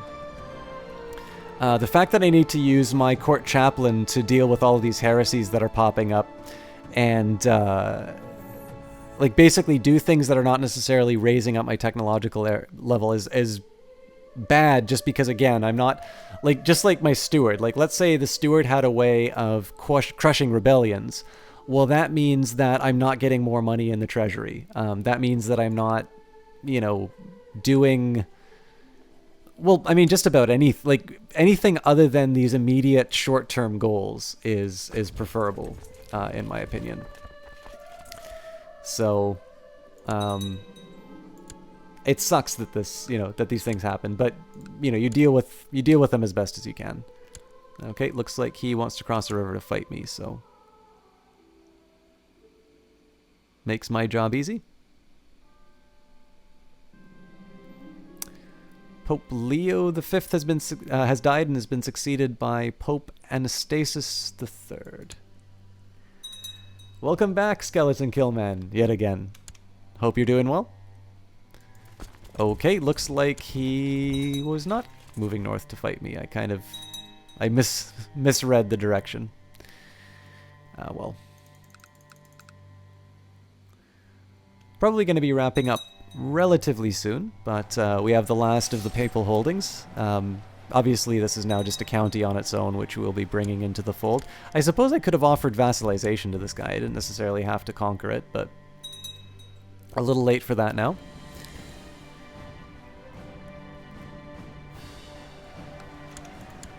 And now we'll just siege it out with my retinues. I'm a big bully, System Shock? Yes, I am a big bully. Glorious, isn't it?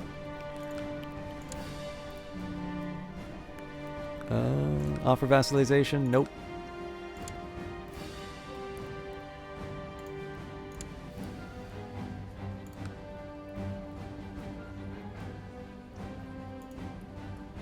Yeah, I think my opportunities for vassalization have passed.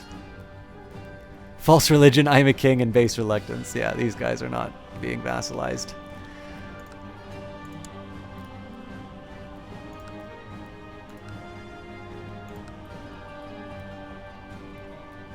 So we're going to have to face the hard choices about where we conquer next. I actually think there's an argument to taking the rest of Italy first. Just because I kind of have some built-in counties. The next argument would be to take some territories within... oh wow, this looks independent actually. Yeah, this is a really good opportunity then. So if I claim these territories so that I can make the duchy.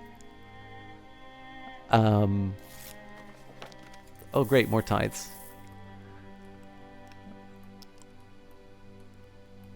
So basically, if I can make the duchy here, this is kind of like a free addition. I already have... Like, so taking a look at this duchy, right? It's Barcelona. Let's usurp the title. Okay, not too worried about that. So like, if I take these territories here, if I'm able to create this duchy, then I can just assign this guy as the duke. And in this case, I sort of have 1, 2, 3, 4 more holdings that I've added to my empire while keeping my vassal limit. So.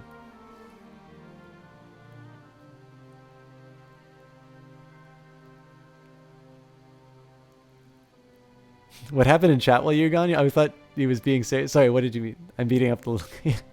The only bad thing you can say about System Shock is that you worry his voice makes you a little less straight. My god.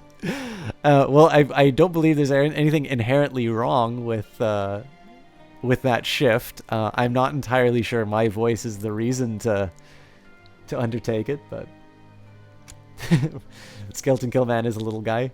Yeah, but you don't have lands that I need, so that's the important thing. And you're gonna have to go down to kings as a base vassal size soon, Art. Yeah, eventually I will. One of the reasons why I wanted to create the Holy Roman Empire at the time that I did is I'd really like... Thank God! Fate smiles upon me. My wife, Frotlina, is pregnant. So the hope here is that I wind up getting some sons, so I can start giving the kingdom titles to my sons. And at that point, I don't need to worry as much about my vassal limit. Am I taking over the world? I'd love to, Killjoy. I think it's particularly difficult to do in this game, but we're in a fairly good position for it, because once the rest of the Christian world is bowing the knee, we will have the option of religious war. And of course, in this game, you need to have a good reason to go to war with people, a casus belli. So in this case, I'm going to have to take on Wessex, then Devon, then Essex, so on and so forth. Basically, the conquest of the United Kingdom is going to be a little bit tricky because they're all the same religion as me. However, to try and take the Muslim territories, or the... Too busy explaining religious war. So now we own Urbino. Basically, the really nice thing about once we've kind of taken all of the Christian holdings, then we start declaring war on Slavic and Germanic areas. Now it's possible that they'll turn Christian, at which point we need to kind of take them over the old-fashioned way. But once we have the United Kingdom, effectively we're just declaring war on heathen empires, which makes it a lot easier to sort of have rapid and broad conquests. I still need to worry about... Yes, I will actually assign a lunatic, depressed commander. Don't judge me, okay?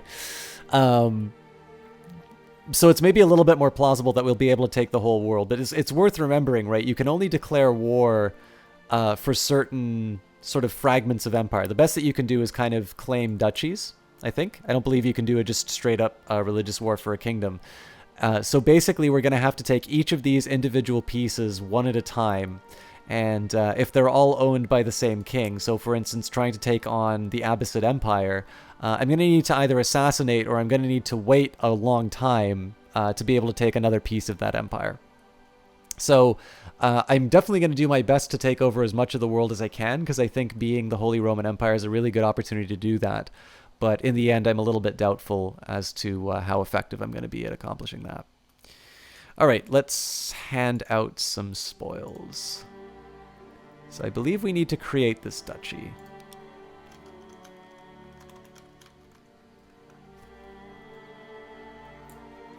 Skeleton Killman is 5'2", 12 years old. Sorry, 14 years old. So I took off 2 years for you.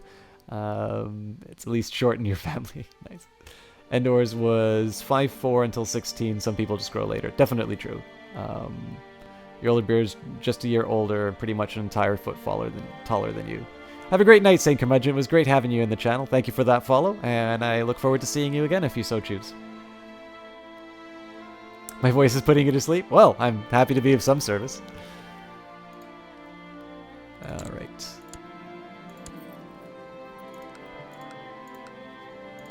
So I just conquered him.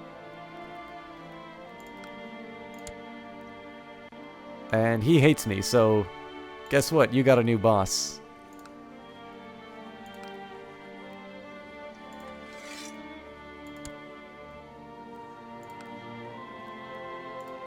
So I'm 50 out of 44. I feel like there's still efficiencies that I'm missing, so I'm just going to take a quick second here and look at the ranks. Again, the dukes are all where they should be.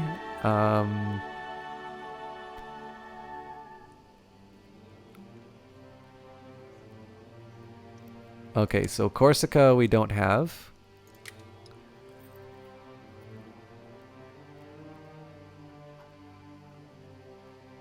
Well, we have Corsica, but we don't have the duchy for it.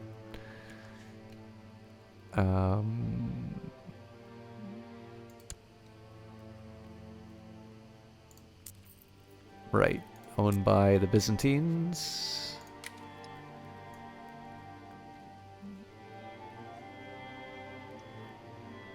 Capua and I think Rosello's to the west. Yeah. Okay, so I don't have any counts that I can give away. I just have that many dukes. So where are the Byzantines sitting as far as their troop strength? Still at 18. Are they at full capacity? Just shy of 30 troops, but basically. So the next question is where I'm sitting with my troops. 19,000. So tell you what. I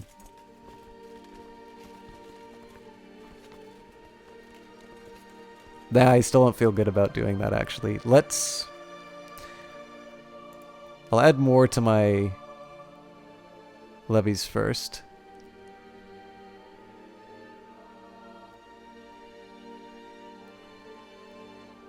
Oh, I forgot to add horse. I'm gonna need more cash for that. So I think I'll add another cavalry. I'll round this off with more cavalry.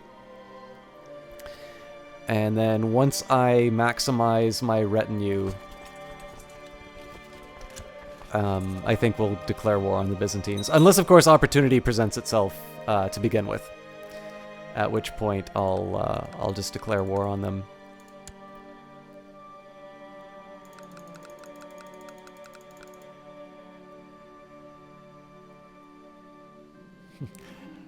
Yes, I did give a duchy to an Anglo-Saxon man in... Or wait a minute, no. I believe the Anglo-Saxon... Yeah, the Lombard hate me, so the Anglo-Saxon... I wound up giving it to the Anglo-Saxon, that's true. What's actually amusing is because I'm playing... I was playing Pepin, the nephew of Charlemagne, in this playthrough. Because he was in Lombardy so long, I'm actually a Lombard who... is running the Holy Roman Empire, so I kind of figured that I would keep the same culture, and then I would just run that through because I believe I believe this will still be eligible for the Iron Crown achievement once the time comes for that. So yeah, Green Gaming, it's an unconventional choice, but there we go. All right, have a good one, Skeleton Kill Man. I will do my best to keep talking to lull you to sleep. When do I stream usually? Crusader Kings 2 will be Friday evenings. I do my best to try and keep the schedule. So in a perfect world, I would stream at 7 o'clock on Fridays, 7 o'clock Pacific. In reality, I never stream at 7 o'clock. Generally, it's a little bit closer to 8 or 8:30. The other guaranteed streaming day will be Monday. That was my variety day. Currently, we are playing Shadowrun Hong Kong, which gives me a lot of opportunities for reading dialogue and narration. But we also do lots of other games. We do Hand of Fate. I've occasionally done Dota 2, though not live and online because I don't have the bandwidth for it. While streaming, obviously, I can play it on my own.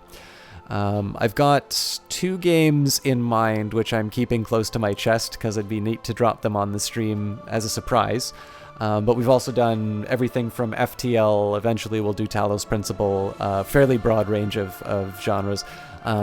There are some games I won't stream because I need to compete with them audio-wise. So a good example of a game that I tried streaming and I really enjoy is Transistor. But the problem with Transistor is that its dialogue and its music is so good that I need to stop talking during it.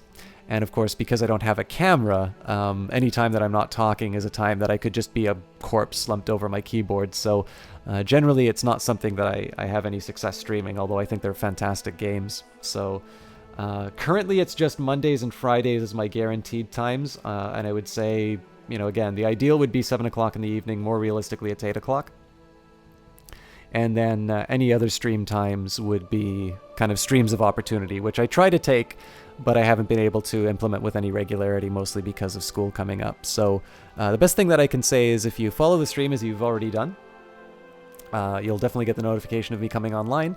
And then if you are a Twitter user, you can follow me on Twitter. And then if I'm doing something like a co-cast with somebody or a special event, or if I just know that I'm going to have an opportunity to stream sometime during the week, I'll usually announce that on Twitter as well.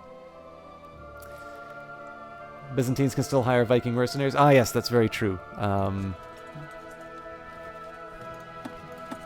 Speaking of which, what do I have access to? I don't really have the money for it, but...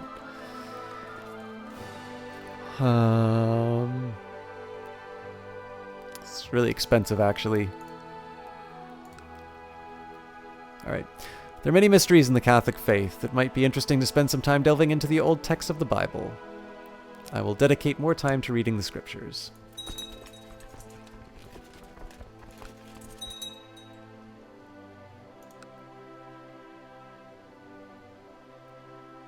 You know what? I'm not gonna... I think I should deal with the Norsemen first.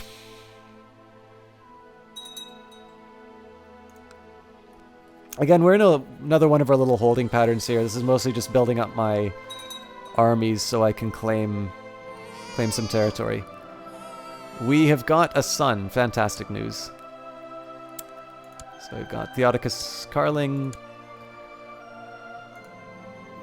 In the past few months, you've been spending many nights reading the Bible. The text contain many items of wisdoms, and also you give some hints to the most important mysteries of God. These sacred texts illuminate me. 20 piety. I gain additional learning and religious studies. Such a shame that I'm going to cease to be a religious scholar. Emperor, I'm pleased to report the majority of the population in Rugen has been converted to the Catholic faith. So... still have the filthy Waldensian heresy, though.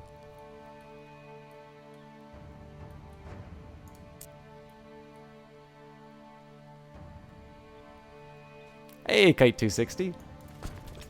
Did you just come back, or have you been here the whole time? Accursed Vikings, and they're running away. Oh, we'll catch these guys, though.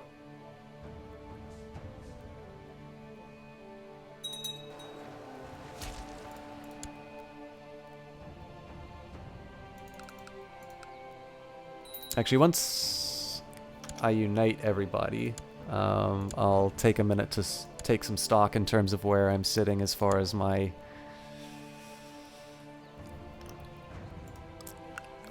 conquests go.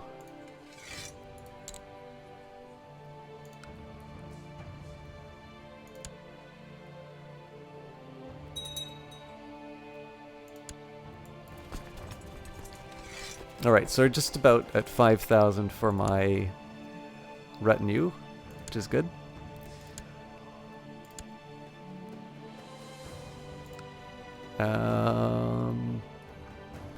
So heresies I need to worry about. Never really had problems with instability here. Despite them having heretic religions. So my ideal would be to create the Duchy of Barcelona. That's going to require quite a bit of conquest, though. So let me just see what... Okay, actually, it's Umayyad again, so... First of all, what is their strength? 6,000, so that's going to be fairly easy. They are going to be able to call in co-religionists, but realistically, whoever's nearby is looking at another 2,000 troops there. 1,000, I believe this is African religion. Yeah. Now, if the Abbasids get called in, I mean, that's something to worry about, but it's kind of hard to believe... that they would sort of get there in time. I mean, it's a possibility. Wow! So I am definitely not messing with the Basileus. 23,000 troops is frightening.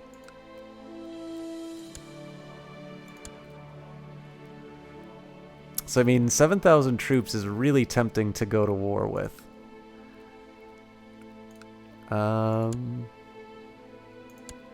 What could I get away with?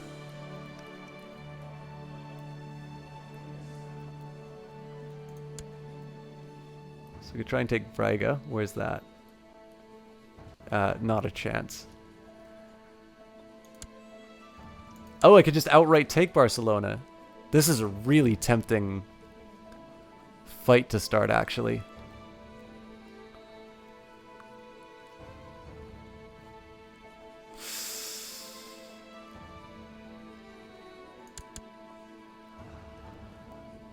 Oh, I also get de jure claims. I guess I can't do more than one, though. This is... Okay, let me just take a quick look at the Empire. Wow, so I can actually... That's really surprising, actually. I had no idea that you could extend the Empire into Barcelona. Oh,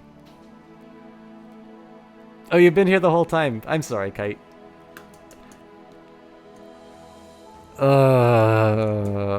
What do I do?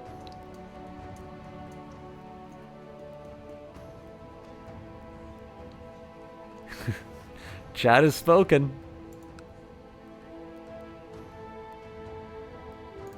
Okay, there's one more thing I can think about. They are fighting...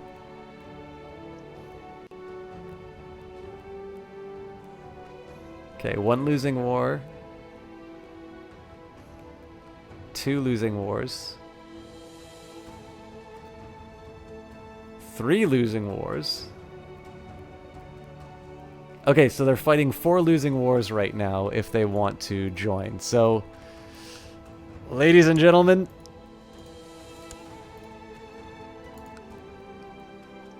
looks like we're starting the Reconquista a bit early.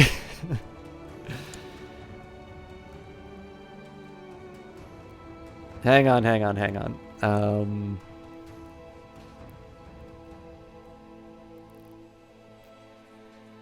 Okay. No opportunity for a grand tournament. Yeah, why the hell not? Let's do the war. They are at more or less full strength, so we could technically do this whenever we want, but I don't really see a whole lot of harm in adding to our holdings. But this time we are going to make sure that our levies are at full capacity. Excepting maybe the Corsicans, which clearly is a little ridiculous to expect them to show up.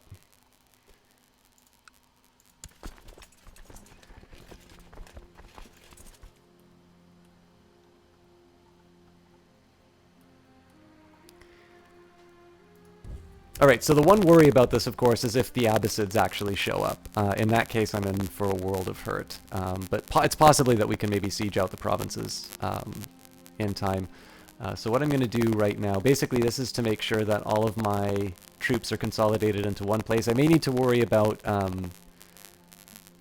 support, but I'll have some time to do that. And again, I'm looking at 18,000 troops, so I should be in a fairly good spot. My bigger worry is actually running out of money, but of course we also have the option of borrowing from the Jewry. So I can also set aside... Oh, more crackle? Clearly the decision to go to war on my good Muslim neighbors was too much for this. Alright, that should hopefully fix it for you guys. Thank you for letting me know. Alright.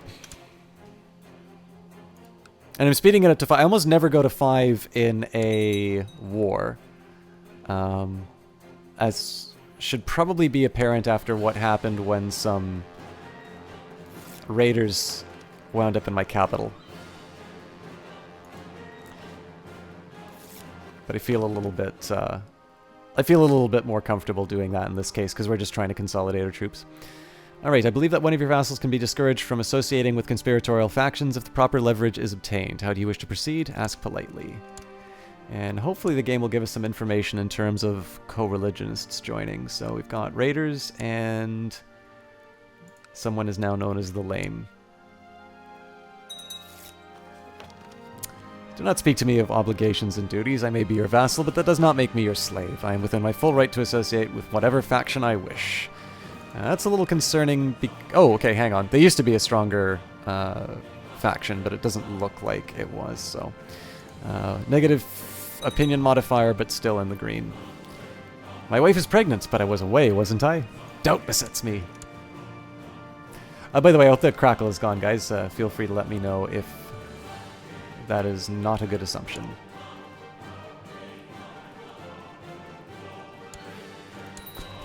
I'm a little interested in... Okay, they can support 22,000 troops, so I've got plenty of space. I am going to have a little bit of trouble regarding my vassals, because I have a feeling this is going to be something of a protracted war, which will translate into some harm regarding my the opinion of my vassals. But we should be able to. We should basically be able to weather the storm, and as long as I don't lose too many troops, even if somebody does want to cause problems, they're going to have a fairly strong army to deal with.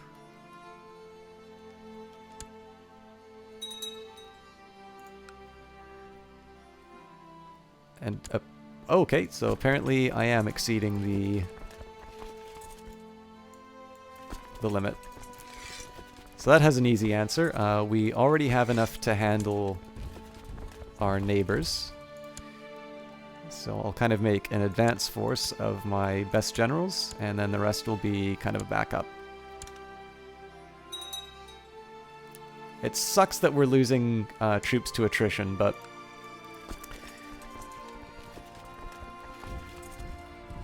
Actually, is there any personal holdings? So Abdul the Young, does he own any of these? I think this is a different guy, yeah. Okay, so he doesn't personally own any of these holdings, so I think we'll just start at Urgel and work our way down. I'll wait for these guys to get into shape. It's clear, thank you very much. Oops, looks like they have a little bit more than expected. So we'll just sit back. I'm happy to let them siege that out. And we'll just get into position to... Let's see what their... that only has supply of 13,000, so I can't really afford to have the full force come in. Oh wow, they sieged that out pretty quickly, actually. But in this case, we'll just let these guys sit down here, and then we will combine... We'll use the 10,000 stack to take them here. So they now have 10,000 troops for some reason. That has to be mercenaries. Oh my god, he's an impaler. And he's shy. Sleepbringer! Good to see you again. How's it going? With your strong devotion to the Catholic faith, you have spent countless hours reading the Bible and thinking about the meaning and origin of the sacred words therein. There are some things that don't quite correspond with what the priests are saying in their sermons, however. I can say I have no right to question them. Perhaps I should not be taken so literally after all and lose the trait zealous. Or the priests are charlatans, gain 100 piety, and embrace the Waldensian heresy. Something tells... As much as I would love to do this, something tells me I should... go for the more conservative of the choices. Alright, so I'm going to slightly reorganize my leadership. The 10,000 troop group is going to be the one that deals with the main force. And then these guys can kind of come in with backup if it gets too hairy. Actually, that's more or less a fair fight, so I think we should throw a little bit more support. We'll move them to Rosillion. And this can support 19,000 troops. Okay, you know what? They should be able to handle everything. So I think we'll just unite everything.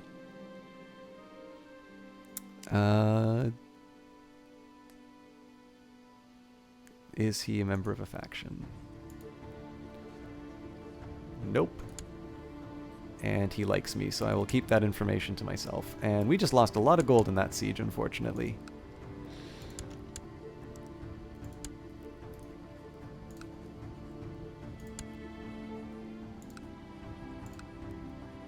So good news is everybody likes me, so now I can kind of focus more on stats.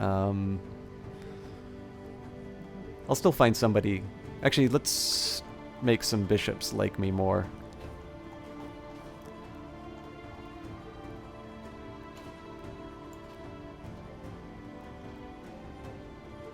I'll just find the bishop that has the lowest opinion of me. I do have bishops, right?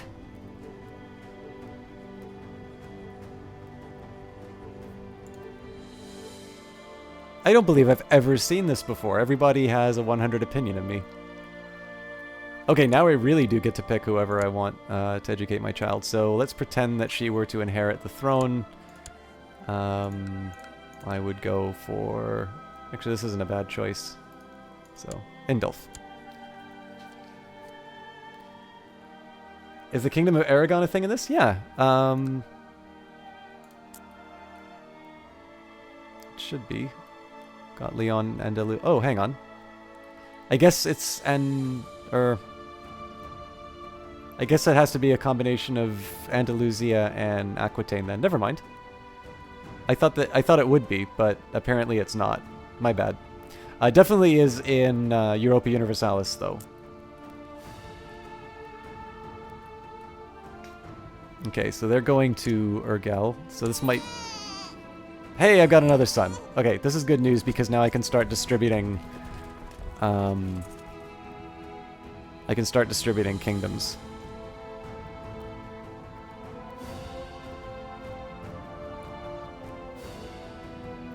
What I might do now that I have two sons, I might actually switch to seniority, which is not great, to be perfectly honest.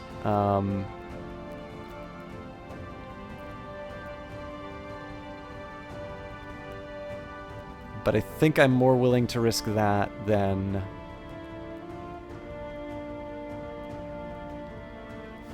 cutting up the king. Well, hang on.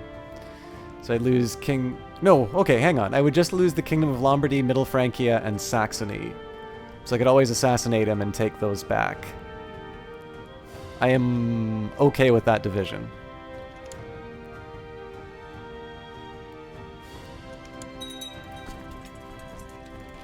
Alright, we march.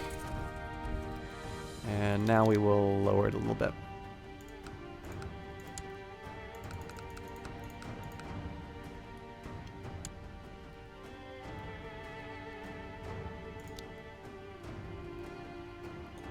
Obviously not taxing enough if everybody has a 100 opinion of you. Alright, so looks like we're losing troops. So I'll siege back my territories. The nice thing about this too is that if these guys get attacked, I have kind of a ready reply.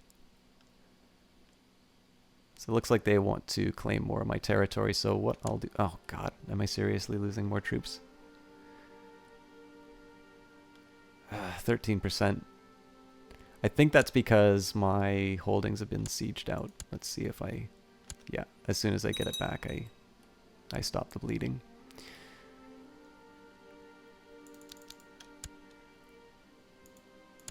So in this case, I'm actually willing to play this game with them because I believe it's one that I win. I'm able to take more important territories from them than they are from me. I know I'm currently losing war score, but I should gain the ticking war score back once I start claiming Barcelona. I could technically divide my armies even further, but I really don't want to have to deal with 10,000 angry Sunnis bearing on my... Right, are they Sunnis? I believe they are. Yeah. 10,000 angry Sunnis bearing down on my 4,000 stacks. So they are heading to... Actually, this is kind of smart on their part. They're going after the... They're going after the territory with less advancement on the siege. So they arrive November 29th. I arrive the 21st. The problem with that is I wind up...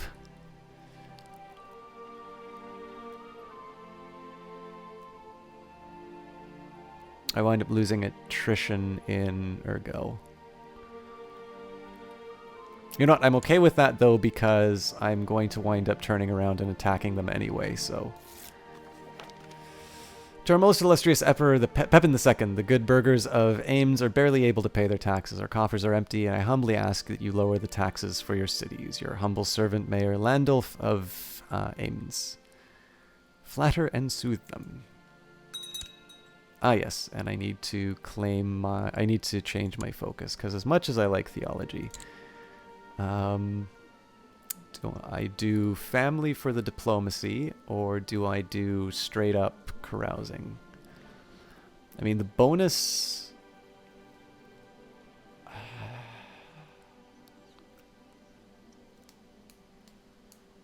I think I will. The risk with this one is that I wind up having too many sons and I really do divide my kingdoms too much. But assassination will fix that later.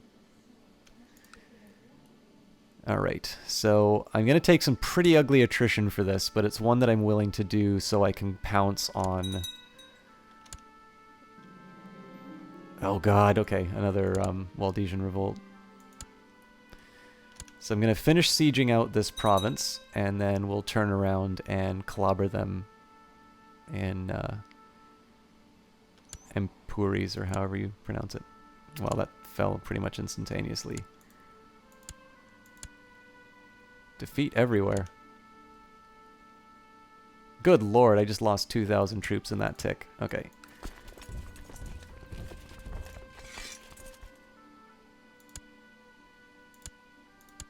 That was definitely a lot more costly attrition-wise than I was expecting, so we gotta get the hell out of here, and...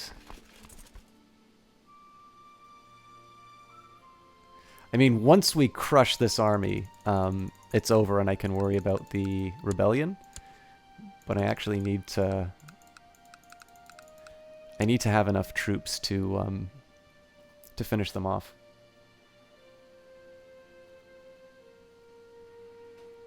Yeah, look at that. We're basically at... We've lost pretty much 6,000 troops just walking. And we are very possibly losing this fight.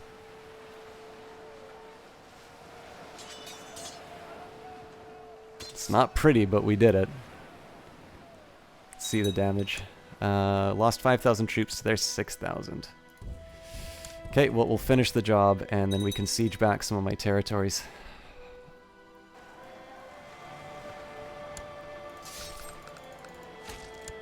I definitely could have handled this a lot better as far as my my numbers are concerned. Push the advantage.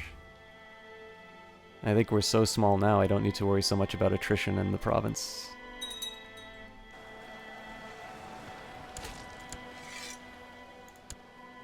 And he's only got 3,000 troops, so this is pretty much it.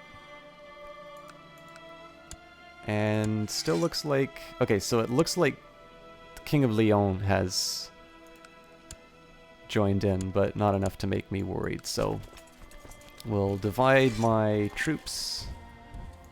Well, I should be careful when I say that, because it's actually 3,000... Oh god, okay, 3,000 Waldesian heretics. I didn't even know how to handle this. Let's take my territory back. Oh, looks like they want another fight.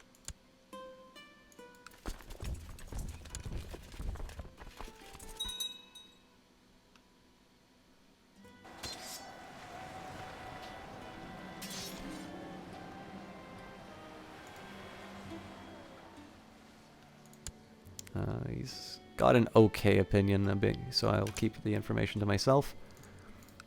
I guess the big question here is how bad do I think this uprising is? Do I want to commit? I mean, I'm feeling kind of comfortable letting my guys siege out the province and then turn on the heretics, but that means that they could get reinforcements in the time that they that they do it. I could also potentially get mercenaries. And I'm losing money. Okay, well, at this point, I think I need to... At this point, I think I need to finish the sieges just so I can get some money to finance the war. The independence faction is becoming a problem because I've lost so many troops to this war.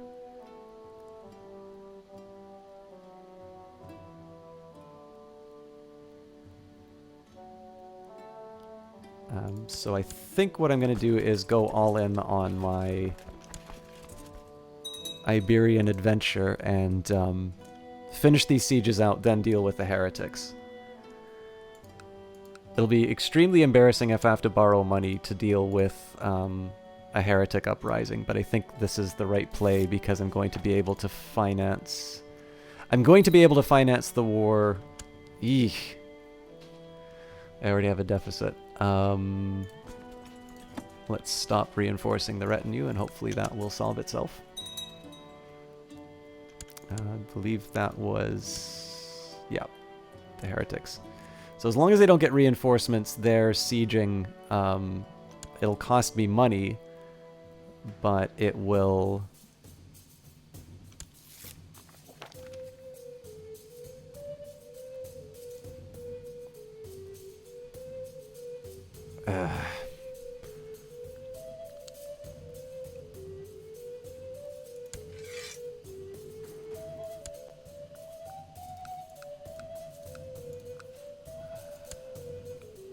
Okay, so as long as they don't get reinforcements, they're going to be losing troops sieging these territories.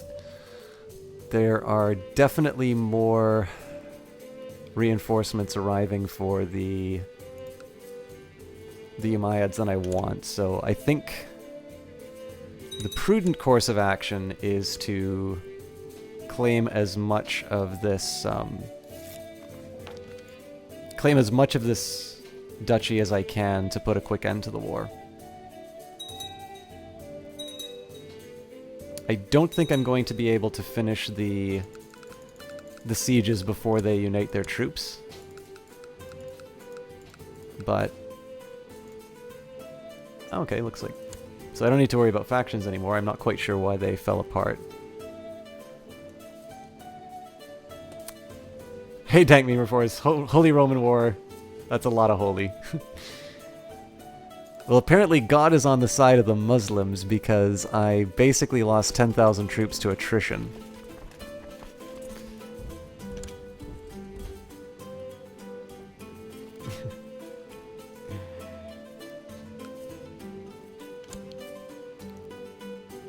Okay, so let me just